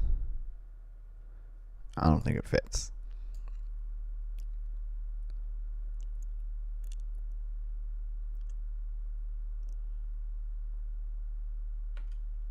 I can add, hold on, I can add some of this.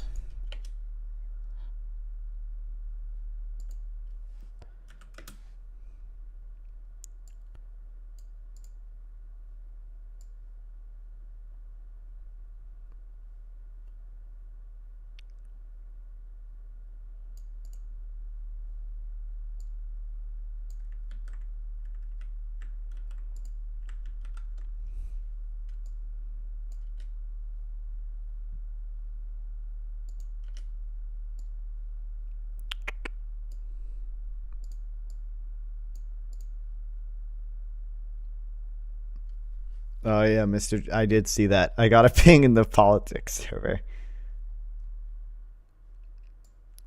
At everyone, screw Biden, whatever he's yapping about the creator of Dragon Ball passed away. Put Vegeta on the screen.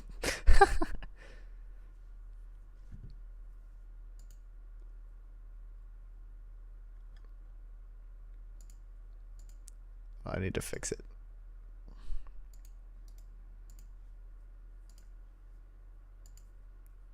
I need to fix this one too.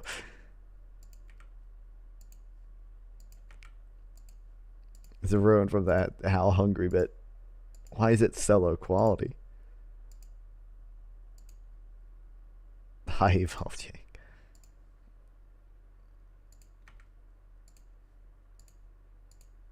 There we go.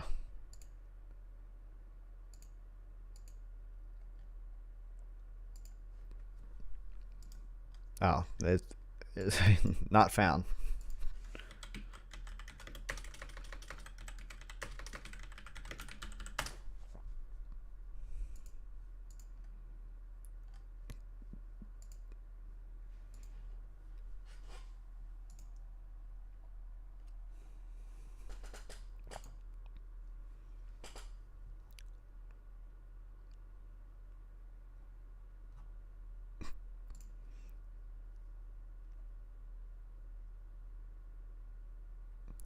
True.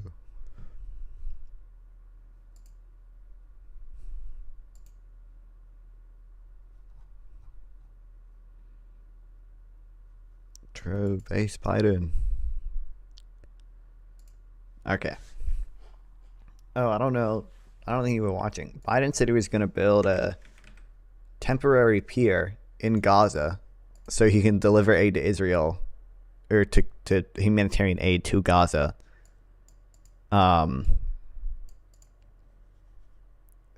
Through the sea with a pier.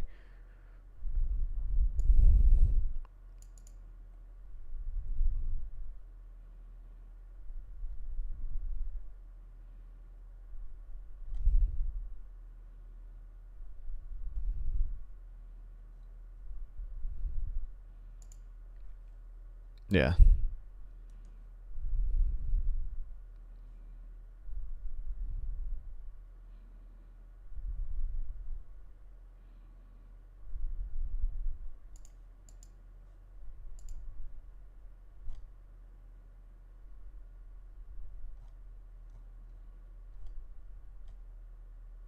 Expensive and haphazard.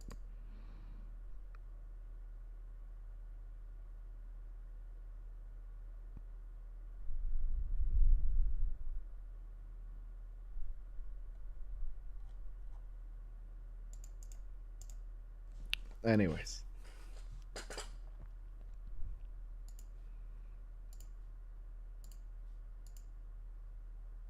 That's pushing powder down my musket so I may smite another off. I put a switch and a beam on my sight. Read it and weep, peasants. Okay. Read.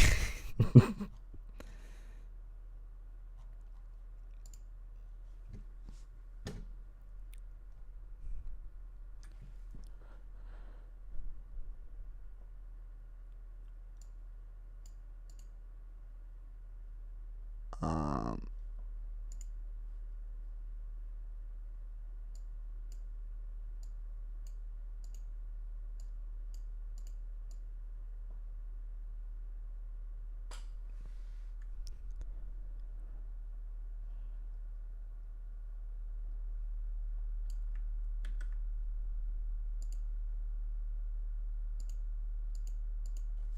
well, I might do this.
What's a good way? I need to like.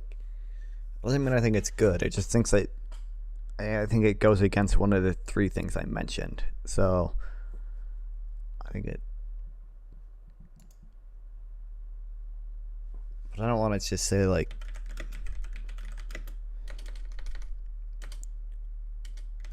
Goes against one of the three things I mentioned.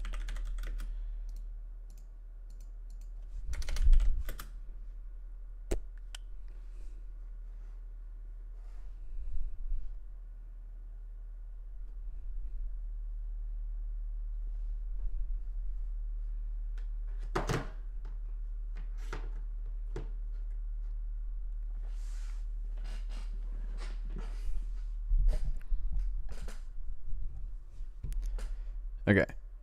What do we got to read next?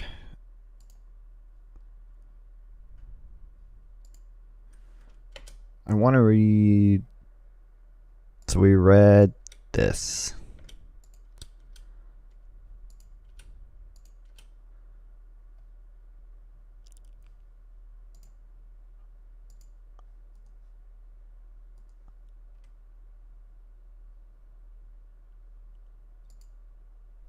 What's this one? Oh, that's not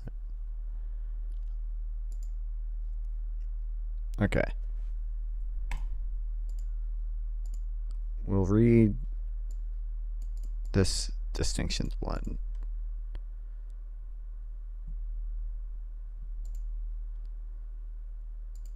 That might end up going under here. We'll see.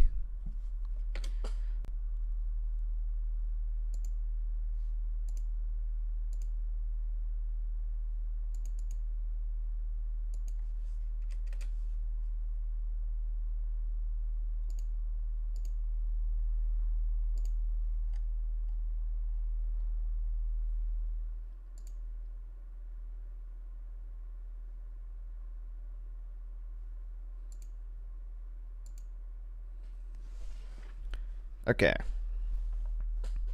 Distinction in humanitarian aid in the Gaza conflict. It is axiomatic that commanders are required to discriminate between civilians and combatants when attacking enemy positions. However, the difficulty in discriminating between civilian and military personnel and objects is heightened in the Gaza conflict due to the fact that Hamas fighters frequently wear civilian clothes, drive civilian vehicles, and embed themselves in built-up civilian areas. This post considers Israel's obligations in the Gaza conflict in light of these difficulties, using the U.S. Department of Defense Law of War Manual as a guide. Although the manual does not apply to Israeli operations, its provisions are instructive when assessing how the law of armed conflict applies to the Gaza conflict, as well as how the U.S. armed forces would approach similar issues. The post commences by addressing Israel's legal obligations when targeting before turning to considering safe zones and humanitarian corridors.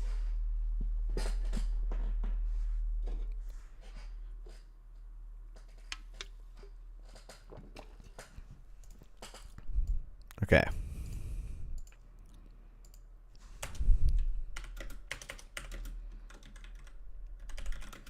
Examines Israel's obligations using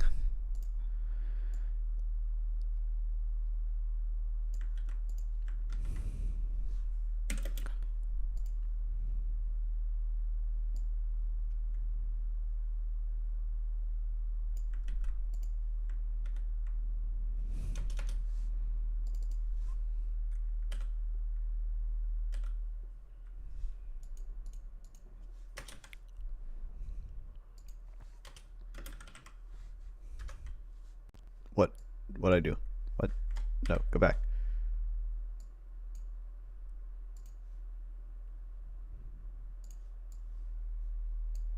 What the hell?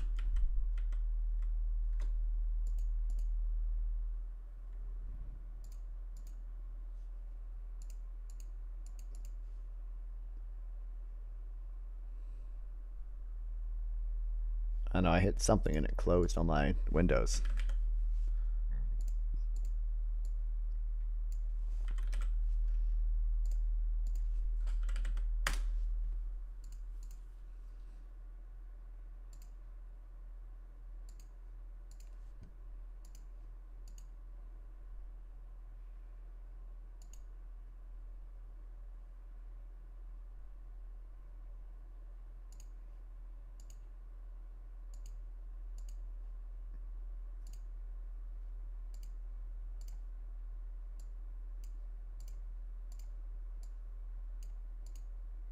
Okay, I fixed it.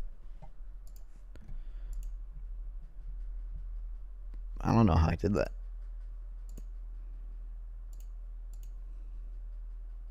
Why does Kick say I have 4 viewers? There's no way I have 4 viewers.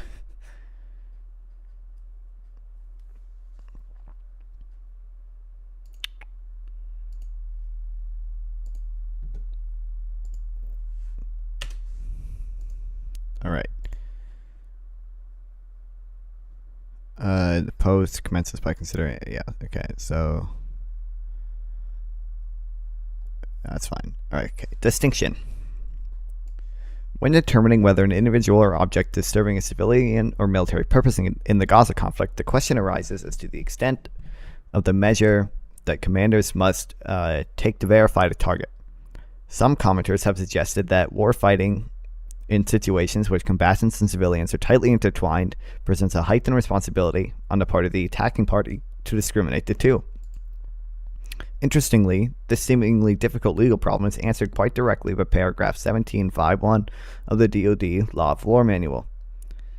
It states that both international and non-international armed conflicts, an adversary's failure to distinguish between its forces and the civilian population does not increase the legal obligation on the attacking party to discriminate when conducting the attacks against the enemy. So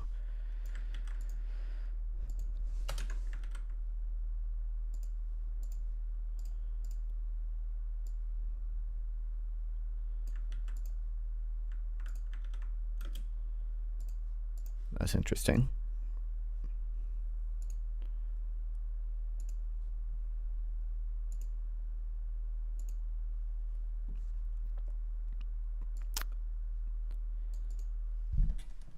This provision indicates that the commanders cannot be held to the same degree of accountability for mistakenly targeting civilians when it comes when an adversary fails to distinguish his forces. Ooh, that's kind of that weird. Okay, so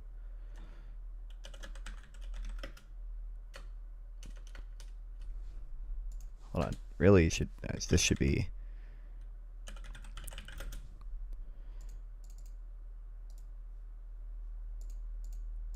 There's no way I spelled that right. What? Oh, I did. I'm learning.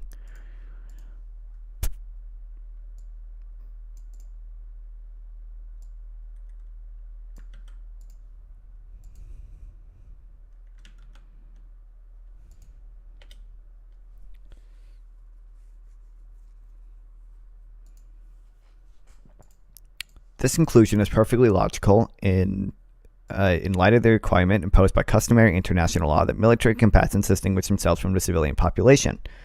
Paragraph 17.5.1 encapsulates the concept that military commanders are not required to assume additional burdens resulting from the failure of enemy to adhere to provisions of international law. Clearly, paragraph 17.5.1 does not state that the commanders are relieved of any duty to discriminate. Rather, the DoD's position reflects a well-reasoned conclusion that no party should be permitted to obtain a military advantage by ignoring well-established principles of international law. Indeed, any other result would encourage rather than discourage flagrant violations of the law of armed conflict. It is therefore appropriate that the policy outlined in the DoD manual is equally applicable to the context of the IDF operations in Gaza.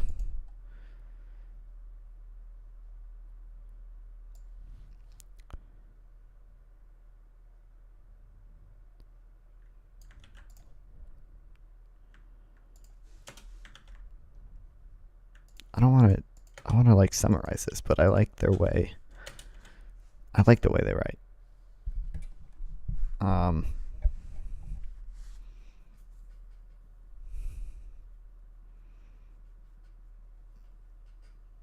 Okay, so maybe I should just like up here like state a general thing, and then I'll have these two like quotes down here.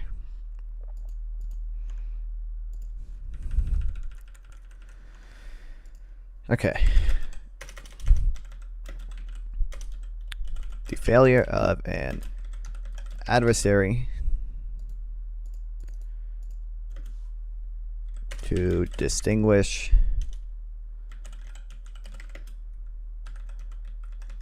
between military and civilian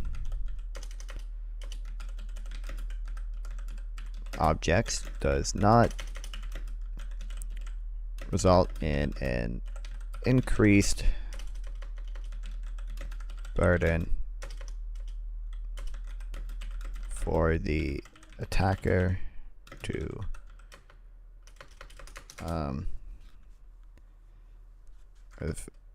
fuck, how did I do that again? What the hell?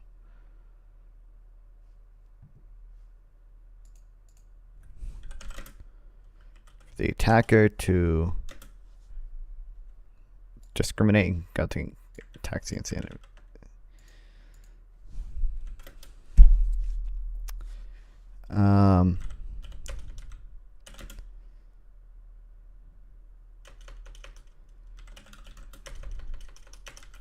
This is because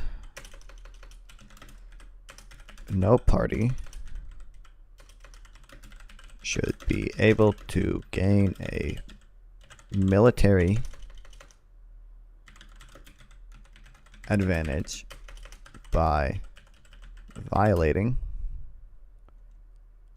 international humanitarian law,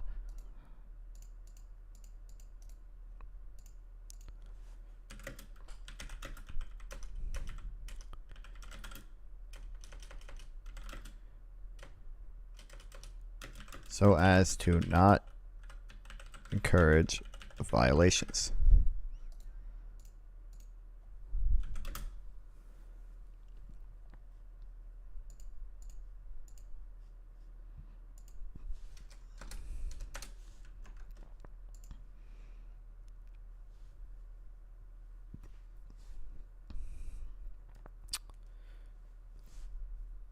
Accordingly, the normative provisions contained in the DoD manual concerning discrimination between civilians and military targets should apply even when attacking Hamas targets in the built-up areas of Gaza.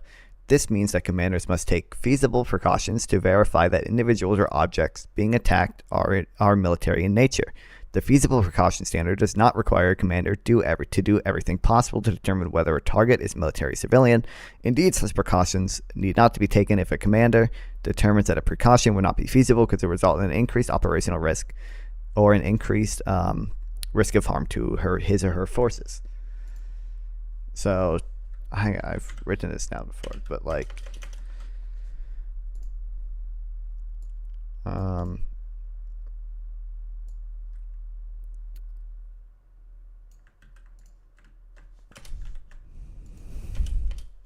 Commanders must take feasible precautions to verify it are military in nature, but this does not require they do everything possible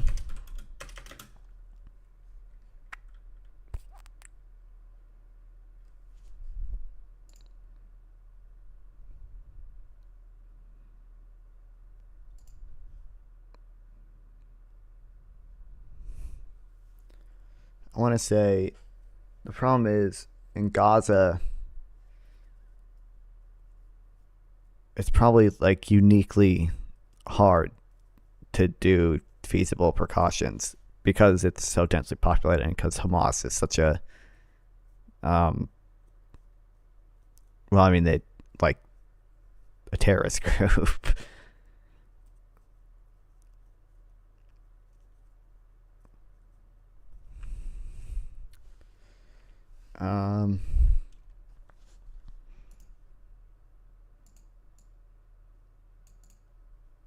Okay, the feasible precautions required to be taken in Gaza must take into consideration that Hamas fighters regularly use civilian regularly use civilian structures as base for operations.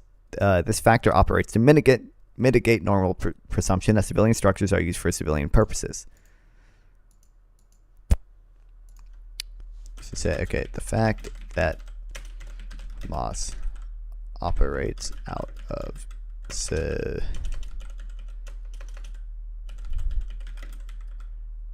structures mitigates the assumptions that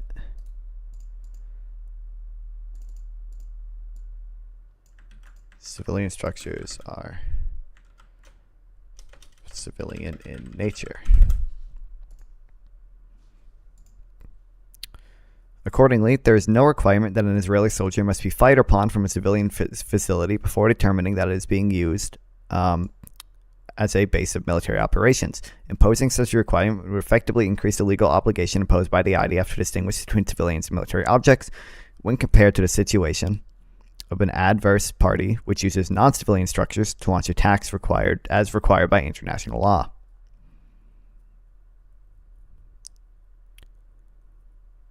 Wait, hold on. Imposing such a requirement would effectively increase the legal obligations imposed on the IDF to distinguish between...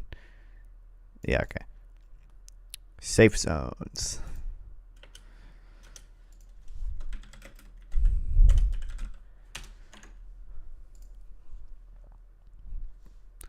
Another highly prominent issue in the Gaza conflict is the availability of so-called safe zones. Israel has been accused of bombing areas in southern Gaza that had previously been declared safe zones. This is a big thing I need to read more about. Hopefully they get into it more because, yeah, people got really mad at them for that. But I just don't see an alternative. So, like, I don't know. All right. The problem with this critique that it's legal and impossible for a safe zone to come into existence absent of a mutual agreement on the part of warring parties. Indeed, a sign... What is this? Sine qua non, essential condition. Okay. Indeed, sine qua non, an essential condition for a legally binding safe zone is consent between the warring parties. A unilateral declaration of a safe zone cannot possibly be effective if the adverse party elects to attack from inside the safe zone, like Hamas does, and they hide hostages there too. It is perfectly clear that Hamas and Israel have never agreed to such safe zones. Therefore, none have come into existence. Nonetheless, Israel properly advised civilians to move to southern Gaza, to move to the southern part of the strip, because it is relatively safe there compared to the northern part. This reflects a good faith analysis on the part of the IDF as to where military operations most dangerous to civilians would likely to occur. In advising civilians to move south, Israel provided notice so that civilians and the authorities in control of the civilian population can take measures to reduce the risk that civilians would be harmed by military operations. Okay, so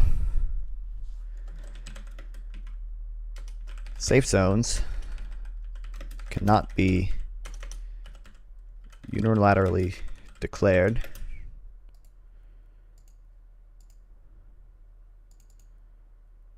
is that literally what? Yeah, unilaterally.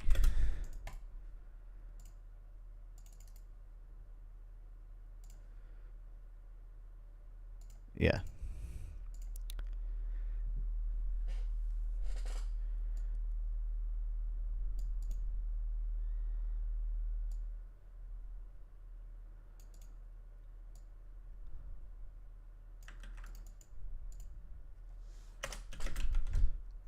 A unilateral declaration of safe zone could not possibly be effective if an adverse party elects to attack from the safe zone, as Hamas has done in the past. Hold on, I need to learn more.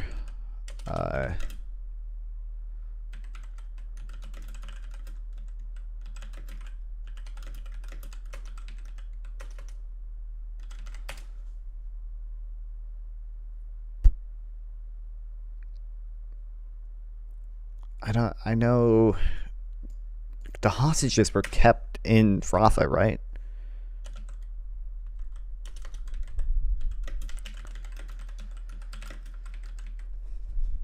Which kind of implies that yeah, 2 is where rescued him Monday.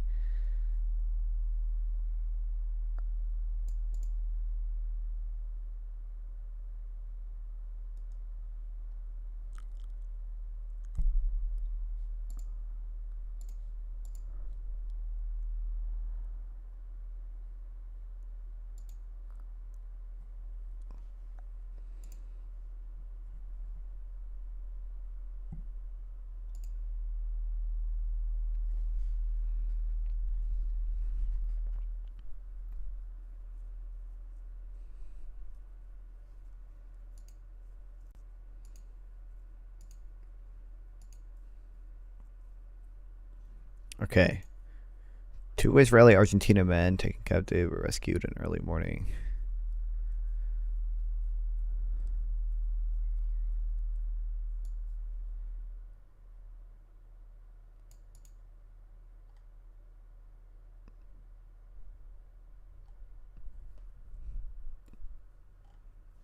Yeah, I would say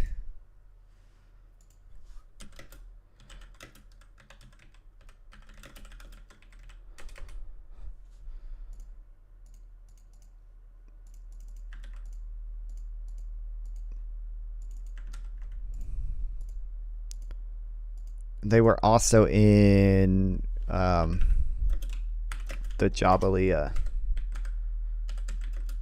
strike that we read about.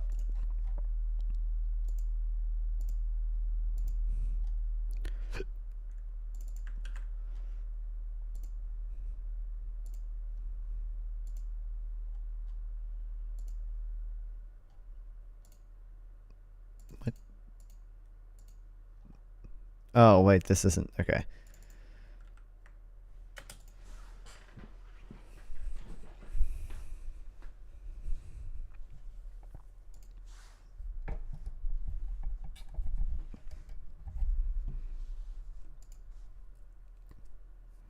Okay.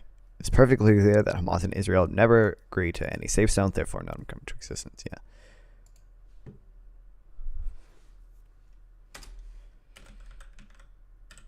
Israel's advisor for civilians to move south, where they expected fighting to be most violent. I don't know.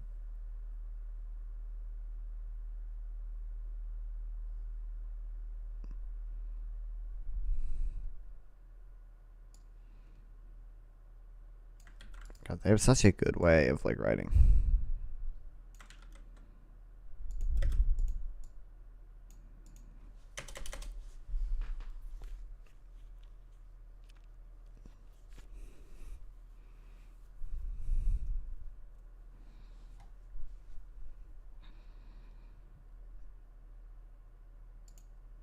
I don't know what to title this one.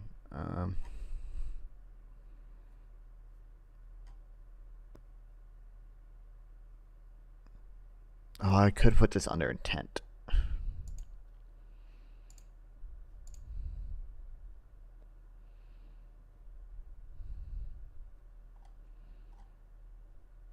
Yeah, this will go under intent when I'm done.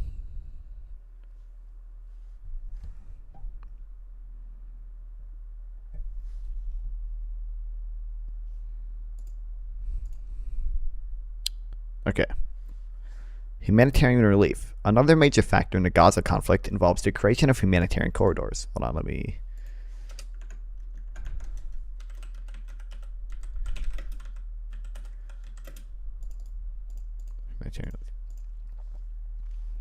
There is no question that humanitarian corridors constitute an appropriate method of relieving the suffering of non-combatants. However, any requirement to provide humanitarian aid to the civilian population applies only when the relief is provided in an impartial manner without adverse distinction. This means that Israel has a right to ensure that humanitarian relief is provided to the hostages taken on October 7th. Okay, this can easily be accomplished if Hamas allows authorized representatives of the International Committee of the Red Cross or another credible international body to access the hostages. Israel can properly condition any provision for humanitarian aid, especially with respect to the northern part of Gaza enclave, upon the compliance with the non-discrimination provisions of Article 18. As to the fuel embargo, Israel also has an obligation to allow relief consignments of supplies which are essential for survival of the civilian population. However, Israel argues that Hamas already has adequate fuel supplies for its civilian population, but instead has elected to use those supplies for military purposes. Israel is not required to allow the passage of fuel supplies which are in excess of the basic humanitarian needs of the civilian population, which instead would be used for the purpose of augmenting the amount of fuel available for military purposes. Okay, so Israel is required to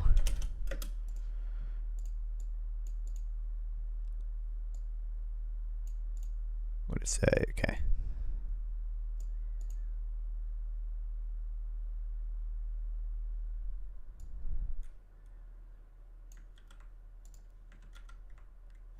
So necessary to, but they can. Another major factor in conflict. Okay, so there is no question humanitarian corridors constitute an appropriate method of relieving any requirement to provide humanitarian aid to the civilian population applies only when the relief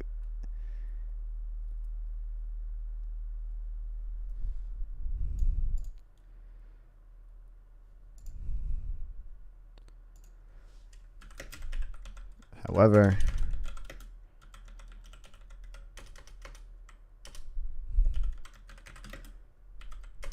that is interesting. I didn't know that. So Israel actually doesn't have to provide some humanitarian aid if it is inappropriately delivered.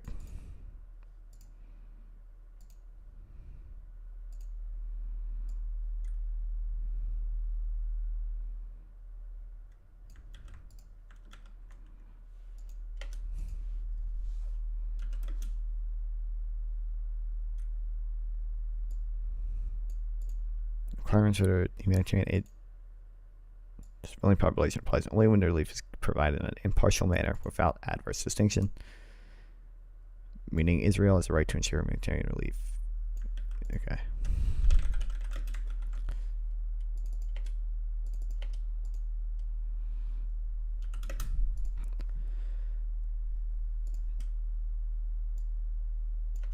To the hostages.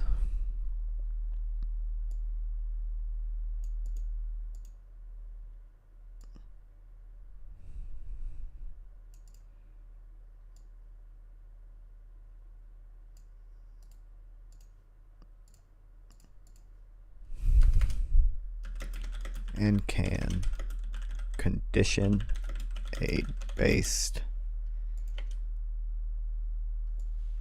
I should say Israel, meaning Israel can condition aid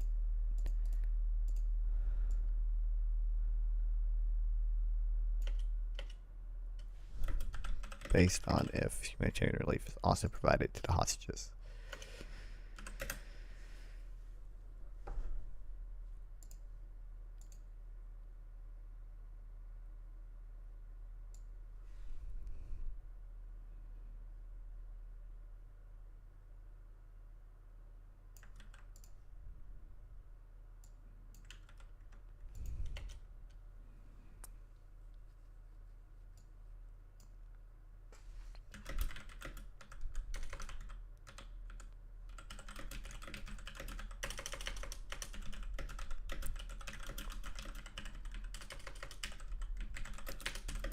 All right, that's interesting. I didn't know that before.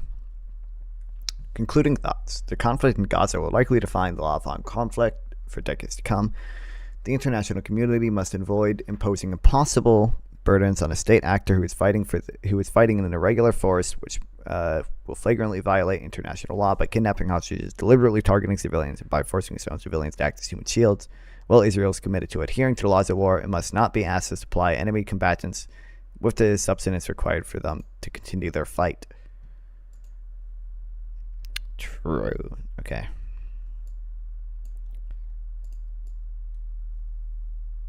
Let's see if I can figure this out. So if I select all of these, or here, these, and then drag it under intent. And then can I drag it like there? Yeah, baby. All right. What's this called? Distinction and humanitarian aid.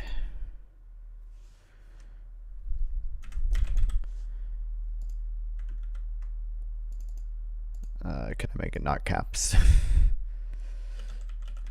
Distinction and humanitarian aid. All right. Boom.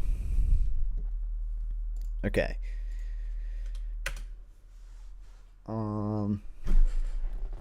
What one do we want to do next? So this needs to go in war crimes, actually. Oh, but this is the Destiny notes. Hold on. We can slash toggle heading 3. Wait, no. Toggle.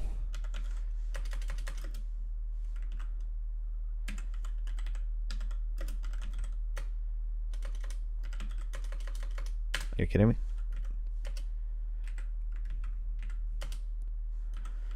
Okay. Toggle heading 1. Destiny notes.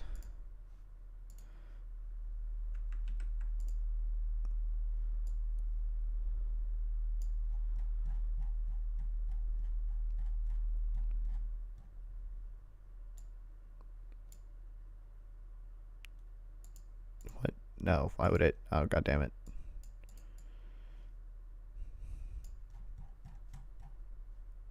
Oh, what the fuck?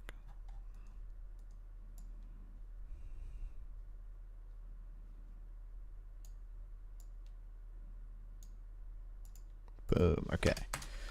This needs to go there.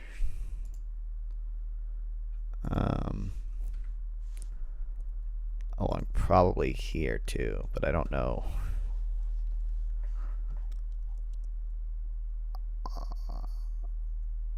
Oh, it might need to. Okay, we'll figure it out.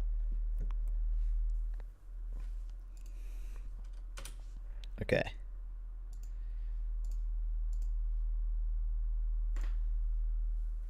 How long is this one? It's relatively short. How long is this one?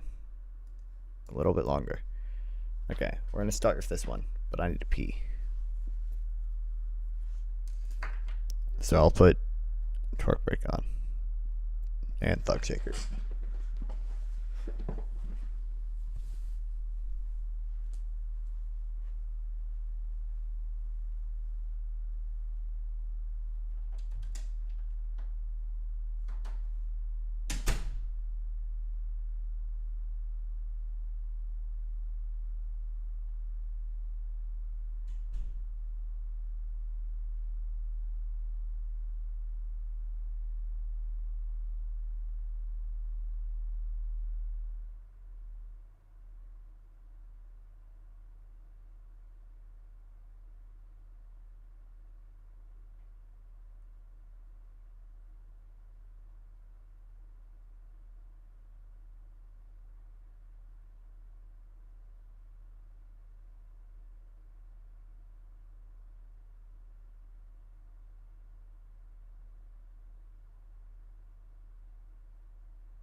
right, chat.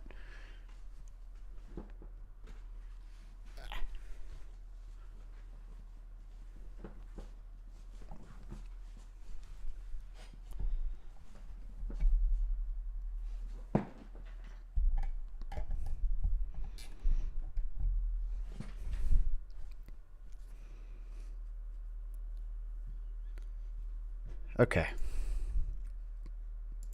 Why did the person watching leave as soon as I got back, but stayed while I was gone? I guess they really liked Work Break.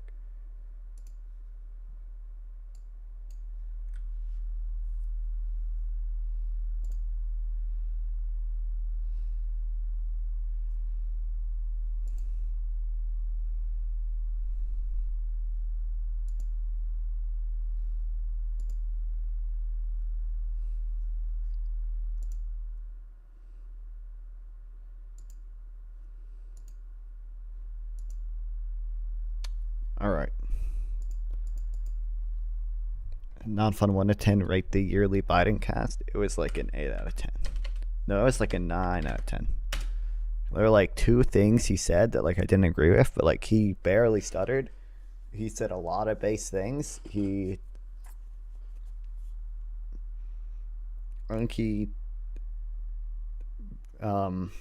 guess he didn't technically say Trump's name, but he blasted Trump pretty effectively.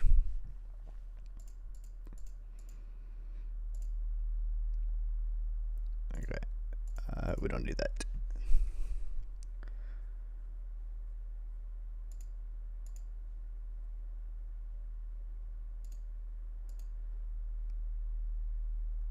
All right. What is and is not human shielding? The use of human shields is looming large in a conflict between Israel and Hamas. President Biden has on numerous occasions charged Hamas with using civilians as human shields, as has the European Commissioner, President Ursula von der Leyen. The practice also took center stage at October.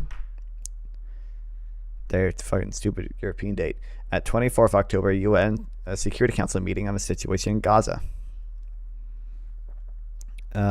Their Secretary General, Guterres, explained bluntly that protecting civilians can never mean using them as human shields. Secretary of State Anthony Blinken agreed Palestinian civilians must be protected and Hamas must cease to use them as human shields.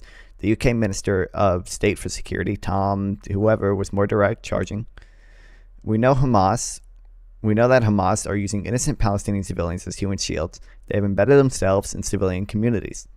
So too was Germany's foreign minister, who warned, we must not be fooled by Hamas's playbook, and stressed their use of women and children in Gaza as human shields, and they're hiding the weapons under supermarkets, apartment blocks, and even hospitals.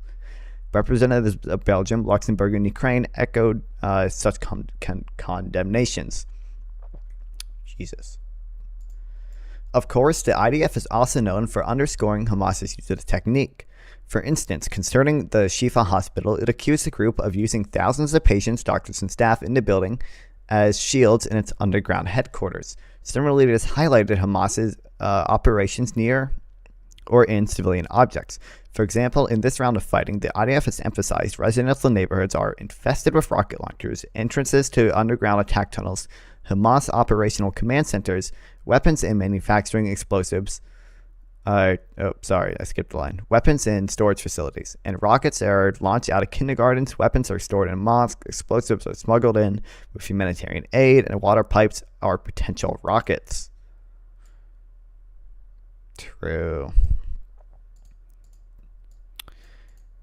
And as to the strike on the senior Hamas commander and other fighters at the Jabalia, why are they spelling it differently here? Okay. Refugee camp that caused extensive incidental civilian loss of life and injury. The IDF explained that the targets were in an area where there are underground tunnels in operations in between civilian buildings. Okay. Sadly, the use of human shields is an all too commonplace phenomenon of warfare. Hamas and other organizations and other organized armed groups in Gaza are frequently charged and Jesus. I'm like Joe Biden giving the speech when he messes up. Hamas and other organized armed groups in Gaza frequently engage in a practice, as noted in a 2019 report by NATO Strategic Communications Center of Excellence. Hamas's use of human shields includes firing rockets, artillery, and mortars from proximity to heavily populated civilian areas, often from or near civilians, which should be protected according to the Geneva Conventions, e.g. schools, hospitals, and mosques. Locating military or security-related infrastructure such as HQs, bases, armories, access routes, lades, or other defensive positions within or in proximity to civilian areas. Protecting terrorist houses and military facilities, or rescuing terrorists who are besieged or warned by the IDF. What? Besieged? Oh, besieged. Okay.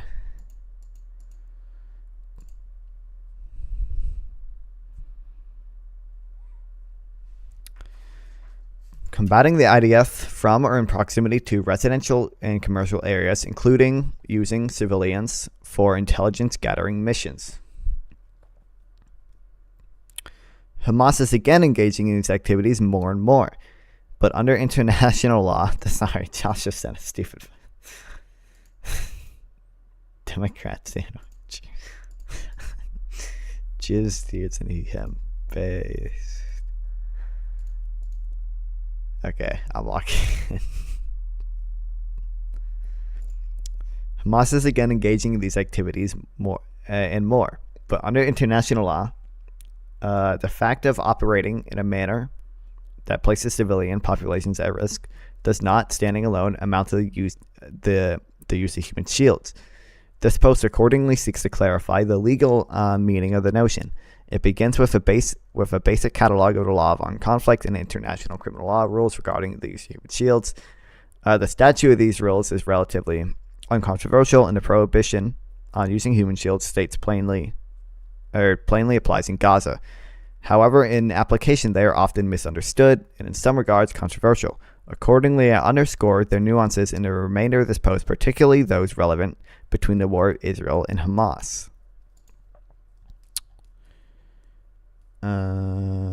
Do I need to add anything from this? I don't think so, really.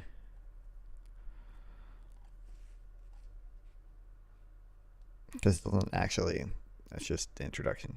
I shouldn't need that.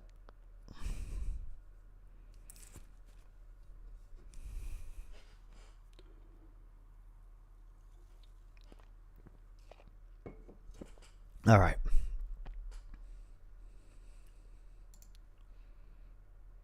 Wait, what day is today? Is today Thursday? Yeah, today's Thursday.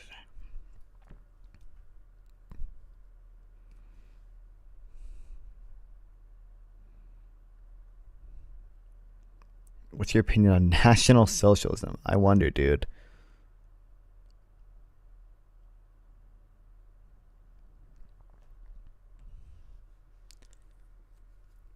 All right. The law of human shielding. LOAC treaty law. Provisions in numerous LOAC treaties ban the use of human shieldings with respect to international armed conflict.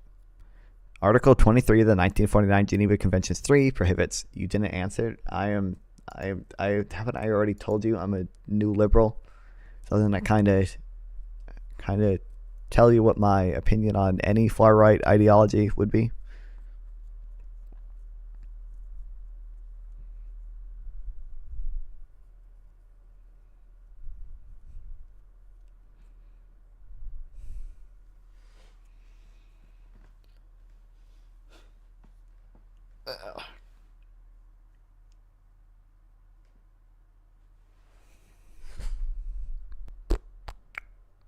Why do you hold on to those beliefs now? What do you mean? A lot of reasons. You'd have to specify which belief.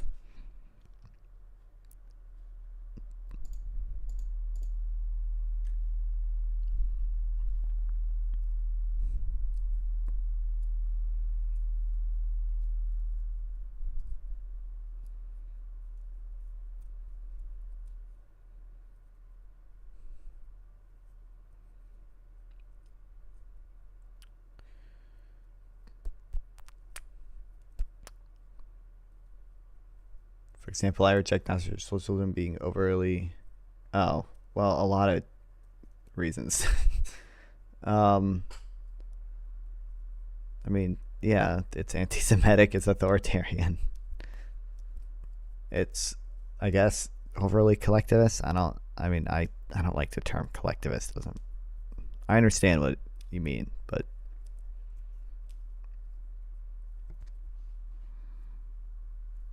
I'm a big fan of liberal democracies, okay? So okay, I gotta read this. Gotta lock in.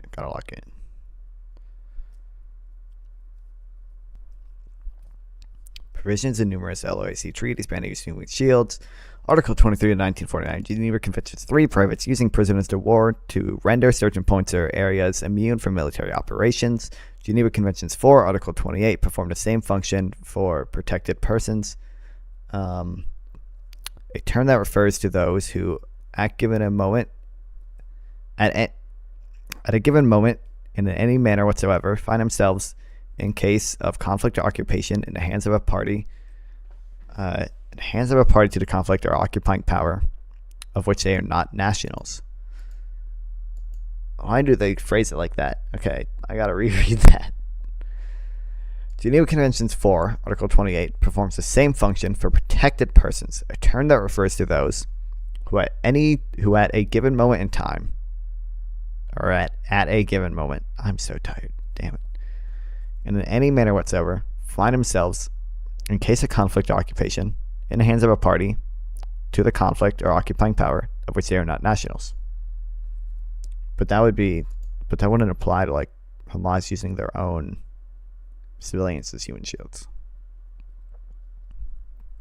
The 1977 Additional Protocol 1 to the 1949 Geneva Conventions likewise forbids the practice.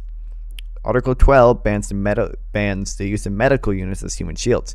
However, the most significant and well-known prohibition appears in Article 51(7), which extends to all civilians, not just those who qualify as protected persons. The presence or movements of the civilian population or individual civilians shall not be used to render certain points or areas immune from military operations, in particular attempts to shield military objectives from attacks or to shield, favor, or impede military operations.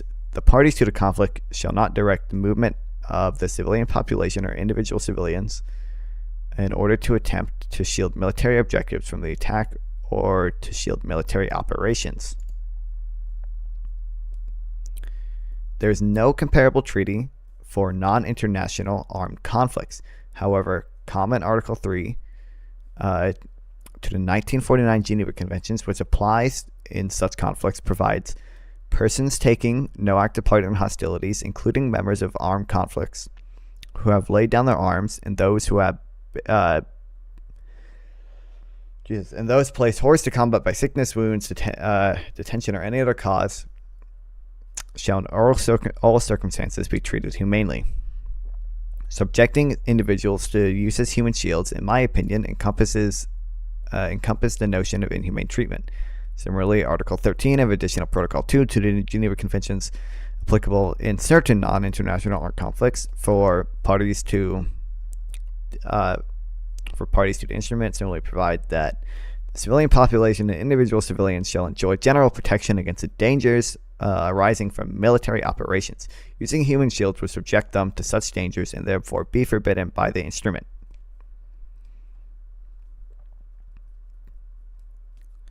As to the application of these provisions, Israel is not a party to Additional Protocol 1 or 2. They do not apply in the conflict. Further, there is uncertainty as to the classification of the conflict. Although I find it to be non-international, reasonable colleagues in the field style as an international armed conflict. This complicates a direct application of the Geneva Convention provisions.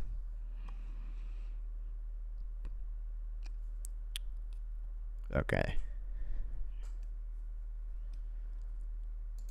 It hasn't really told me much yet. Okay.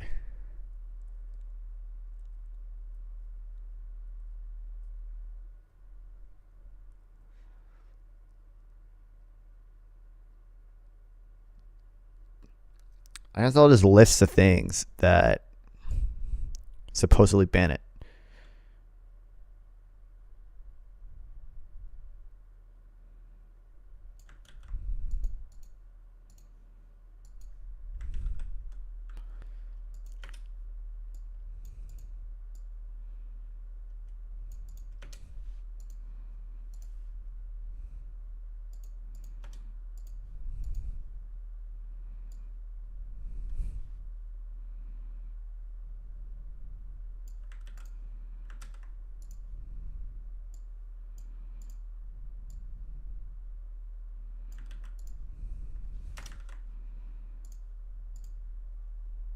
There are people who dislike both Jews and Muslims. What? There are some people who dislike both Jews and Muslims who are sort of indifferent to it. I mean, that's true. That's. I know. It's just why. There's no real reason to view it as a Jews and Muslim thing. Like it. Well, there's some reason to, because obviously the conflict originally started because the Zionists wanted to go back to the Holy Land rather than anywhere else. I don't know. Maybe I just don't like viewing it that way. It's just like not like super relevant.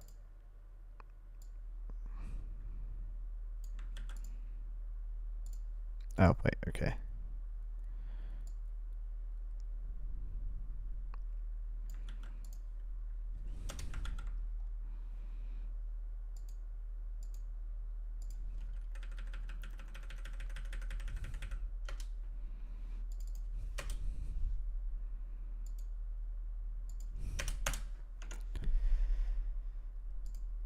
Regardless, it's not Jews who are invading Europe and raping women. Jesus. I don't think Muslims... Okay.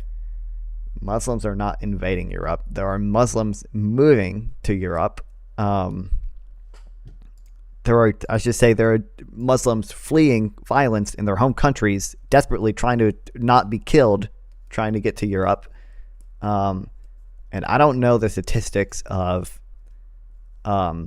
Muslim rapists versus European rapists, but I know in the U.S., I know for certain that immigrants commit less crime in the U.S. It seems to be generally true that refugees and immigrants don't commit more crime than the native population.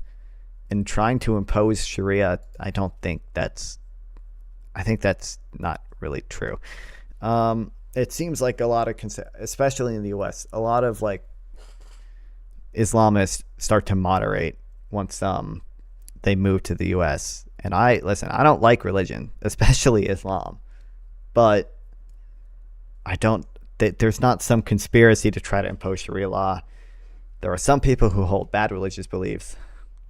You still awake? Yeah, barely.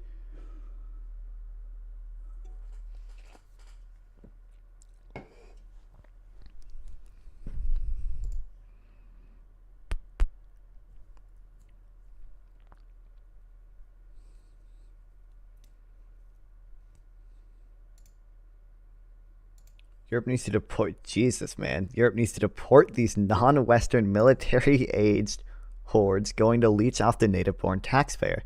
First of all, immigrants don't leech off the native-born taxpayer. They arguably do the opposite, because children require a ton of taxpayer money and money from their parents before they are ever productive members of society. They have to be, their school has to be paid. I guess in Europe, all the healthcare is paid anyway. But children receive a ton of taxpayer money to support them before they can work. Immigrants can work right away. The cost of bringing them up has been paid by other countries. They're a lot cheaper than having children. No, they don't leech off of taxpayer money. And deporting them is unhinged. They're refugees. They're fleeing war.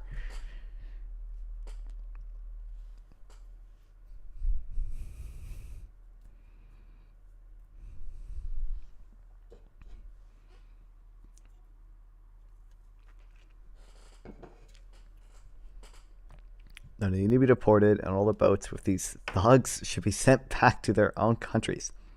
My guy. They are fleeing. Do you have Discord? They're literally fleeing war.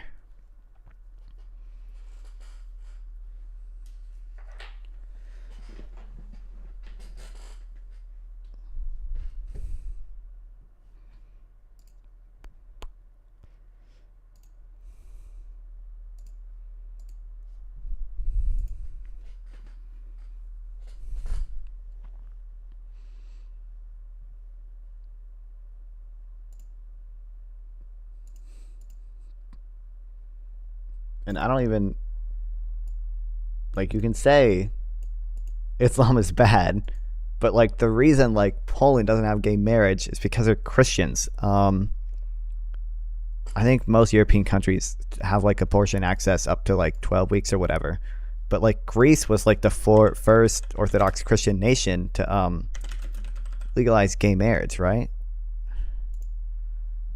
Nobody should have gay marriage? Okay, well, if that's your fucking position. Do you have Discord, my guy?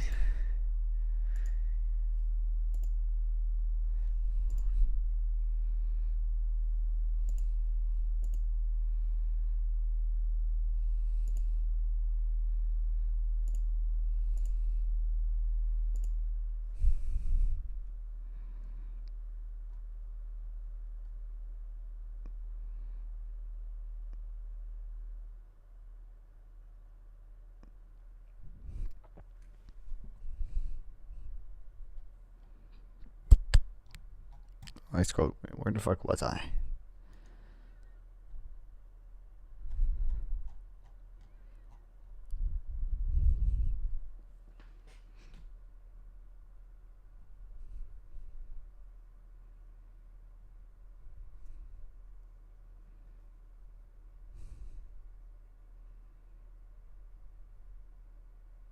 Oh, you're not answering. I have a Discord server. You can come chat in it. If the link still works. Hopefully it should.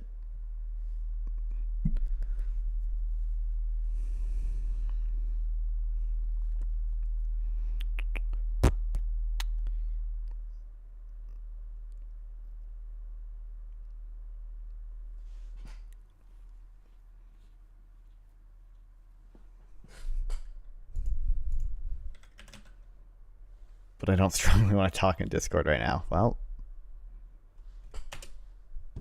I mean, you don't have to, but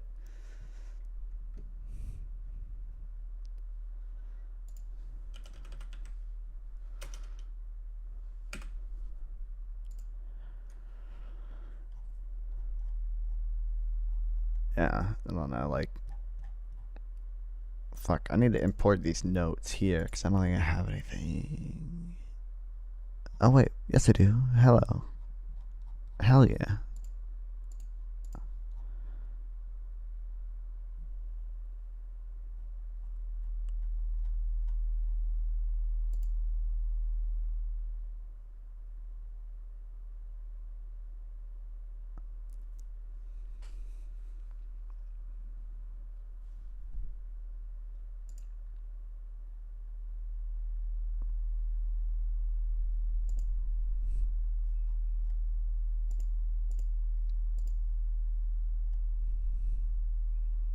What gives you to right to force him to give up those? Okay. My guy, if you want to talk on Discord, you can do that. You can join a server now. You don't have to talk right now if you don't want to, but you can be in it and we can talk later. I'm not going to argue with you through chat when you have Discord.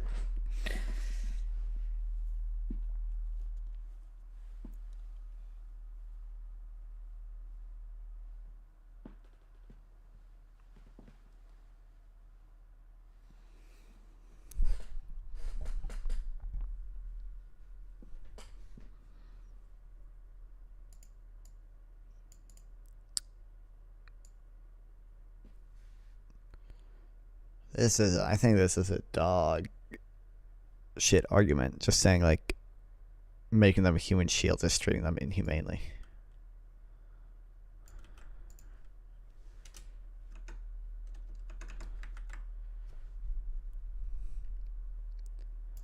think what this guy said, it's non-international. Yeah, he said he found it non-international.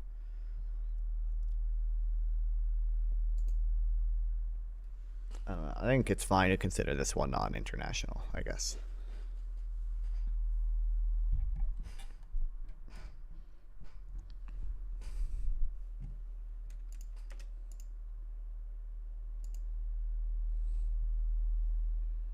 I don't consider myself to be strictly white nationalist, because I do think you can have some non. Yeah, like I said, my guy. If you want to come in the Discord, you can join now. You don't have to talk now. You can talk later. I gotta read right now. If we're gonna argue through there.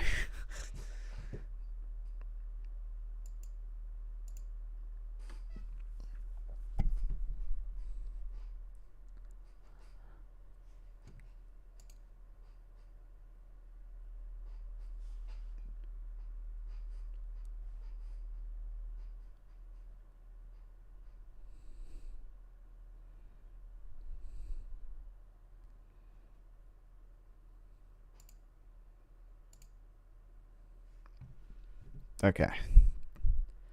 There's no comparable treaty for non-international conflicts, however common. Yeah, I think that's a fucking dog shit argument.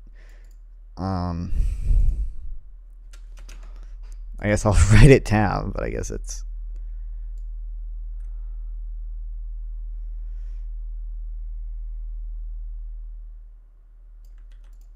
such a dog shit argument. Okay.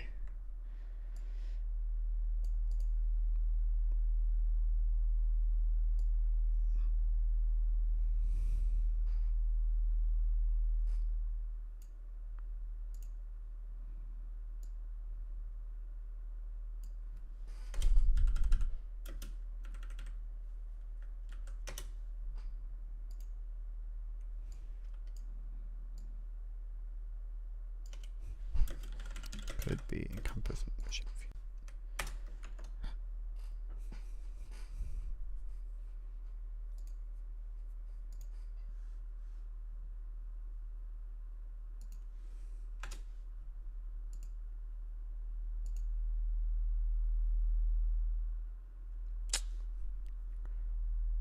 Okay.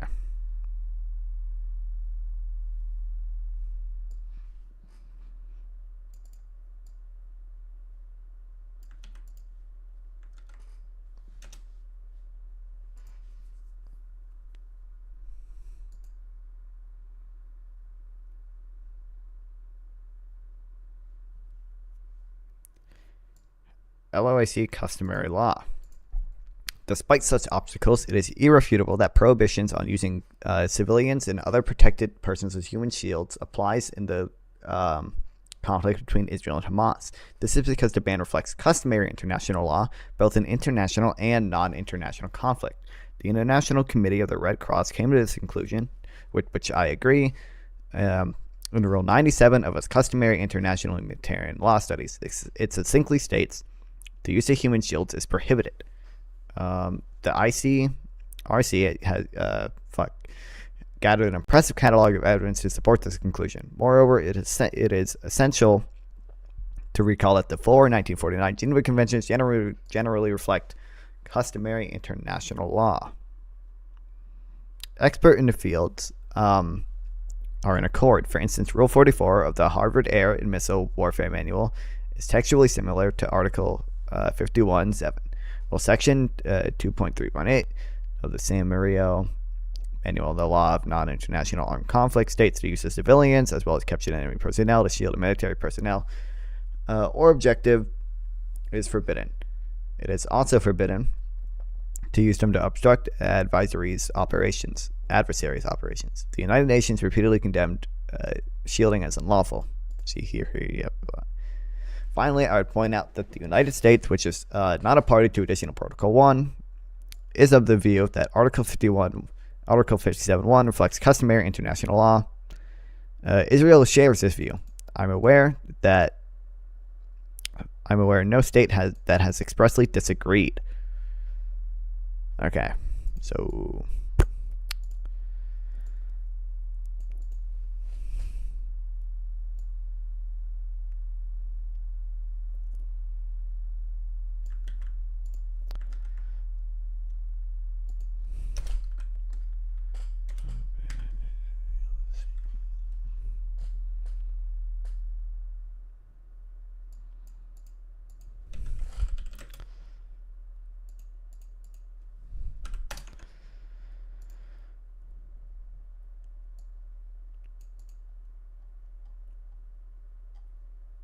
Wait, this is the wrong fucking thing.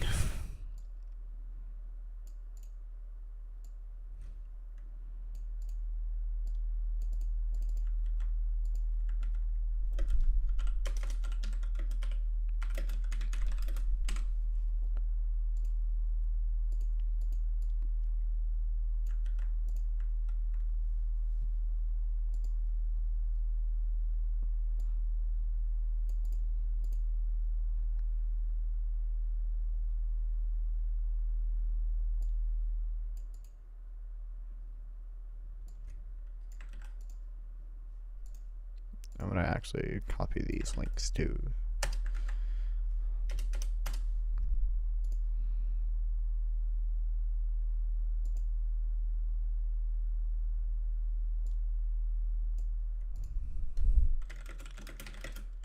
The U.S. and Israel, which are not parties to Protocol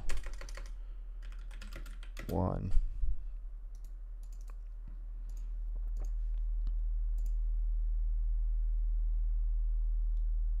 So to review that article.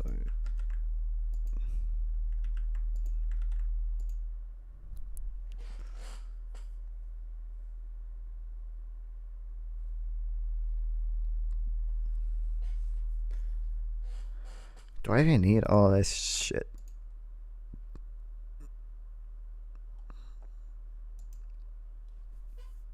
I might not. I might delete it later.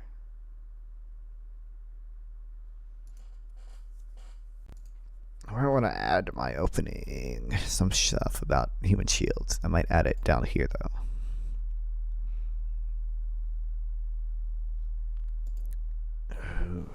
It's gonna be really fucking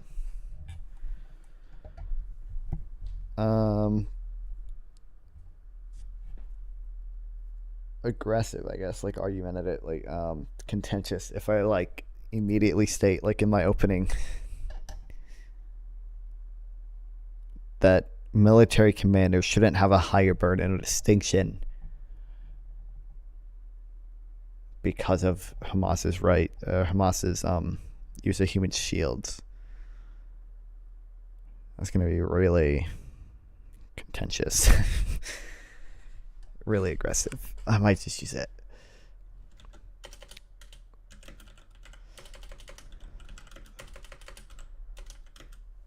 Okay, I'm on Discord. Oh, great. Oh, there's a voice channel. Can you join the stream room? Will it let you? Or you might have to join the waiting room, and then I can move you to the stream room.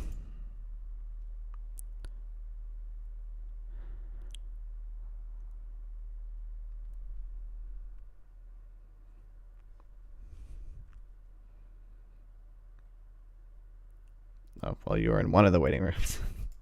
You can probably join the mod waiting room. I don't know, like.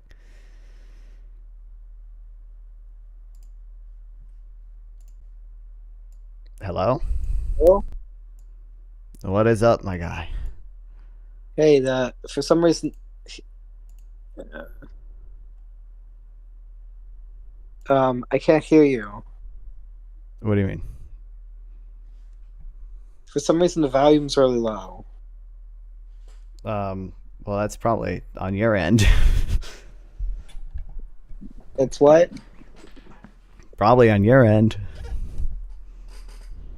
I don't use Discord.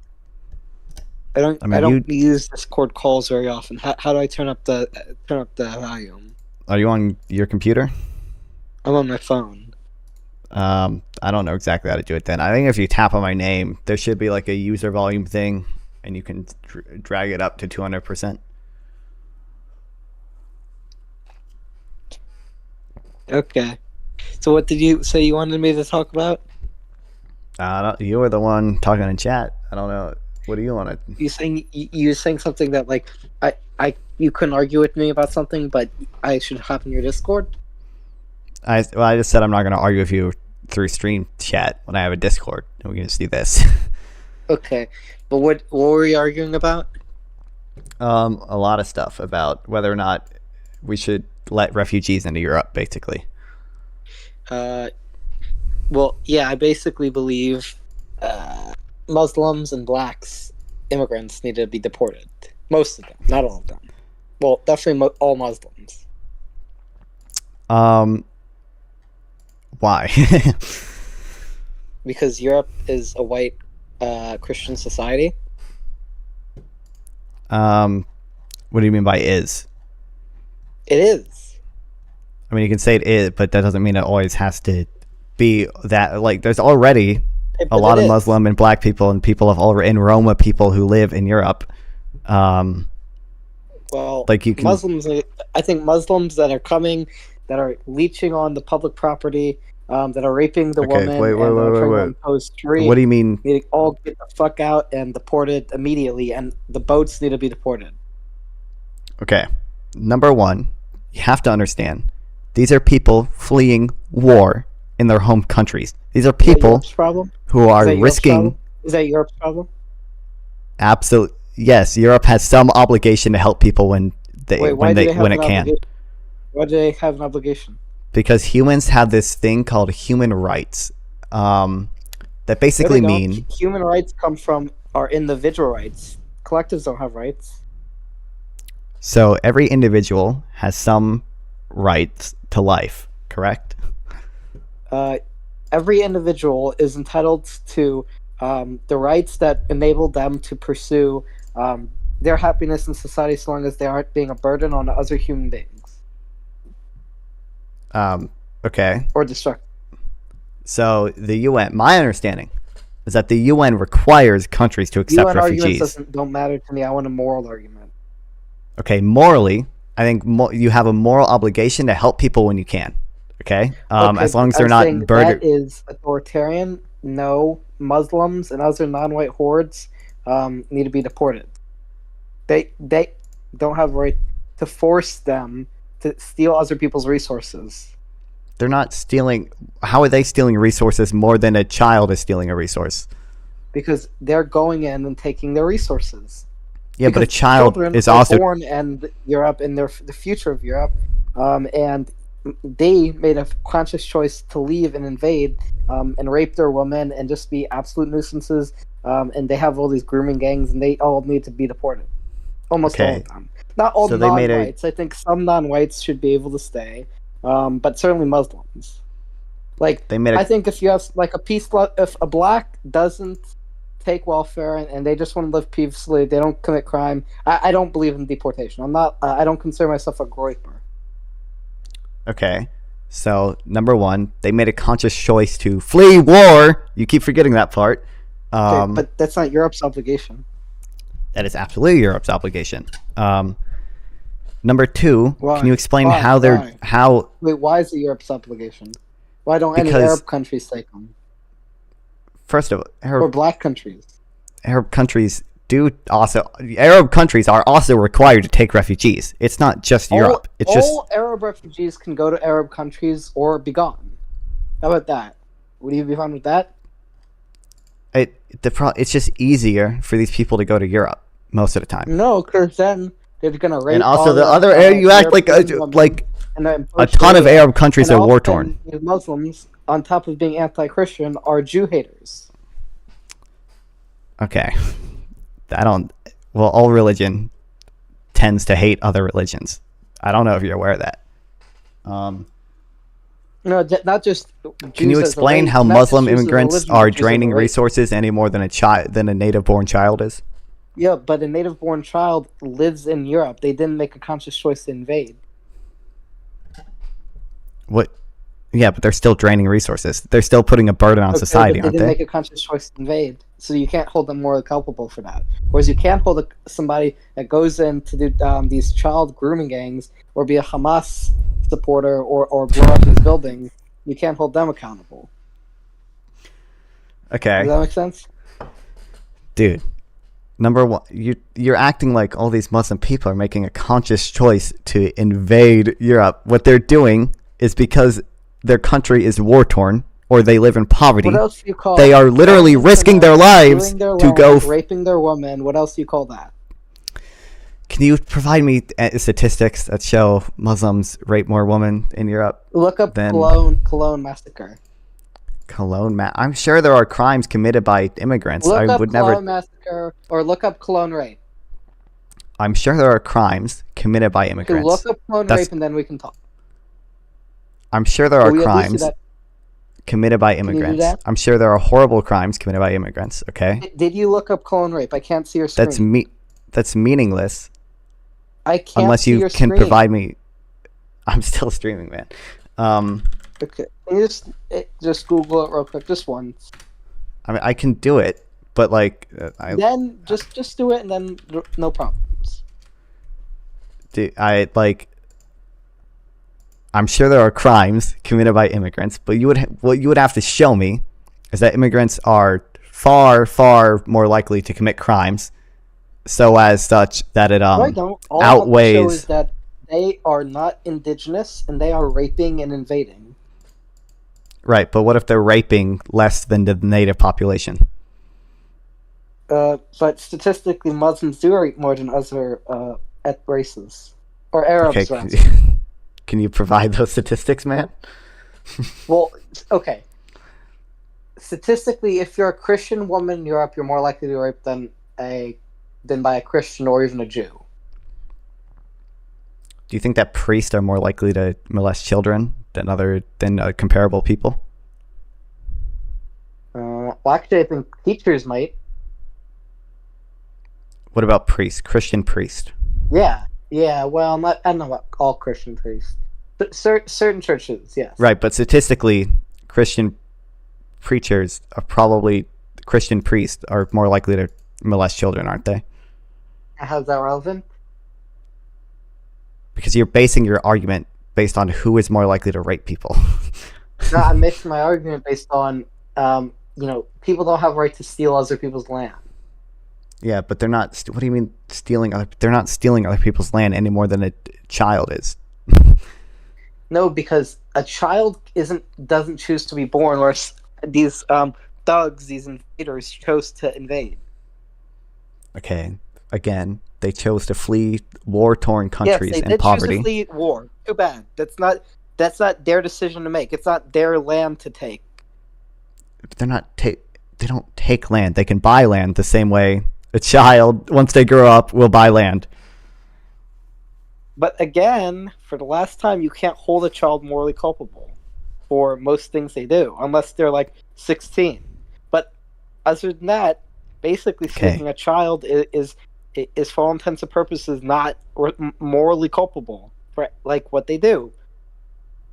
The point I'm trying to get at is that these people aren't draining any more resources than a child is. And plus, And they're not stealing land any more than a child the way is. the labor market works is that if you have more people competing Oh for my God. wages, then the wages will go down. So they're also kind of hurting the working So class. number But one, even there's that almost business owners no don't empirical hurt at all, evidence because that supports native-born that. business owners might say, we want to hire our own native-born workers who actually help us more than these immigrants who are mooching off the welfare. Are you familiar with the PPF curve? No. Okay, so I hate this fucking argument, okay?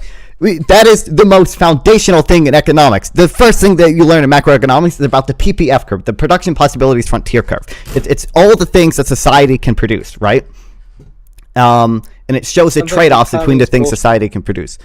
This is the foundation of all of macroeconomics. If you disagree with it, that's your fucking problem, okay? Literally, the first thing they teach you, is that... Paul Krugman is?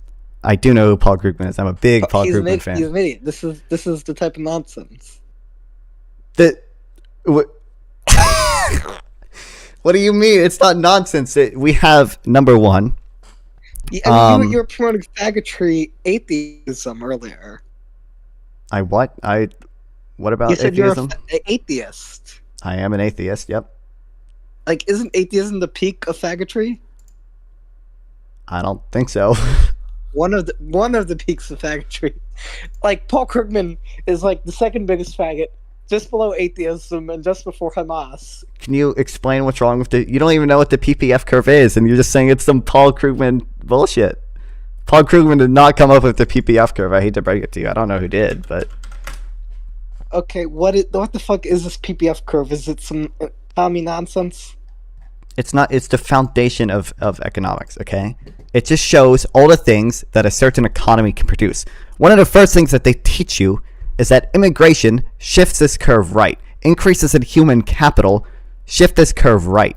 If we let immigrants into our economy, more nonsense isn't what the foundation of a solid economy is. The foundation of a solid economy production. is a strong consumer Oh my base god. and having a strong producers and capitalists, and it's important to have a balance. Now, some immigrants, right? I said I'm not strictly white nationalist. So, like, for example, if there's a Hispanic guy from South America who says, I respect the law, I'm a good tax-paying Christian conservative, I'm a little bit more brown, but like I'm not going to do any crime. Then if they legally immigrate and start a business, that's fine. But like that's only to a limited extent, right? More like growth, right?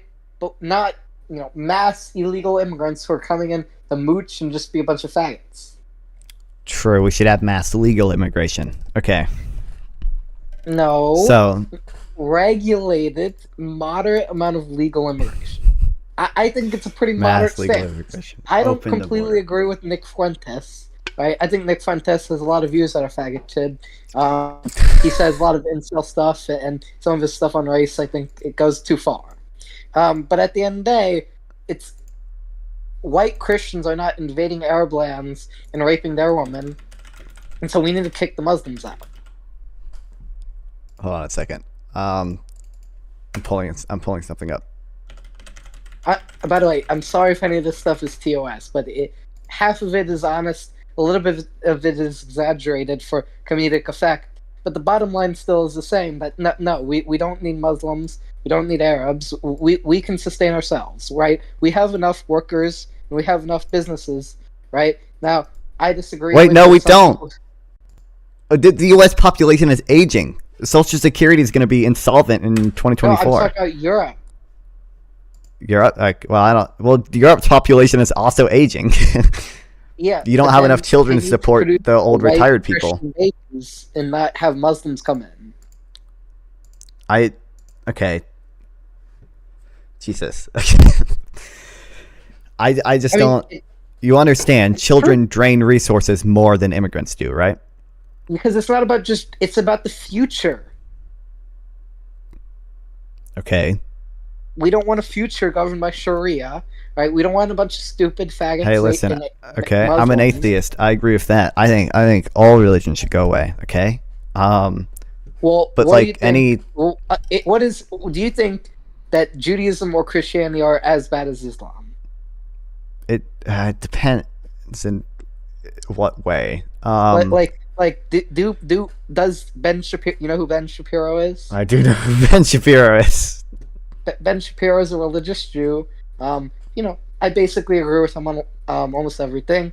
Ben Shapiro isn't going around blowing up churches. That's true, but the majority of Muslims aren't doing that either, right?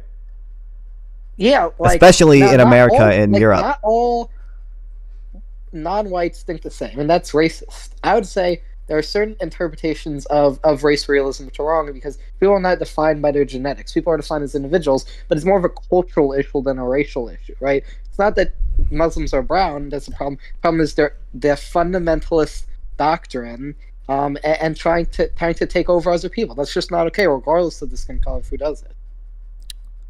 Yeah, but that's a problem with religion, and also but you mentioned Shapiro, culture. As I said, does not going on jihad campaigns. All right, Billy Graham, who's an evangelical Christian, isn't doing that. And most Catholics, know definitely aren't doing that, and Greek Orthodox. Now, they aren't doing that, but there are just as extreme claims. For example, that the soul enters the zygote the moment of conception, that cause Christians to have beliefs like abortion is always wrong. It's just they're just different. Abortion, not be religious, for example. Well, I'm aware that you can be that. But I'm saying the Christian belief in the soul at conception is what causes but that's a lot of Christians to be. That's not a harmful belief that is going around. That is a harmful belief. No, it's not. Are people being suicide bombed because of it? No, but women are being forced to be pregnant because of it. Would you rather be bombed or be forced for 9 months to not kill your baby? I mean, obviously you can say one is worse than the other. I would rather be forced. I would rather be forced to carry a baby for 9 months. Okay. This is still that Islamic doctrine is more harmful than is the Jewish or the Christian doctrine. The most extreme Islamic doctrine is obviously worse than a lot of the moderate Christian doctrines. But we could imagine where a moderate... Even extreme Christians don't have a clear-cut doctrine of... Like, do you know who Dr. Sam Harris is? I'm a big Sam Harris fan, yeah.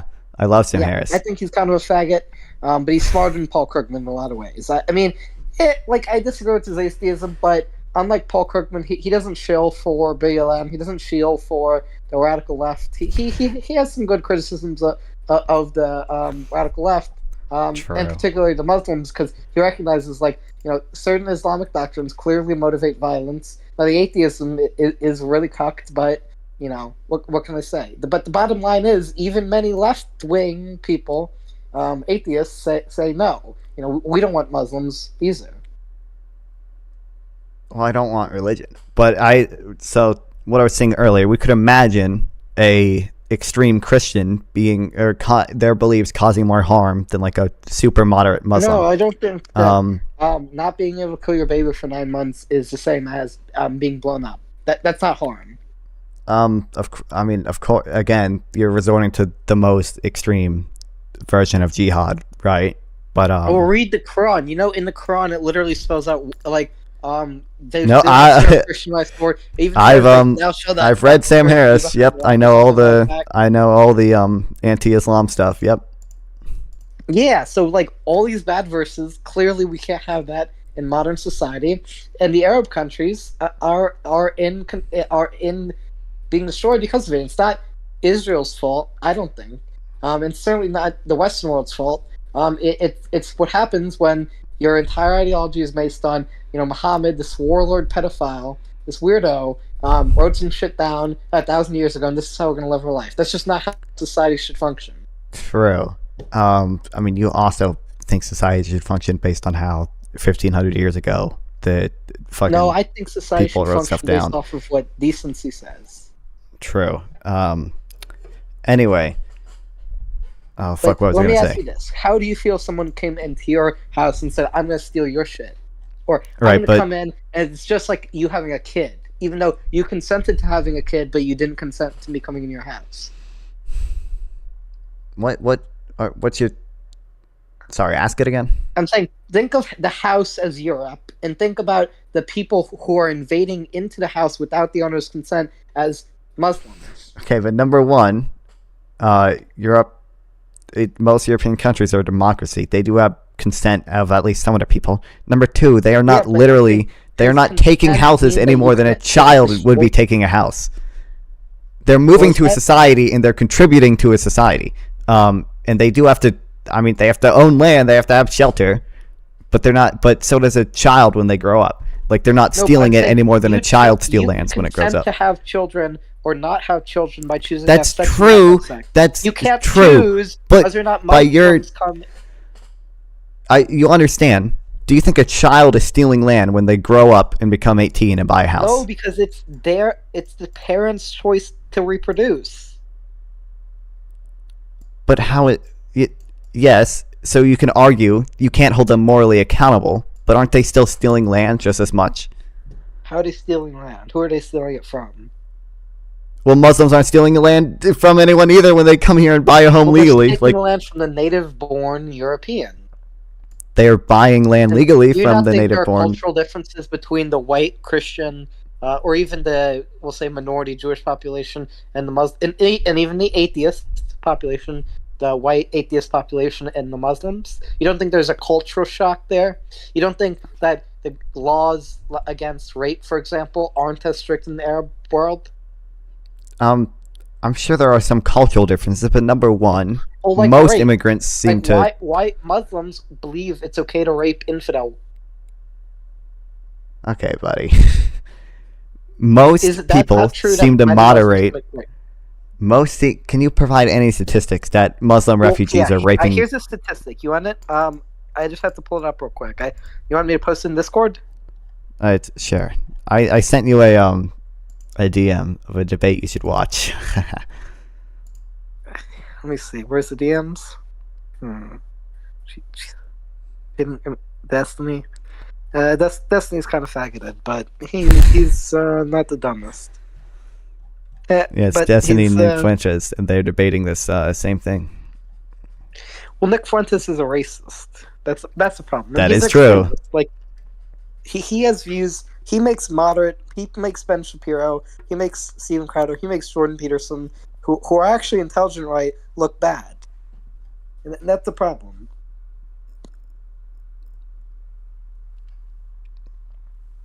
It's just like, I'm sure there are like some cultural shocks, but it just seems like the economic payoff is just so worth it. Would you be willing to watch a 6.5 minute video real quick? I don't know. Who's it by? It provides some references, but we don't have to. You don't have to if you don't want. Would you be willing to? I mean, I'll skim through it. Okay, it's from CBN, so I think this is a Christian broadcasting network thing, but don't shoot the messenger. Migrant. I mean, I'm sure Islamists commit crime. It's just like a matter of, do they commit more? I know, but be open-minded. I'm open-minded. As I said, I don't agree with the crazies who go around shooting up churches or mosques. Right? That's not okay. Or shooting up churches.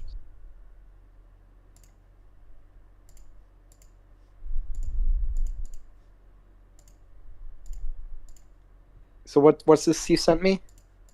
I sent you it's a thing from Joint Data Center that just says they don't have any you also evidence. Have to remember, just because a UN fucking idiot says something doesn't make it true.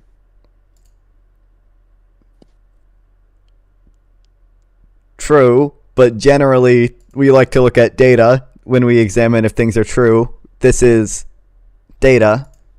This video he sent me, by the way, I don't think is data. It's just one anecdotal example of a grooming gang that targets women, which again, I'm sure happens. But it's just a matter of, do they do it more than the native population? Arabic culture is inherently more misogynistic as of late. Arabic culture, I would say Islam is probably... Okay, well, there's correlation, but the religious thing is going to be the big thing there. Generally has a more negative view towards respecting women than white culture. Than modern Christian culture in Europe, probably. Okay, but again, I'm going to point to this idea that it seems like there's a culture shock. I don't think it's unreasonable to say mass immigration, not some legal regulated immigration. Mass immigration should be curbed to prevent this cultural shock. That's not an extreme What's position. your definition of mass immigration? Well, these fucking all military age Muslim dudes, all males, military age, all of them, fucking coming in, clearly not actual refugees, clearly just there to exploit the system. I mean, If can they you were just actual refugees, there'd be women and children, which there's never women and children on the boats. There absolutely are women They're and just children coming on to the boat. exploit, and they need to all get the fuck out. Like, where's the women and children on the boats? Nowhere. That's not true. There absolutely are women and children on a boat. Can you just provide me like a number of the amount of immigrants you'd be okay with? Where do you live, by the way? Do you live? Well, do you live in Europe? About Muslim or non-white, but non-Muslim or white Christian or Jewish. The number of Muslim refugees you'd be okay letting in? Basically none. I think as of now, Islam is so fucking primitive and so harmful to the world that it's better relegated elsewhere. But like blacks, for example, however many, as long as they respect, they don't abuse taxpayers, they don't Where do you commit live? crimes. Hold on. Where do you live? Do you live in Europe? I live in America. I'm from the South. Then why the fuck do you keep talking about Europe? Let's just talk about America. I'm 16, by the way. Okay, I'm 18. I'm from the American South too, and I am not as nearly as racist as you. So shockingly, I'm not racist. As I said, I have nothing against any race. I have white people and black people and Jewish people. True. Okay. It just, again, Let me ask. you haven't let me finish my sentence. Okay, I need to finish this one thing. It seems like when Muslim people move here, or people of any culture move here, they seem to moderate their positions a lot. Okay, there aren't many like Islamist group in the U.S. that are like that actively are advocating for the same things that like the Taliban is. They moderate their positions like significantly, like because they're exposed to the culture many here and they most assimilate. Muslims support Hamas. Yeah, most fucking Gen Z TikTokers support Hamas. I don't like. Yeah, well, TikTok is owned by the CCP, right? Russia and China. True. Yep. The communists are not exactly much better people. Yeah, but it's not a. I think the reasons a lot of Muslims, quote unquote, support Hamas. First of all, I don't really know if they support Hamas. I think they just don't like Israel because they look at images of children being pulled from rubble in Gaza, and they. Christians, do they hate white people or do they hate Jews? I don't think either are okay. What? Repeat that. Sorry. So there are two possibilities: either Muslims hate white people or they hate Jews. I think there are plenty of Muslims who don't hate either.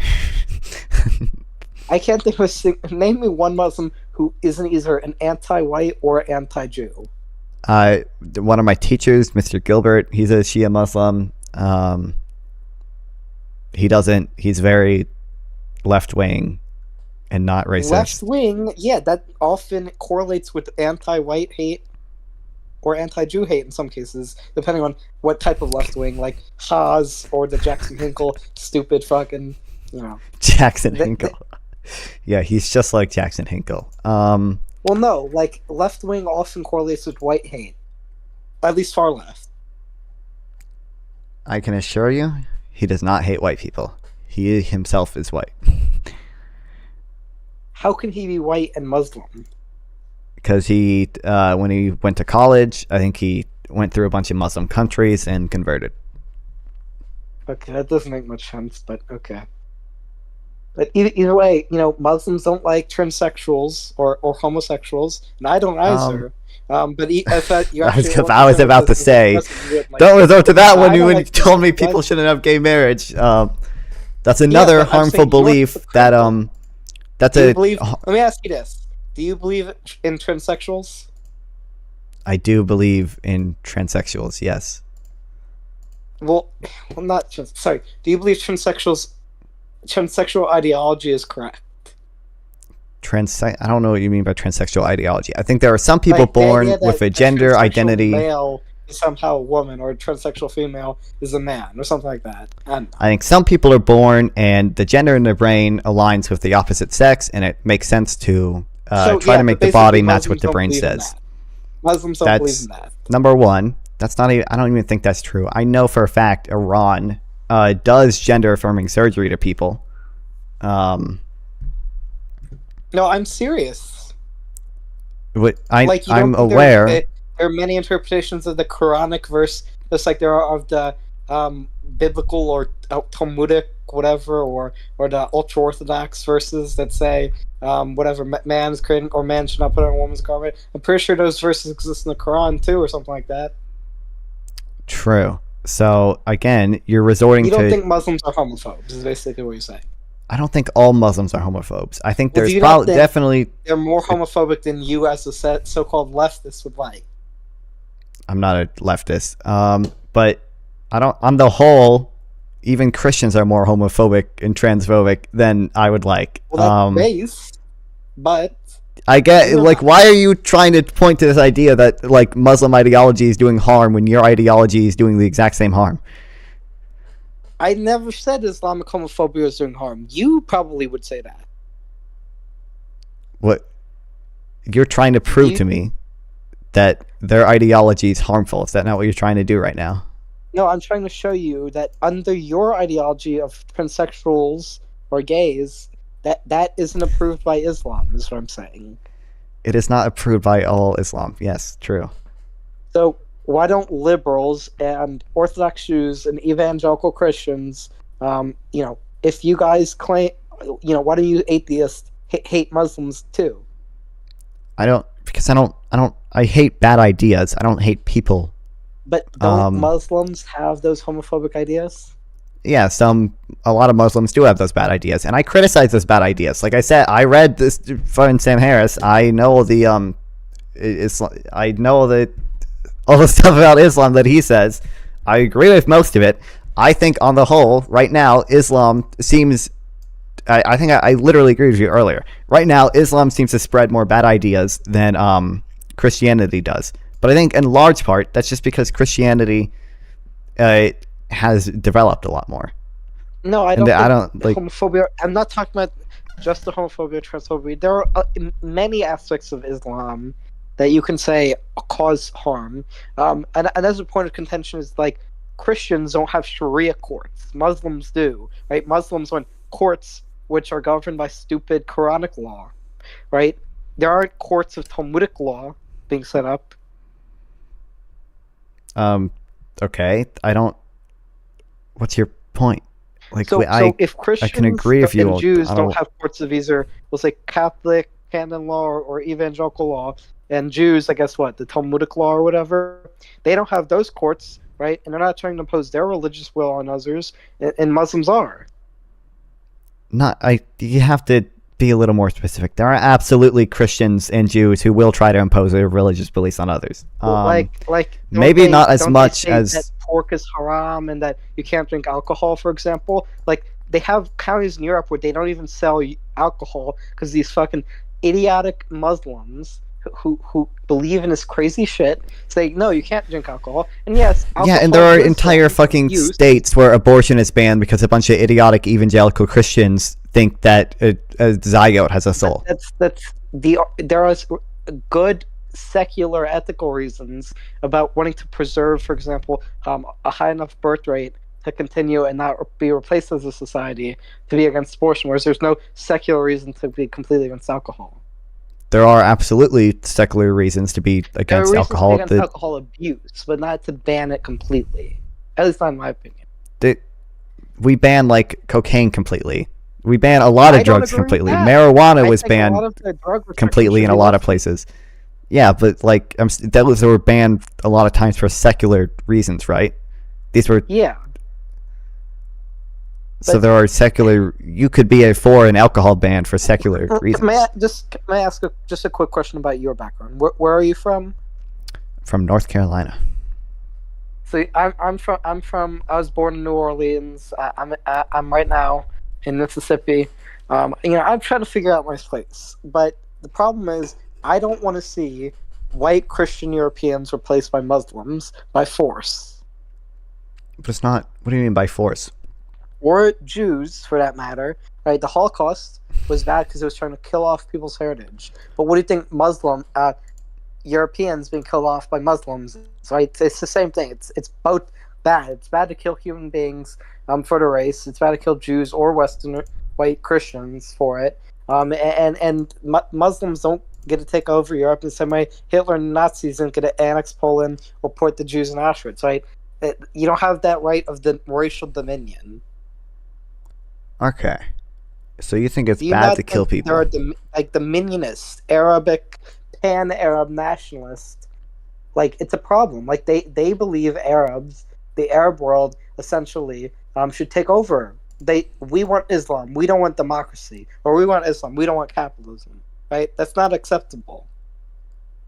Again, I don't like bad ideas either. And I will admit, there seem to be a lot of bad ideas that come from Islam. But it's not unique or exclusive to Islam. I don't think that's a good enough reason to ban Muslims from coming into the country. What if we said we're not banning Muslims, we're going to just ban Arabs as a race? That would be even worse. Okay, well, this is a compromise. It's not a compromise. You just made it... What? See, if one extreme says completely open borders, the other says no non-whites, the compromises, we're going to have a race-neutral policy, but we're going to say certain cultural attitudes, like Islam, just not acceptable here. and we're going to ban illegal, not legal immigration. With some regulations on legal immigration, but a moderate approach, somewhere in Okay, between my both guy, extremes. Nick you Fuentes understand. and Vosh do not control the conversation. So true. There's a space in between them. Does that make sense? Do you know? Do you know why? Do you know? Do you know what a Madisonian democracy is? Yes. Well, yeah, I've heard the term. I don't quite know what it is. Okay, so James Madison, who wrote our Constitution, was very concerned with what he called tyrannies of the majority, where a majority of people could vote to, in some way, restrict other people's rights. That's why we have things like the Bill of Rights that make it really, really hard to do that, to prevent tyrannies of the majority. What do you think Muslim people, democracy is? What they're voting in to take away the minority of landowners' land to give it to Muslims. That's the tyranny of majority. what? Right? We're going to give all this money. We're going to give free lunches, free school, free education to all these Muslims who do nothing, but they sit on welfare, sit on their fat asses, and collect welfare checks from the European governments. Do nothing. They don't want to check these Muslims in line. The UNRWA agency that's funding Hamas schools. Oh, true. Yep, funding Hamas. Yep. Okay. I don't know where you get this idea where immigrants do nothing.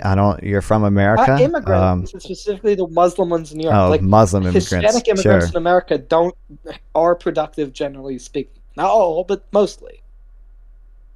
Okay, But I would need you to provide some evidence that Muslims in Europe aren't being productive. I think a lot of them are being productive once they get moved there and get settled. And I'll DM it to you right now. Is that okay? I mean, okay. Let me see.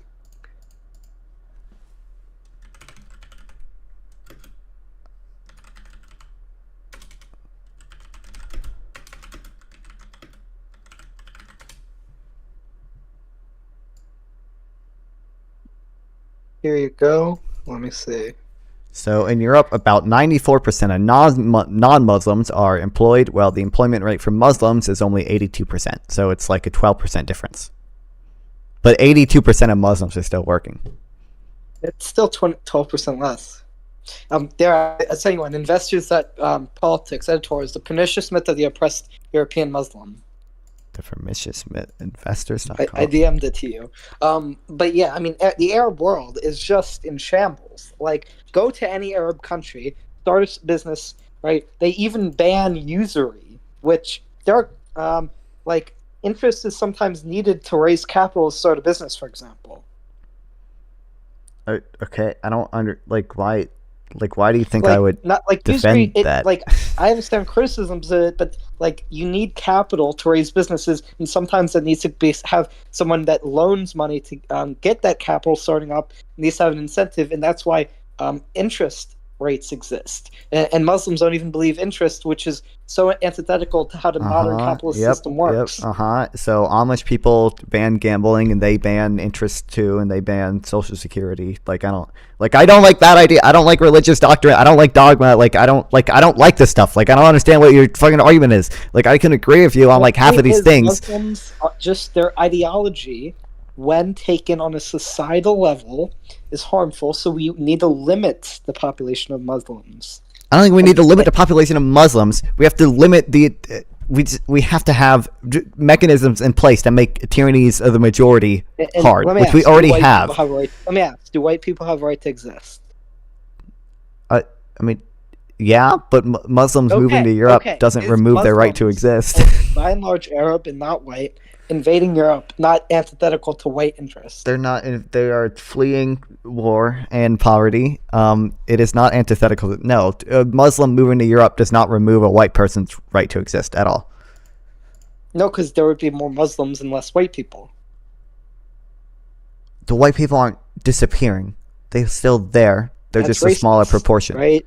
That's not racist. Yes, white nationalism is racist, but anti-whiteism is not okay.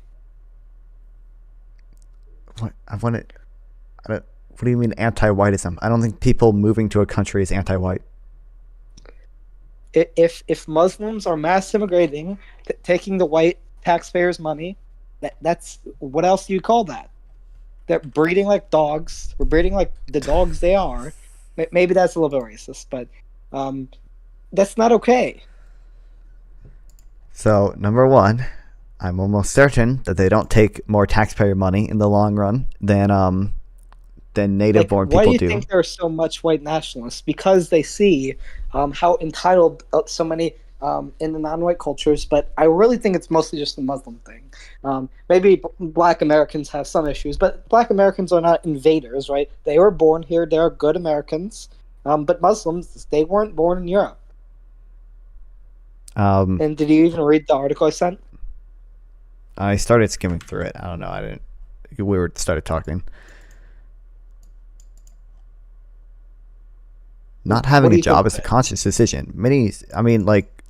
I haven't read it all, but again, it seems like the employment rate is like 12% lower, which is not that much. It still means and there white are probably Christians work more than Muslims. There are probably other reasons. I don't think all of it can be attributed just because Muslims don't want to work as much.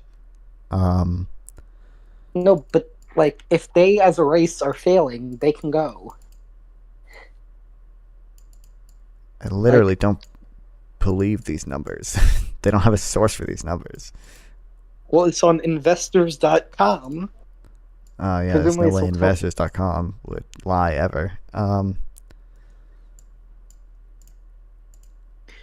let me ask, how do you think Muslims will go from believing that killing the infidel or slaying the Jew behind a rock or that raping infidels, I don't know if they believe in raping men, but certainly raping women. Men do get raped, right? It happens, even by women at times. You know that? I am aware that happens, yes. I don't know if that's exactly an Islamic doctrine, but the bottom line is these harmful ideas, not just the sexism, but the extreme hatred of the quote unquote kafir, whatever the fuck that means, the infidel. That sort of ideology. When do you think that'll dissipate magically? I don't think it'll magically dissipate, but people do seem to moderate once they move here. They seem to assimilate and moderate their positions like that. Well, let me there ask seems to be some blending of culture. Do you think there'd be a high percentage of the white population if Europe restricted, immigration from Muslim countries? Yeah, but that probably of the population would be white long term. Yes or no? Probably, but I don't think that matters. Are you white? I am white. Okay, then advocate for that, right? I think it helps white. I think it's in white people's interest to invite more brown people over.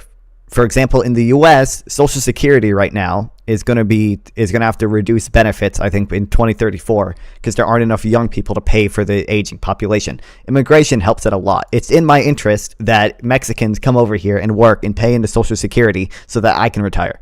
It's in my interest. And again, I'm saying if there are more white babies born, they wouldn't need immigrants. And the way to get more white babies is encouraging family growth, maybe tax deductions for certain families. We already have dude, it is so insanely hard to incentivize increasing fertility rates. It's way easier to let immigrate. And some sort of maybe tax policies could help. Dude, I don't think we should restrict women's rights to abortion just because it might. I think that's part of it, but not really. Not really race, right? It's not even about not white. It's about specifically preventing people from taking as people. Like, I'm against the slave trade, right? That was white people exploiting black people. That's not okay. I'm against any race of human beings being taxed simply because of their race. Does that make sense? Thanks for the follow. Sure. It's a problem when it's white on non-white or non-white on white. Like, non-white on white crime is higher than white on non-white crime. That doesn't make white on non-white crime okay. It's just it doesn't happen as much, so we need to focus our priorities. What? Okay. What's your point there? So, let's just advocate that Europe, if they want to solve their population, they don't need immigrants to come in some sort of stupid Marxist revolution and overthrow society, right? We don't need Marxist, anti-Western, fucking idiots coming in and leeching off the taxpayer, right? We don't need hordes. We are going to incentivize our people to have more children, We're going to offer them some sort of thriving capitalist economy for them to raise their children in, and they're going to start businesses. And as soon as we have a stable population growth, maybe we'll let in maybe like some immigrants, but we're going to focus on our own backyard. You know what's really interesting is that thriving capitalist societies actually tend to have reducing birth rates over time. That's why the developed world has has low birth rates. And it's really, really hard to incentivize people to have children. And we already try. We already have tax deductions. What does society have to do with low birth rates? Every thriving capitalist society has declining birth rates. Why? I don't. It just seems like as people's lives get more comfortable, like they don't have to have children to like work on. So what, should people's lives not get more comfortable then? No, people's lives should get more comfortable. But you're saying that causes them to have less children. Yeah, which isn't necessarily always bad. I don't see why we should. It's bad if an entire race of people has to go. Well, no one is saying an entire race of people has to go. But I'm saying Muslims taking over Europe, that's sort of the dissipation of the European race. No, no. there would be plenty of European people left. Have children or descendants, and all the Muslims do, then that's no more Europeans.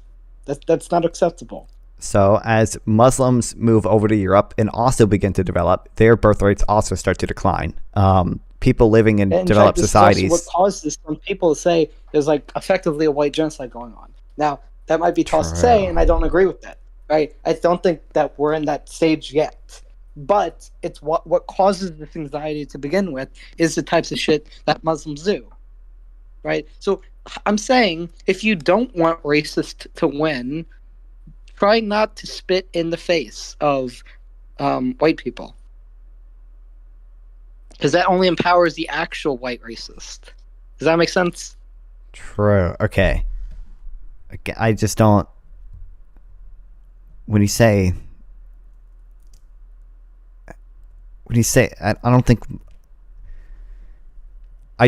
You would need to provide a lot more evidence that these beliefs are more harmful than like Christian beliefs.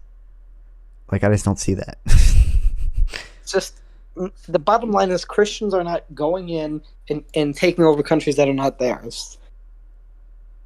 Not anymore. White Christians are not invading other countries. There's not a conspiracy by Muslim people to invade other countries. There's Muslim people fleeing war in their home country to try to secure themselves a better life. They are going to countries and they are going to other countries that are not their countries. They are going to white Christian homelands and to Jewish homelands for that matter. They're going to other countries to try to make a better life for themselves. Yes. Yes, and that's not acceptable. They don't have the right to steal and to plunder and to. They're not stealing though. They actively contribute to the society that they go to. Immigration is overwhelmingly good for the economy. The taxpayer to fund that. Why does the taxpayer have to pay for that? If you have a child, the taxpayer pays for that child, right? In a lot of ways, the child requires a lot of support, like education is the big one. They go to a state-funded school. You're forcing other people to pay. I believe in school choice. Yeah, that's still the taxpayer still pays for that. Yeah, but that would be less money than on public schools.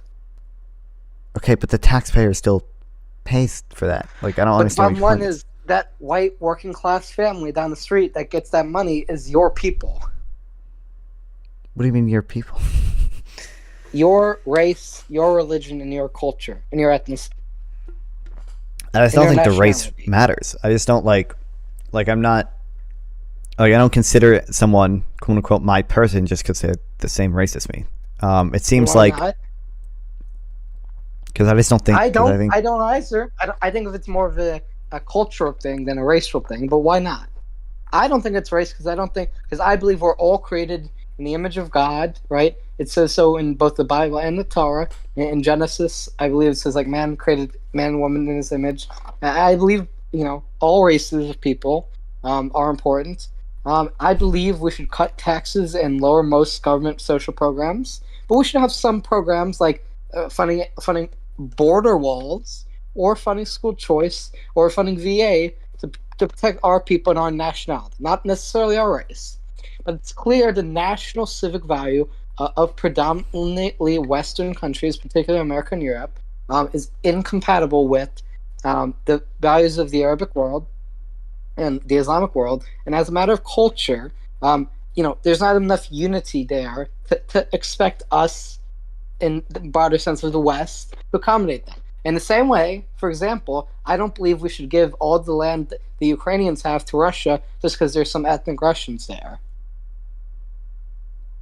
Well, we shouldn't give the land to Russia because Russia invaded illegally. Just like No, Muslims are not invading illegally. Muslims have a right as refugees to... Not legal, not what some bullshit globalist at the UN said, not what George Soros says, but what morality dictates.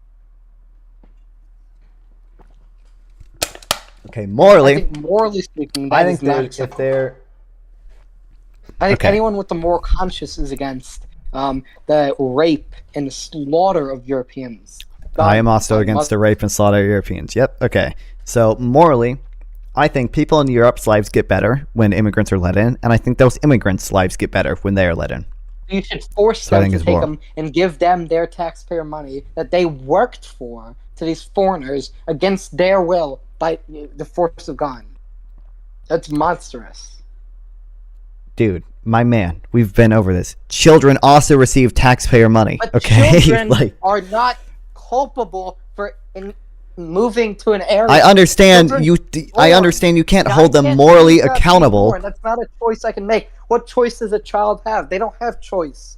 I understand. Or immigrants who are 18 to 25 usually 18 to 25 fighting age males, not women and children. There's never women and children on these boats of hordes and invaders.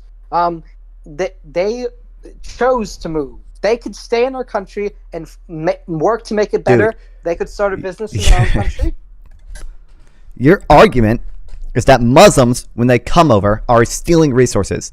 My argument is that they're not stealing resources any more than a child is. It doesn't actually matter if they're culpable or not. I don't care. What matters is whether or not they are stealing resources. My argument is they're not stealing resources. They do collect resources from society. Define theft for me. Define theft. I don't. Theft? I don't know. I couldn't come up with a broad definition of theft. Try your best. I would say taking something from someone else without their permission. People don't want you there, right? Europeans, white Christian Europeans don't want Muslims. So some people do want them there. First of all, a minority. Wait, but I don't understand. Not everybody wants people to have children, and they're still required to pay taxes to support that child, right? Because it betters society. That's besides the point. That's the same argument I would use for allowing Muslims. You're advocating for any different from communism? What do you mean? I don't. Communists were bad because they wanted to force other human beings at the force of gun to work for others, to work for the state, or to work for the society, quote unquote, collective, right? Simply because they wanted to. They wanted to control others. That's exactly what you want to do. You want to control Europeans. We're forcing you to take. How is it not forcing Europeans? Okay. How is somebody has a child without the permission of the rest of society? Those other Europeans have to pay, are forced to pay to support that child's education. Okay, let's completely privatize education. Okay, there are other. What do you want to privatize every single roads? Okay, we'll just say we'll keep school choice for poor white working class families. Dude, we'll keep maybe some family tax deductions, but we'll keep it to a minimum, right? Okay, tax deductions is literally taxpayers paying for other people's children.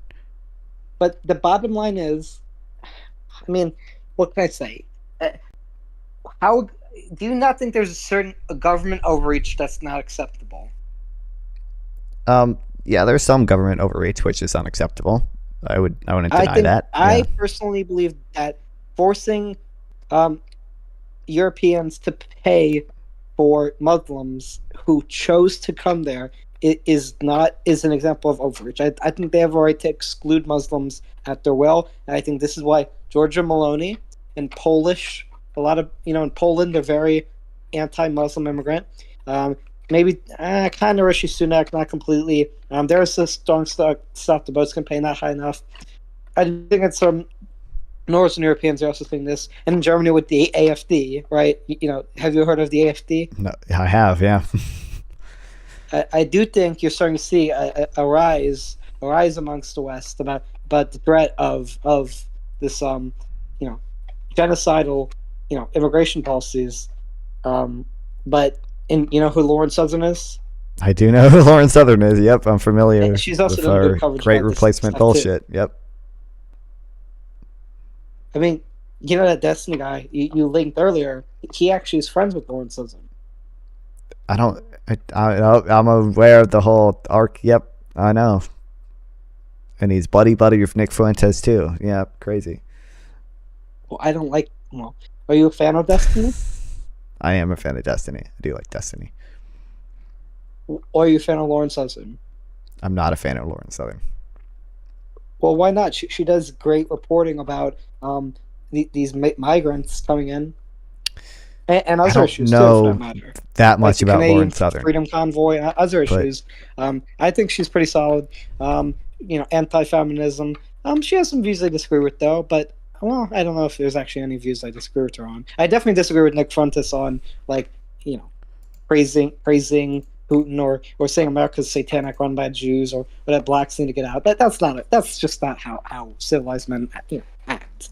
But certainly in Lauren Southern's case, she's covered these migrant boats would have 10 or 20 people, all 18 to 25-year-old, either Muslim or Arab men, going on the shores of Italy, shores of Spain, just going in saying, we're coming in, we have no regard for the rule of law, and we're just in it for ourselves. This is the attitude of these people. I don't think that's Have the you ever attitude seen those of all these people coming over. Documentaries No, I've she's seen the been in? boats, yep, and I've seen all the fucking boats that tip over and the fucking European guards let the people drown. I've seen that too. Do you not understand how fucked up the mindset of these people is? I don't think most of their mindsets is fucked up, dude. I think most of these people are regular people who probably do have some bad ideas because of their religion, just like a lot of Christians are regular people who also have bad ideas because of their religion. They are radicalized to hate the West. I think that's a minority of them, as evidenced by the fact that they don't commit more crime than the native population. Do you have evidence for that? Do you have statistics? I did, dude. I sent you that earlier. Just read it, dude. Oh, you did? Yeah, do refugees cause crime? And it says, I think it was specifically Syrian refugees don't seem to have any impact on crime. Well, then let me ask you this: why do you think that Europeans hate Muslims so much, particularly the Germans, and it seems the Italians recently with Meloni, and in Poland especially? Way Hungary, over even generalization. I have many criticisms of Viktor Orban. He's kind of autocratic. Some of his views against on Putin are pretty shitty, but he has stood up to the Muslims, and it seems, Bibi Netanyahu, right? Itamar Ben-Gvir, shoot the Arab, right? Even many Jews, many secular Jews are on the left, but Orthodox Jews particularly, it seems even they are more on the right and are recognizing the threat of the Arab hordes. I think that a lot of far-right people in Europe seem to hate Muslims because there's a lot of people fear-mongering about the Great Replacement and crime, even though those are both bullshit. Yeah, like I don't. Well, let me ask you I think this. that I think these are people. I think there's a lot of people who don't have any like. Would there be no white people by like 2060 or 2080? What all Muslim refugees? What, like?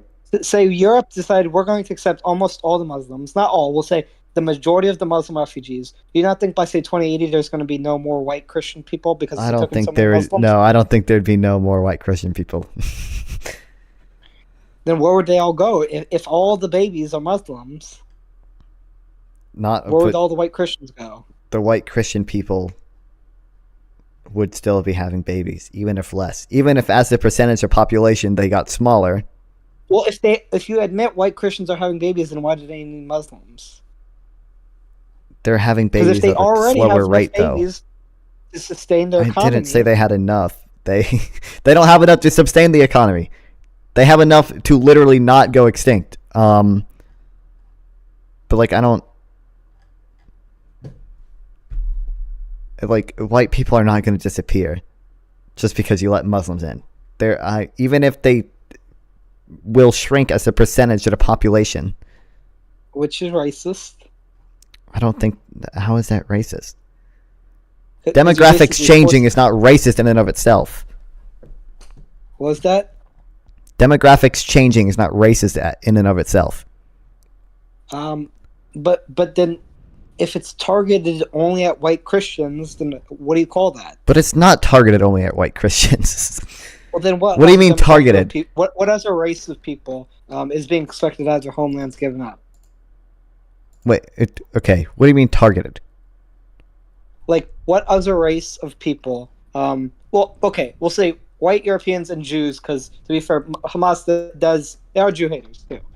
But blacks are not, taking in refugees. Asians, right? Hispanics, they're not doing that either. And certainly not Arabs. So Okay. what else would you call that? Targeted implies intent. It implies that there's some actor behind this No, that not is. necessarily. It just means that by virtue of reality, this race of people is unfortunately the only one who's going to all die out, and that's not acceptable. I don't think genociding the white race, not genociding white race, replacing the white race. I don't think it's genocide because genocide does involve perpetrators and it doesn't involve perpetrators. But the soft replacement, I don't think that's okay. I genuinely care about white people. I care about all races of people. But that's my race, and I don't want to see them go. Right, but you have to make an argument that that's actually harming people. What was that? You have to make an argument that it's harming somebody. You can't just say because Well, you can't harming the like white why are collect- demographics changing bad? Right, but I already told you it seems like white people benefit from I was saying immigration. it's still ultimately a harm on the white race. But the harm of the white race not allowing immigration would be worse. No, because there would be a higher statistical percentage of the world population that is white. Yeah, but if that So no, it's percentage, actually, if all of them are living in poverty, I think it's hard to say that I they would think be better off. No, they're not. They wouldn't all live in poverty. You know what to do? Instead of giving all that money to these thugs, give it to young white Christian children. The economy who work, who will produce, who will do business, who believe in capitalism, who believe in the liberal democratic system, or at least the constitutional republic system. Let them be the future. You can say we're going to give this a school choice, or we're going to do tax deductions for new families, or we are going to do free trade amongst Europe, but we're not going to necessarily offshore our jobs to China, right? If you do those common sense policies combined with free markets, you can cut taxes generally, cut spending generally. You have a nice balance of existing social programs for the white Christian majority, and capitalism and finance. I think white people can sustain themselves. I have enough confidence they can sustain themselves. I don't think they are all incapable of doing anything good. I think that's a very racist and demeaning way to look at them. True. Okay. So do you understand if we have less human capital, the economy is not going to grow as fast? Which is why I said white people should have more babies. Yeah, but how on earth do you do that? Dude, that's incredible. I think you're vastly underestimating how hard that is. Restricting abortion? That you can disagree with. So you're going to restrict a fundamental right. And tax deductions for couples. We already have tax deductions and banning gay marriage and banning transsexual surgery is another. If you do those 4 things, that you got a pretty good start. Okay, so you're going to restrict the fundamental rights of people, just in the hopes that Those it are will. not fundamental rights. Abortion, gay marriage are pretty fundamental to me. So wait, it's fundamental that 2 dudes, right? You know, in Leviticus 18:22, it says, Oh my fucking! "Man It's I fundamental think that the man shall government love man, man shall love respect people's individual rights, and that includes the right to marry who you want. Because in the Torah, right? This is the Dude, shut the Old fuck. We have Testament, the Jewish Establishment thing. Clause for a reason. I don't fucking care about these religious arguments. I'm not religious. I don't care. Leviticus 20:13. Dude, I don't fucking care. I don't believe in God. For it is an abomination to the Lord your God. I don't- Whoever does this shall have his blood guilt upon him. I don't care. The government shouldn't enforce that. Will you have any way to prove it wrong? No, because I can't prove that there. I can't, dude. Fucking Russell's teapot. I can't prove that there isn't a teapot orbiting between Earth and Mars so small and so fast that we can't see it. Well, But the government shouldn't enforce religious principles like that. But what if you can prove? What if I could prove to you that we'll exclude Christian? We'll just say the Torah. We'll say the Old Testament. What if we could prove that came from God?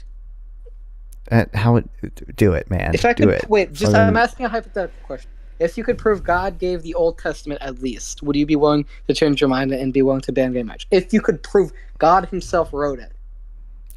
You're just asking if you could prove gay marriage was bad. Would I be in favor of banning it? Which the case is yes. But Okay, so the way to prove God is simple. We'll say the way to prove. Okay, I'm sorry. So the answer is yes. If you could prove God wrote the Torah, you would be against gay marriage. Well, you're just arguing if you could prove the existence of God, would I enforce God's word? Which, yes. Okay. Now, here's if are you familiar with Aristotle's law of causation? Mm-hmm. So basically, my understanding of it, and correct me if I'm wrong, is that like if X action happened, Y had to cause it. So similarly, That's so true, if the man. universe existence exists, then presumably there had to be something outside the universe to cause it. Just like if a ball's rolling, you'd expect someone to have kicked it or at least moved it. True. Yep. That's Aristotle's law of causation. So in the case of we know God exists, or we don't know if we don't know exactly what happened on Mount Sinai. I think, but clearly the universe exists. So just like we know a watch that exists had a maker, the universe had have a maker. Dude, oh my god, I've never thought of this before. Okay, composition fallacy, God of the gaps fallacy. So composition fallacy, just because everything within the universe is true, it's not mean it's true of the universe itself. The universe could be eternal. We don't know if it had a beginning. And secondly, No, you're Big Bang. So the whole, we heard the theme song did a Big Bang Theory. The whole universe was in a hot, dense state. We don't know if the universe actually had a beginning. We just know that it was in a hot, dense state. Yeah, but it's like The universe itself could be- and was a higher power, be that Hashem, which is a term Orthodox Jews, I believe, use for God. we don't know that just if what God. caused it to. It could have been caused by quantum fluctualities. Is my understanding of what No, I'm saying anything that exists had something which preceded it. So where did those quantum functionalities come from? what Where did anything what do come you mean? from? Other than God. How could Dude. anything exist if it wasn't for God? So again, we don't know. Okay, then the answer. We have it. No, oh my god. Okay. We don't know if the universe had a beginning or not. It's what I'm saying. It could always have been here. It could be eternal. That's And called what do you composition define something fallacy. that is eternal and all-powerful and all-knowing? No, it doesn't God. have to be all powerful and all knowing. All knowing. Okay. The universe itself could have always I've heard some have of these existed. arguments before from you know who Dr. William Lane Craig is? Yeah. I've seen debates between Christopher Hitchens and Richard Dawkins, and Sam Harris, between people like Dr. William Lane Craig, and it really inspires me to see someone. And I have disagreements with Dr. Craig, but the basic theological understanding of knowing something higher exists it's important, I think. And I think all religions, be it the Jewish one or the Christian or the Catholic or the Muslim one, have the Bible, at least the Old Testament in common. At least the Jews and Christians do. And Muslims have their homophobia, but it's based on the Quran. But Jews and Christians have the Bible, and all religion basically says same-sex relationships are a big no-no. And so clearly, if God exists, almost all guesses at what he thought says not acceptable. Right. Does that make That's if. sense? I don't believe he does. You don't believe he does what? Exist. Well, what proof do you have that he doesn't exist? I don't. Again, Russell's teapot. The burden of proof is on you. It's not on me. I've heard the term Russell's teapot. No clue what it is, because I haven't been in that sphere in a while. I've seen some atheist debates, but I don't know what that means. It's showcasing that the burden of proof is on you. I don't have any proof that there isn't a teapot orbiting between Earth and Mars. That doesn't mean I believe a teapot is orbiting between Earth and Mars, because the burden of proof is on somebody making the affirmative claim. Well, look at how great the universe around you is. What do you mean? Like, the world is great, and a watch is great, or house or mansion is great, and women in bikinis What do you mean by and strippers great? are great, right? We sometimes men like cigars and a nice woman and a thong, right? That thong had a manufacturer. The universe is Yeah, again, manufacturer. composition fallacy, God of the gaps fallacy. What's the composition fallacy again? Composition fallacy is assuming that just because everything is something is true with everything inside the system, it's true of the system itself. So it'd be to assume that because everything in the universe has a cause, the universe itself has to have a cause. But that's not true, because the universe itself doesn't necessarily have to have a cause, because the universe is the universe, not something within the universe. And then God of the gaps fallacy, you're just pointing to one thing that science can't explain as of yet, and saying that because of this, I'm going to say the flying spaghetti, I'm going to pose an unsubstantiated claim that the flying spaghetti monster made the universe. Okay, then let me ask you this. Do you think it's more likely than not that God does exist?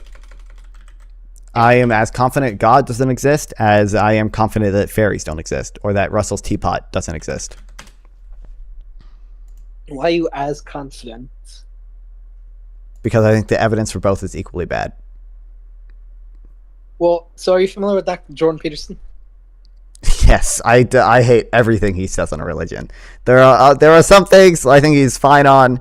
The stuff on religion is so bad. I don't even understand what the fuck he's saying half the time. Dr. Jordan Peterson. So, from my understanding, he's way smarter than Paul Krugman. He's quite a bit smarter than Destiny. Was that true? Yep. Mm-hmm. Yeah, So true. and so what he says about religion is like the Jungian archetypes, right? Hey, like wait. When God Does Jordan Peterson have a Nobel Prize? The Jews, Jungian archetype is basically all the stories reflected, the archetypes of the characters represented in the Bible. Like, and this all goes back to Carl Jung. Like, this idea of the collective unconscious. Hey, wait. I just want to, real quick. You know, Paul Krugman has a Nobel Prize, and Jordan Peterson doesn't. Just saying. Just saying. Sense. Less smart. I mean, no, Like, but I mean, Paul Krugman said the internet was to be as impactful as the fax machine. True. Nope. Yep. One wrong prediction, and he's A dumb. majorly Yep. wrong prediction. That's besides the point, because we're talking about Jordan Peterson. We're not talking about that smarmy little New York He Times also weirdo. basically predicted the 2008 recession, but all right.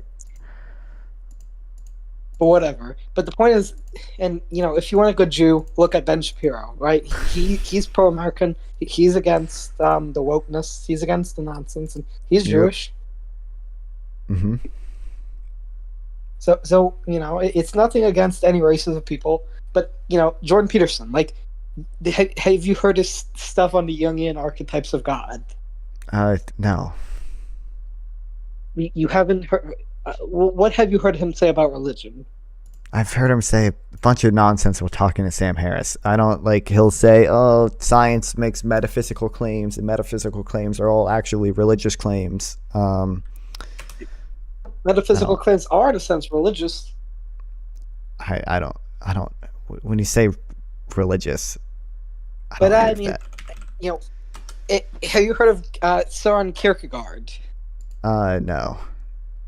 So Kierkegaard, his leap of faith is basically, there's certain assumptions you have to make about the empirical nature of reality as long as you exist in the universe, and some of those claims are going to be about, you can't exactly empirically test them because they're not the type that can be empirically tested. So Yeah, sure. There are some axiomatic before the claims that we universe can't empirically formed. test. Well, we can't look back before the universe was formed. So we can make certain assumptions, but we're never going to fully get to the truth. So leap of faith is basically making certain assumptions. Say, I could be a brain in the vat, for example, but I'm not a brain in the vat in the sense that, although technically I could just be a brain in a vat, for all intents and purposes, that doesn't make sense, and I'm going to assume not because it's just not the way to live my life by. So similarly, you can say we don't know if God created the universe, but we can still, just like we can say we don't live in a brain in a vat, we can make healthy assumptions that by the nature of reality around us, yes, there is some sort of higher power like God, just like we are conscious thinking beings and we're not just brains in vats. Right? You make certain assumptions that you can't fully prove. Well, even if we're a brain in a vat, we'd still be conscious. But sure, there are some axiomatic assumptions that are difficult and one to. of those axiomatic assumptions is the higher power. No. Well, Milton Friedman had a Nobel Prize, and he's certainly disagreed with Paul Krugman. So if you just use the Nobel Prize, then that's just an appeal to authority. So I can say this other smart guy. Bro, you appeal to authority all the time by just saying Jordan Peterson's smart. Like I don't actually think that because Paul Krugman has a Nobel Prize and Jordan Peterson doesn't. I don't think that makes Paul Krugman any better than Jordan Peterson. I was making fun of you basically. Like no, I was saying like I was pointing, I was showcasing how that's like a stupid metric. You were what? Sorry. Do you not think there are certain axiomatic claims about everything has a beginning that we know? So why can't we just say the same thing about the universe? Because composition fallacy. Because you can't assume that. Yeah, but I'm saying it's. Do you think it's an unreasonable claim? Just have faith. Do I think it's an unreasonable claim that the universe had to have a beginning? Be an intelligent, rational person looking at the question objectively, and the intelligent, rational person will say, "I come to the conclusion that God exists." Do you think that's possible? I don't know if it's necessarily always totally irrational. Well, by the way, there's some in the white nationalist community who are actually against Christianity because it was created by the Jewish people, right? Jesus was Jewish by ethnicity. So there are actually some white nationalists who prefer more pagan type beliefs as opposed to, say, Christian beliefs because they see it as sort of a Jewish corruption. True. I don't... Is that true? I say true sarcastically a lot. You're going to have to get used to that, buddy. But is that not true, that there are many white nationalists who reject both Judaism and Christianity? I'm sure that is true, but it's totally tangential to But I'm asking, what is do you consider yourself like a pagan? What do you mean a pagan? Like there are certain like because you reject Christianity as some sort of Jewish construct, do you consider yourself a pagan? I don't reject it as a Jewish construct. Why? What? Or reject it as a true construct. I mean, I'm an atheist. I get like. But do you believe there are certain like have you heard of Baruch Spinoza? No. So he was a pantheist philosopher, and he basically believed in sort of pantheism. So there's some philosophers who believe sort of God is the universe, if that makes sense. Oh, it does. I think all that stuff is bullshit. What do you mean it's bullshit? I agree it's bullshit, but I just don't. I think when people imagine God, they imagine it like stupid fucking like personal creator type, and it's all the weird like spiritual claims, about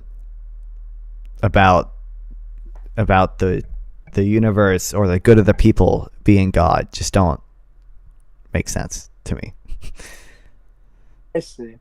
Well, do you think that there's certain profoundness to certain religious traditions that have kept society these mythological, even if they're not mythological, they've inspired certain archetypes of character in people. Like, for example, the story of Noah, right? It shows the story of braveness. Right? We're going Yeah, to I think save. yeah, but that Like, do you not think that there's stories in the Bible or in the Torah, for example, the Old Testament, or even the New Testament? We'll just say the Old Testament, right? That Jews and Christians both agree on. Do you not think there's certain, figures like King David that show a certain courageousness that yeah, there's help plenty of inspire like mythology that's like symbolic and repeated themes and stuff, but that's also true of like Native American oral history and like fables and stuff. Like, I just don't put much weight on it. Okay, but in the context of how many Native American people are there versus, we'll say, how many religious Christians there are? But there are more Muslims than Christians, right? I don't think No, I'm that pretty sure there are more matters. Christians and Muslims. And when you There- combine, we'll say, religious Jews with Christians, there's certainly more religious Jews and Christians than there are Muslims. I'm Well, pretty there- sure. But also, the Maybe Muslims are maybe still I'm an thinking of Abrahamic just religion. Catholic, but I'm They pretty still sure have there the were story of more. Abraham, to my understanding. So they're still technically an Abrahamic faith tradition, right? It's not like Muslims don't also have some of the similar stories that the Old Testament have. Yeah, So I'm saying these they're all Abrahamic Abrahamic archetypes, religions. even if you think they're mythology, clearly they've been good for society in many respects, and they sort of inspired character traits that I think, even from a secular perspective, are healthy to cultivate. That makes sense. Kinda, but I think basically all of those would be better. Like, there's no, like, a fucking Barbie movie has a moral at the end, right? And that moral can help people, but it doesn't have to come from religion. I think it's better if it doesn't come from religion, because I think it's better people believe in things based on good evidence and not bad evidence. Well, do the races that are more religious have more babies than the races that are not as religious? Yeah. Okay. What? Well, So then how what about would- we decrease the replacement level? What? Does that make sense? No, I don't know what you're trying to say. Orthodox religious people typically have more children. Yes, but what's Yes. your point? So they're going to be the ones who carry on the world. I mean, why don't we kinda, have but I them be think white people. Christians and not Muslim? What? Sorry, why don't we? What? How about white Christians are the Orthodox religious people will have more children than Muslims? Well, right now Muslims are having more children, right? Isn't that your argument? But Well, they have more children, right? You have this fucking Muhammad from Sweden who has like 7 kids and like 3 wives or some shit like that. yeah, but you also have Orthodox Jewish people in the fucking Israel settlements that have a ton of children. Like, I don't like religious people Yeah, on but average the have more Orthodox children. Jews Yes. are not invading Europe, right? Well, the Orthodox Jews are invading Palestinian land, but yeah. Okay, so what? Fuck the Jews and the Muslims, but white Christians are good. What? No. Is that dude. your point? My point. What point are you trying to If prove? your point is just religion is bad, okay, but I'm not. Yeah, I'm saying that's the my- bottom line that we're trying to talk about is like, I don't want to see a group of people replaced. I think that's racist. Yeah, but I don't. When think you say replaced, white people aren't going anywhere. They're just becoming a smaller percentage of the population. okay, but I'm saying, do you not think it is like so? What's the average European birth rate per woman amongst native-born Europeans? Probably like 2.1 or something. So we'll just say, do you think it's just safe assumption to say they increased, for example, tax benefits and they were more restrictive in their abortion laws? Do you think that they could maybe notch it up to say 3, for example? Do you think that's possible? We've tried that. Countries have tried that before. I think Italy tried that under Mussolini. Crazy. I'm not saying 4 or 5. I'm just saying say 3 or 3.5. No, I don't think so. You'd have to provide a lot of evidence. I'm pretty sure Mussolini tried. He gave like a ton of incentives for people to have children, and they still did not have children. So basically, the white race has committed suicide. They're just having less children. Like, I don't. How Yeah, is that battle not for racial births. suicide? I don't. When you say racial suicide, I don't know. Like white I'm people. sorry. Maybe I'm using Demographics changing, I don't think is racist in and of itself. I think I am saying some Groyper. You know, I've kind of been influenced by some white nationalists recently.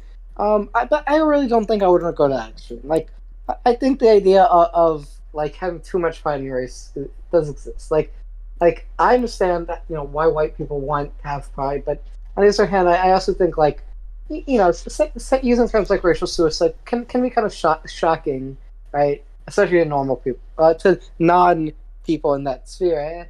And to be honest, I don't know. I'm trying to balance. Okay, hold on. I just want to like read some of this to you. Okay, so Mussolini offered loans to married couple, and with part of the loan canceled for each new child. Any married man who had more than 6 children was made exempt for taxation. Despite this, birth rates marriage rate stayed virtually the same, and birth rates decreased. Then what can you do to increase birth rates? Not much, dude. It's really, really hard. You really can't do much. Which is why that's kind of sad. I don't. Why? It's evidence that people's lives getting better. As people's lives get better, they don't have as many children. The reason it's sad is because, like, you know, you want your people to exist and carry on.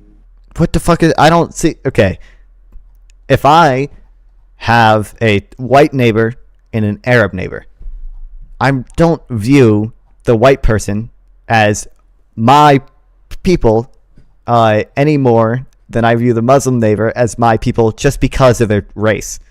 I just don't think the race matters. There are like elements of like culture that like maybe matter a little bit more. What's the culture? The European culture, not necessarily just white. So include Black or Jewish Europeans, but the European sort of secular Christian liberal democratic capitalist culture as opposed to Islamic culture. Right? It's clear, even on a cultural level, there's differences that the migrants have to assimilating at least for the first 2 or 3 generations. What? So, okay, repeat that. Sorry, like there are some cultural differences. Level, yes, we'll say, but the cultural differences seem to be so level, vastly outweighed by the economic gain and the economics are not everything.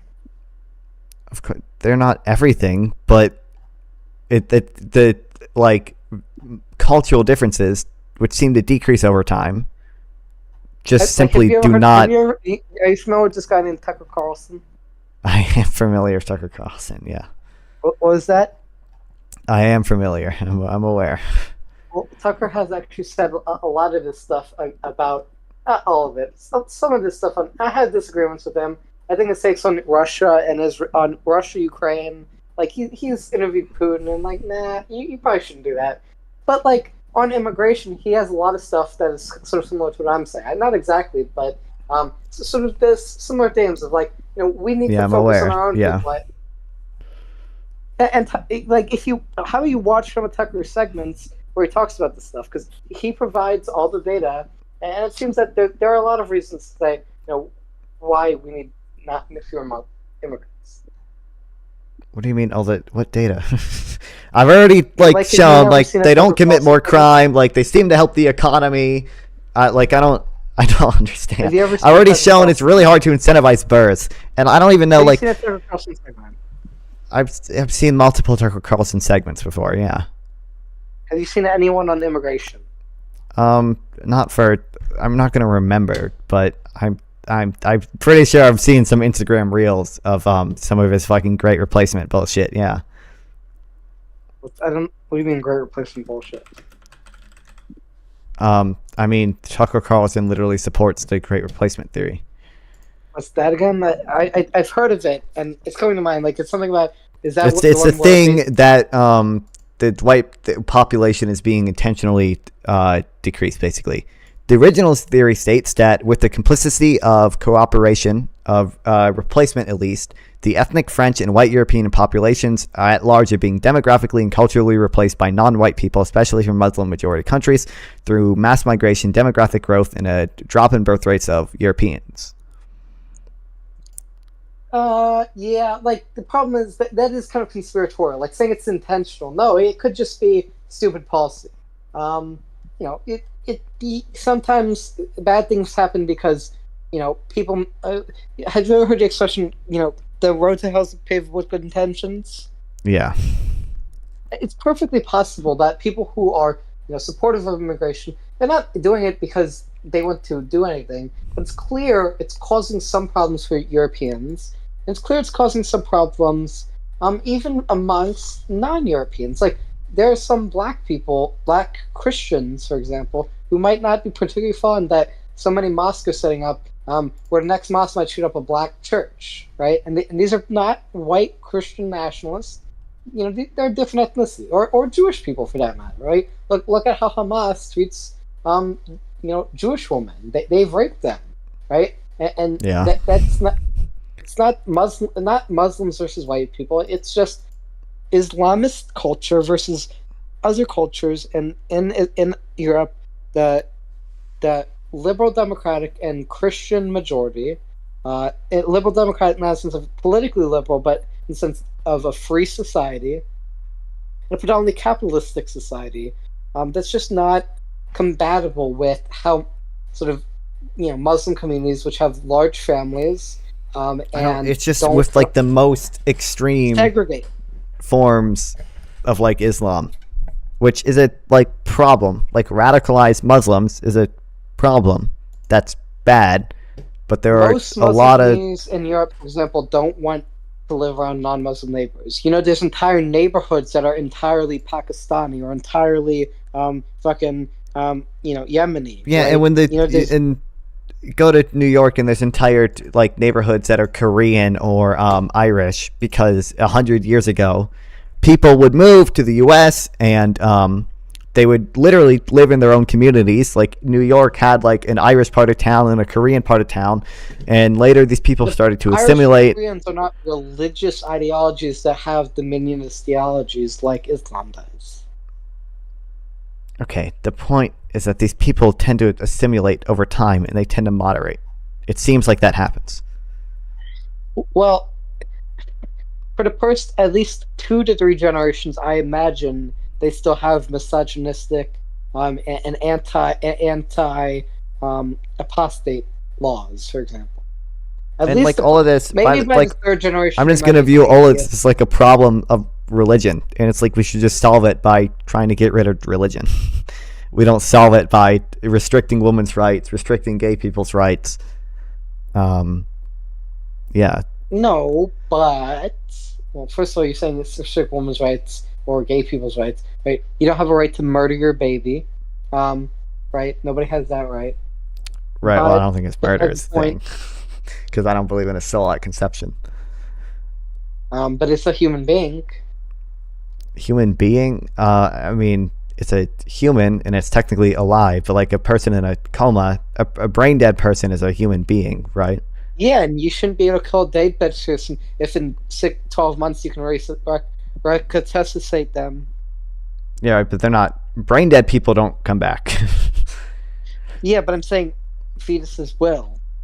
If you give them 12 months, they're going to be born. So don't kill them. Just give them the opportunity to live. They'll be good, I promise. Right, but it doesn't have the capacity to be conscious right now. So why does he get moral consideration? Well, why does it matter right now if in 12 months they are going to be conscious? Because it doesn't. Because future capacity for consciousness doesn't matter. What matters is the capacity to be conscious right now. Not being killed is actually a right unconscious people have. Hot take. Right. But unconscious people. I shouldn't be able to go around into a hospital with unconscious people who are sick. I shouldn't be able to kill them or go to sleeping people. That's why I said capacity to deploy a conscious experience. A sleeping person or a sick person still has the capacity to deploy a conscious experience. They can wake up. A fetus can't wake up. If you give a fetus time, it will develop that capacity. And once it has that capacity, you shouldn't be able to kill it. But it doesn't have the capacity right now. Faggotry, atheist, libtard. Okay, fucking you're a white phenomenal woman, argument. I'm strawmanning, but no, I mean, this is ridiculous. Like, if you were aborted, you'd probably think of a different way. Funny thing, all the pro-abortion If people. I was aborted, I Yeah, never would have wait, existed. let me Like, ask I you don't. this: have you ever heard of Schrodinger's cat? Just no. Yeah, Schrodinger's cat. yeah, I've heard of Schrodinger's cat. Yes. So this is the abortion debate. It's all led by these people named Schrodinger's feminists, right? All the ugliest women who nobody wants to have sex with are always the true. ones. Yep. All these fat, ugly blobs with fucking blue hair. They're always the ones with the pro-abortion sides, even though they're never True. going to need an abortion. It's Schrodinger's. That doesn't have any. That's totally tangential to what delineates the difference between moral subjects and moral objects. But okay. Still, you don't have a right to kill unconscious people. And because unconscious people are still people. They still have a capacity to deploy conscious experience. Are still people that have human DNA. They have, yeah, but DNA doesn't matter. Do you think if somebody gets in a car crash and they're brain dead, can you pull the plug on them? What was that? If somebody gets in a car crash and they're brain dead, do you think it's okay to pull the plug on them? No. Okay, then we fundamentally disagree. What in your mind? In 12 months, that brain dead person is definitely going to wake. You should not be able to kill them. Okay, brain dead people don't wake up. They've lost the capacity to deploy conscious experience. I'm saying if they're in a situation where for 12 months they're going to be unconscious, just like a fetus, then they're going to get consciousness. Right, but that capacity after 12 months, you should not, is still there. Do you understand my point? Yes or no? If it can come back, the capacity. Do you understand my point? Yes or no? I mean, kinda, but like you're 12 months unconscious, then conscious, just done. That's my position. You disagree, agree to disagree, but it's clear my position will involve more babies being born and fewer people being released. Another thing is, gay people are very narcissistic. Like, for thousands of years, marriage has been operated man or boy and woman, right? Male and female. Okay. Not gay. Well, boy, that's a child, but maybe that's weird. Man and woman, right? Not two guys with assholes just ramming each other. No, that's disgusting, right? If for thousands of years we recognize, like, men have one personality and women have one personality, and they complement each other. Have you ever heard of saying opposites attract? I just like, what's this appeal to tradition? Like, I don't care. No, I'm saying, have you ever heard of saying opposites attract? Yeah, but like, I don't care. Like, it's just an appeal to tradition. Men and women have opposite personalities, therefore they attract, as opposed to, say, same-sex personalities, which will never work out. What do you mean? There are plenty of gay people who are happily married. Well, no, because they're too similar to actually like each other. What do you mean, no? You're just wrong. There are gay people who are happily married. Like, I don't know what to tell you. No, I read a statistic one time that 40% of child sexual abuse is same sex. Okay, that's just wrong, but okay. But that doesn't even disprove my point. What do you mean? My point is just that there are gay people who are happily married, which is an objective fact. Yeah, but I'm saying the happiness people get from fulfilling that God's purpose in this world is higher than what butt sex will do. True. But that's just an appeal to religion, which the government shouldn't enforce religious beliefs. That can't be proved, is my argument. But it's not a religious belief to say men and women have different personalities that complement each other. But I don't see like why that should restrict somebody's right to marry who they want to. Like, some people just aren't, like, gay people just aren't attracted to women. Give licenses to two people who no, like, men and, like, if opposites attract, then opposites attract, and like magnets where you have two same poles, you have a north and a north pole or a south and south pole, they repel because people that are too similar don't complement each other, and men and women do. Because they're different. Okay, so why should that restrict somebody's right to marry who they want to? Because they don't mesh together. But there's plenty of people who they do, and they're happily married. I'm saying there's the same personality, Therefore, they can't complement each other in the sense of having different personalities that complement each other. Okay, why should that restrict somebody's right to? Because it's just not the same level of fulfillment that a straight couple can actually have. But like, I just don't understand. Like, there are some people who like just aren't attracted to women, right? Like, gay people just aren't attracted to women. No, they will be if they actually try it. Okay, you're just wrong on that too. But because seems to be a lot of evidence that men and women are different. I do think men and women are different. Yes. Do you think they have complementary personalities due to? Have you ever heard of the term sexual dimorphism? Yeah, but I mean, I got like during hunter-gatherer times, men and women evolved, right? And Yeah. which is why heterosexuality is dominant, because men and women, right? Men were the hunters, and women take care of the children. But that's what's been sustained for thousands of years, and yet gay marriage doesn't make sense because it doesn't operate within that biological, psychological. I don't understand. Like slavery existed for thousands of years, right? And there were like reasons to evolve slavery, right? But like that doesn't have any standing on my modern moral framework. Impact? What evolutionary benefit is there to slavery? Also, that's not even a comparable because slavery is a massive violation, right? I think it's a massive violation to not allow people to marry who they want to. But okay. No, it's just government giving you a license and tax benefit. The whole purpose of the tax benefits is so you can raise children, which gay people can't do. Because they can't have children. Can raise children, but okay. They can't have them. No, that they can't have them. That is true. Then why should they be given tax benefits to raise children? Then why should they what? Why should they be given tax benefits to have children if they can't reproduce? Aren't you a big fan of the tax benefits to have children? What? Then saying gay people can't have children, straight people can. But gay people can adopt children. I understand you're going to say that they're going to groom them all and whatever, but how can what's the point in giving a gay couple tax benefits to have children if they can't have children? Because you want to incentivize them to adopt, right? Yeah, but that goes into the point earlier where I heard of a statistic. I don't know if you've ever heard of it, where 40% of child sexual abuse is same sex.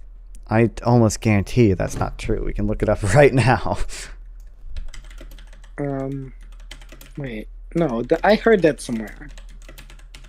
What percent of child sex abuse is from same-sex couples?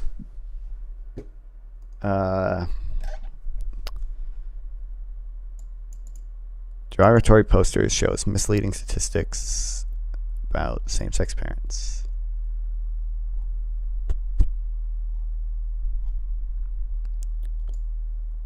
Okay, where are the real statistics?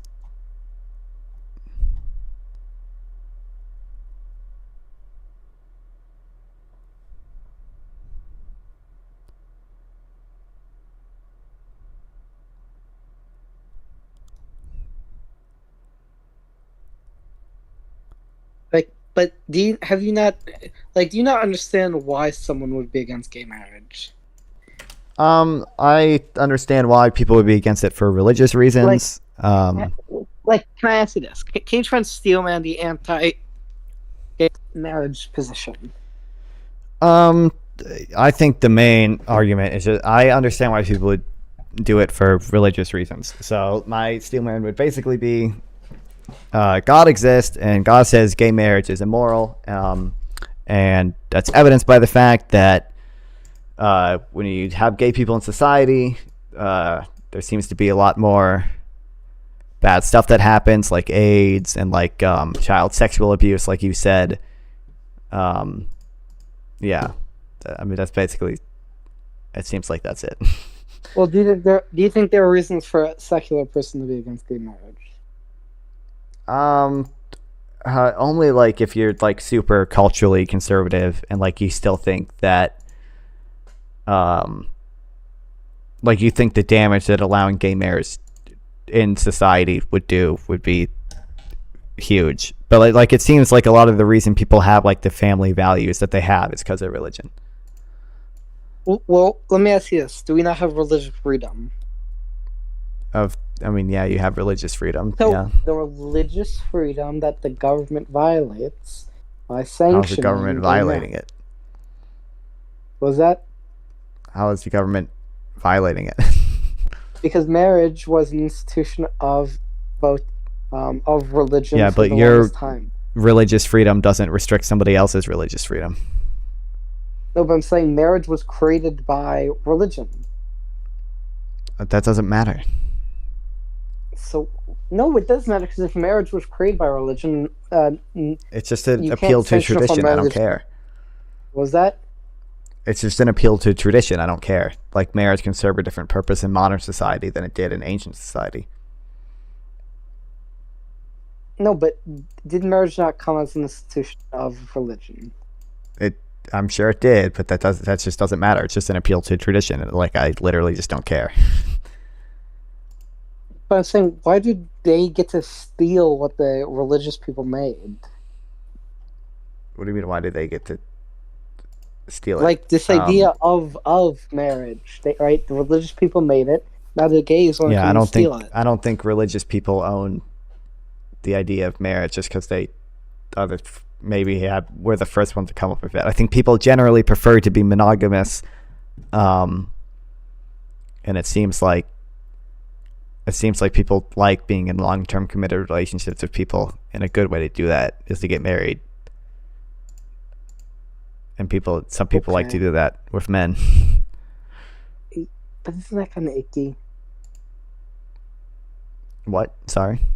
Like, it's just kind of icky. Like, the idea of two males. It's kind of weird. I mean, eating ketchup and apples is weird, right? But like, that doesn't mean it's immoral or anything. Like, do you not understand why some people would have this visceral disgust at the idea of homosexuality? No, I understand that. I just think it's stupid to have that. Well, what about lesbians? Well, lesbians are hot, so it's fine.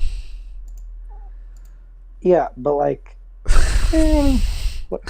just the idea of a guy putting it just like they're always so catty, they're so bitchy, they're just. It seems like a lot of it, homosexuality is just driven by like young incels who are just catty little bitches. Some of them probably misogynistic and just want to be alone, like the MGTOW people, the men going their own way. I think there are a lot more straight incels than gay incels. That just doesn't matter for like my moral consideration. It just seems like it's just a lot of asocial weirdos. Like, I don't know. But the bottom line is, if we ban gay marriage, that means we'll have more babies born, and we restrict abortion, more babies born, and we won't need to force our taxpayers to give money to Muslims.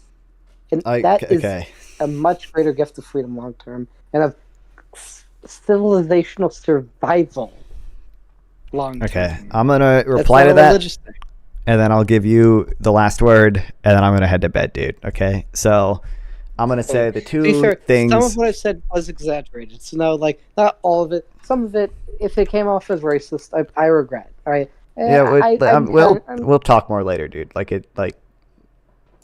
I mean, if you want to, but What? So what's your final word? Well, I'll respond to what you said, and then I'll give you the final word. So basically, I'm gonna say the same thing I've been saying all along. I think regular or Christian people having children, the taxpayer also is forced to give money to those children. And I think broadly, it doesn't seem like people want to have children, so I don't know. But it does seem like people want to move to the U.S. or to Europe. So I don't know why we would spend a ton of resources trying to incentivize people to have children, which almost never works. You can look up Mussolini's battle for babies. It didn't work. I don't know why we'd spend all these resources trying to make people have children who don't want children when there's already a ton of people who want to come to these countries and live there and contribute to the economy. I think the economy does far better with immigration, and I think the economic gains from immigration vastly outweigh any nebulous social concern that comes from immigration. All right, I'll let you say your words. So the final response to that would be simply that, there's a certain societal, not necessarily a contract, but a societal agreement you have to your neighbor and to your countrymen that you do not have for a foreigner. You were born on your soil. You're an American. You're not a, you're not a Yemenite, or you're English and you're not a Yemenite, or you're Polish and you're not a Pakistani. And because of that sort of societal agreement, having some sort of resource programs for people who have children is not as, we'll say, spit in your face as foreigners coming in. And the simple reality is that I think you do not need much societal growth in order to power an economy as much as you need a strong, healthy, middle-class consumer base and capitalists, which will come from existing businesses and people having employment opportunities, which happens generally in capitalist societies. And the simple reality is that most, foreigners that come from Arabic countries have cultural disdain for the West. So I believe that for the most part, Europe should keep its path of birth rates, maybe try some things here to notch it up a little bit. And if they can't notch up their birth rate, whatever. 2 women per children is still going to be more than enough to sustain their economy, so long as they are going into the job market, and so long as they, don't have to deal with crime. And in the meanwhile, we don't need to, give, hundreds of thousands of dollars to new refugees who have, technically, as you said, a 12% lower employment rate, who have cultural issues with integration, etc. And I think that's basically the bottom line. Okay. Well, I'm gonna head to bed. I'm sure we'll talk more later. Fair enough. I think we actually had a productive conversation. I actually think you brought up some interesting points, but I do think the idea of forcing us, this sort of progressive idea, we can force society to do whatever we want. It's authoritarian. It's illiberal, and it's actually against basic classical liberal principles of freedom. But besides the point, we can agree to disagree. But I do want to know, just before I go, when your next stream is going to be. I don't know. Probably tomorrow. Okay, maybe tomorrow, and I can't guarantee this. Tomorrow, maybe we can have another conversation similar to this. And I think you brought up some fair points, but I hope you mull over some of what I said, so this was worth something. Okay. Well. Okay. Obama.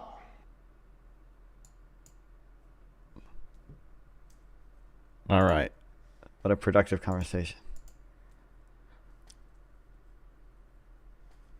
Well, I don't even know how long. I think I researched for like 2 hours, and then I just started. We watched the State of the Union address, and then I fucking talked to that guy. Well,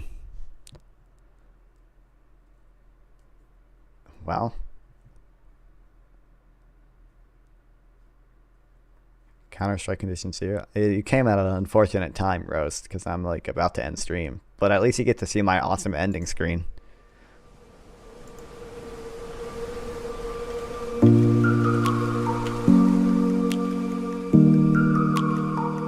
Oh fuck, hold on, wait. I forgot. My chat broke, so I gotta oops, nope, don't look at that. Nope.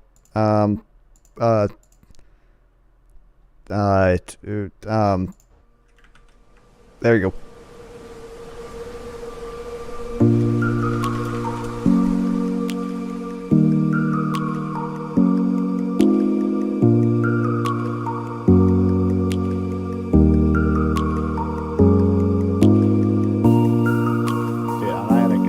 Gotta go to sleep, man. Maybe I'll play Counter-Strike tomorrow. Drop a follow, and I'll play Counter-Strike tomorrow.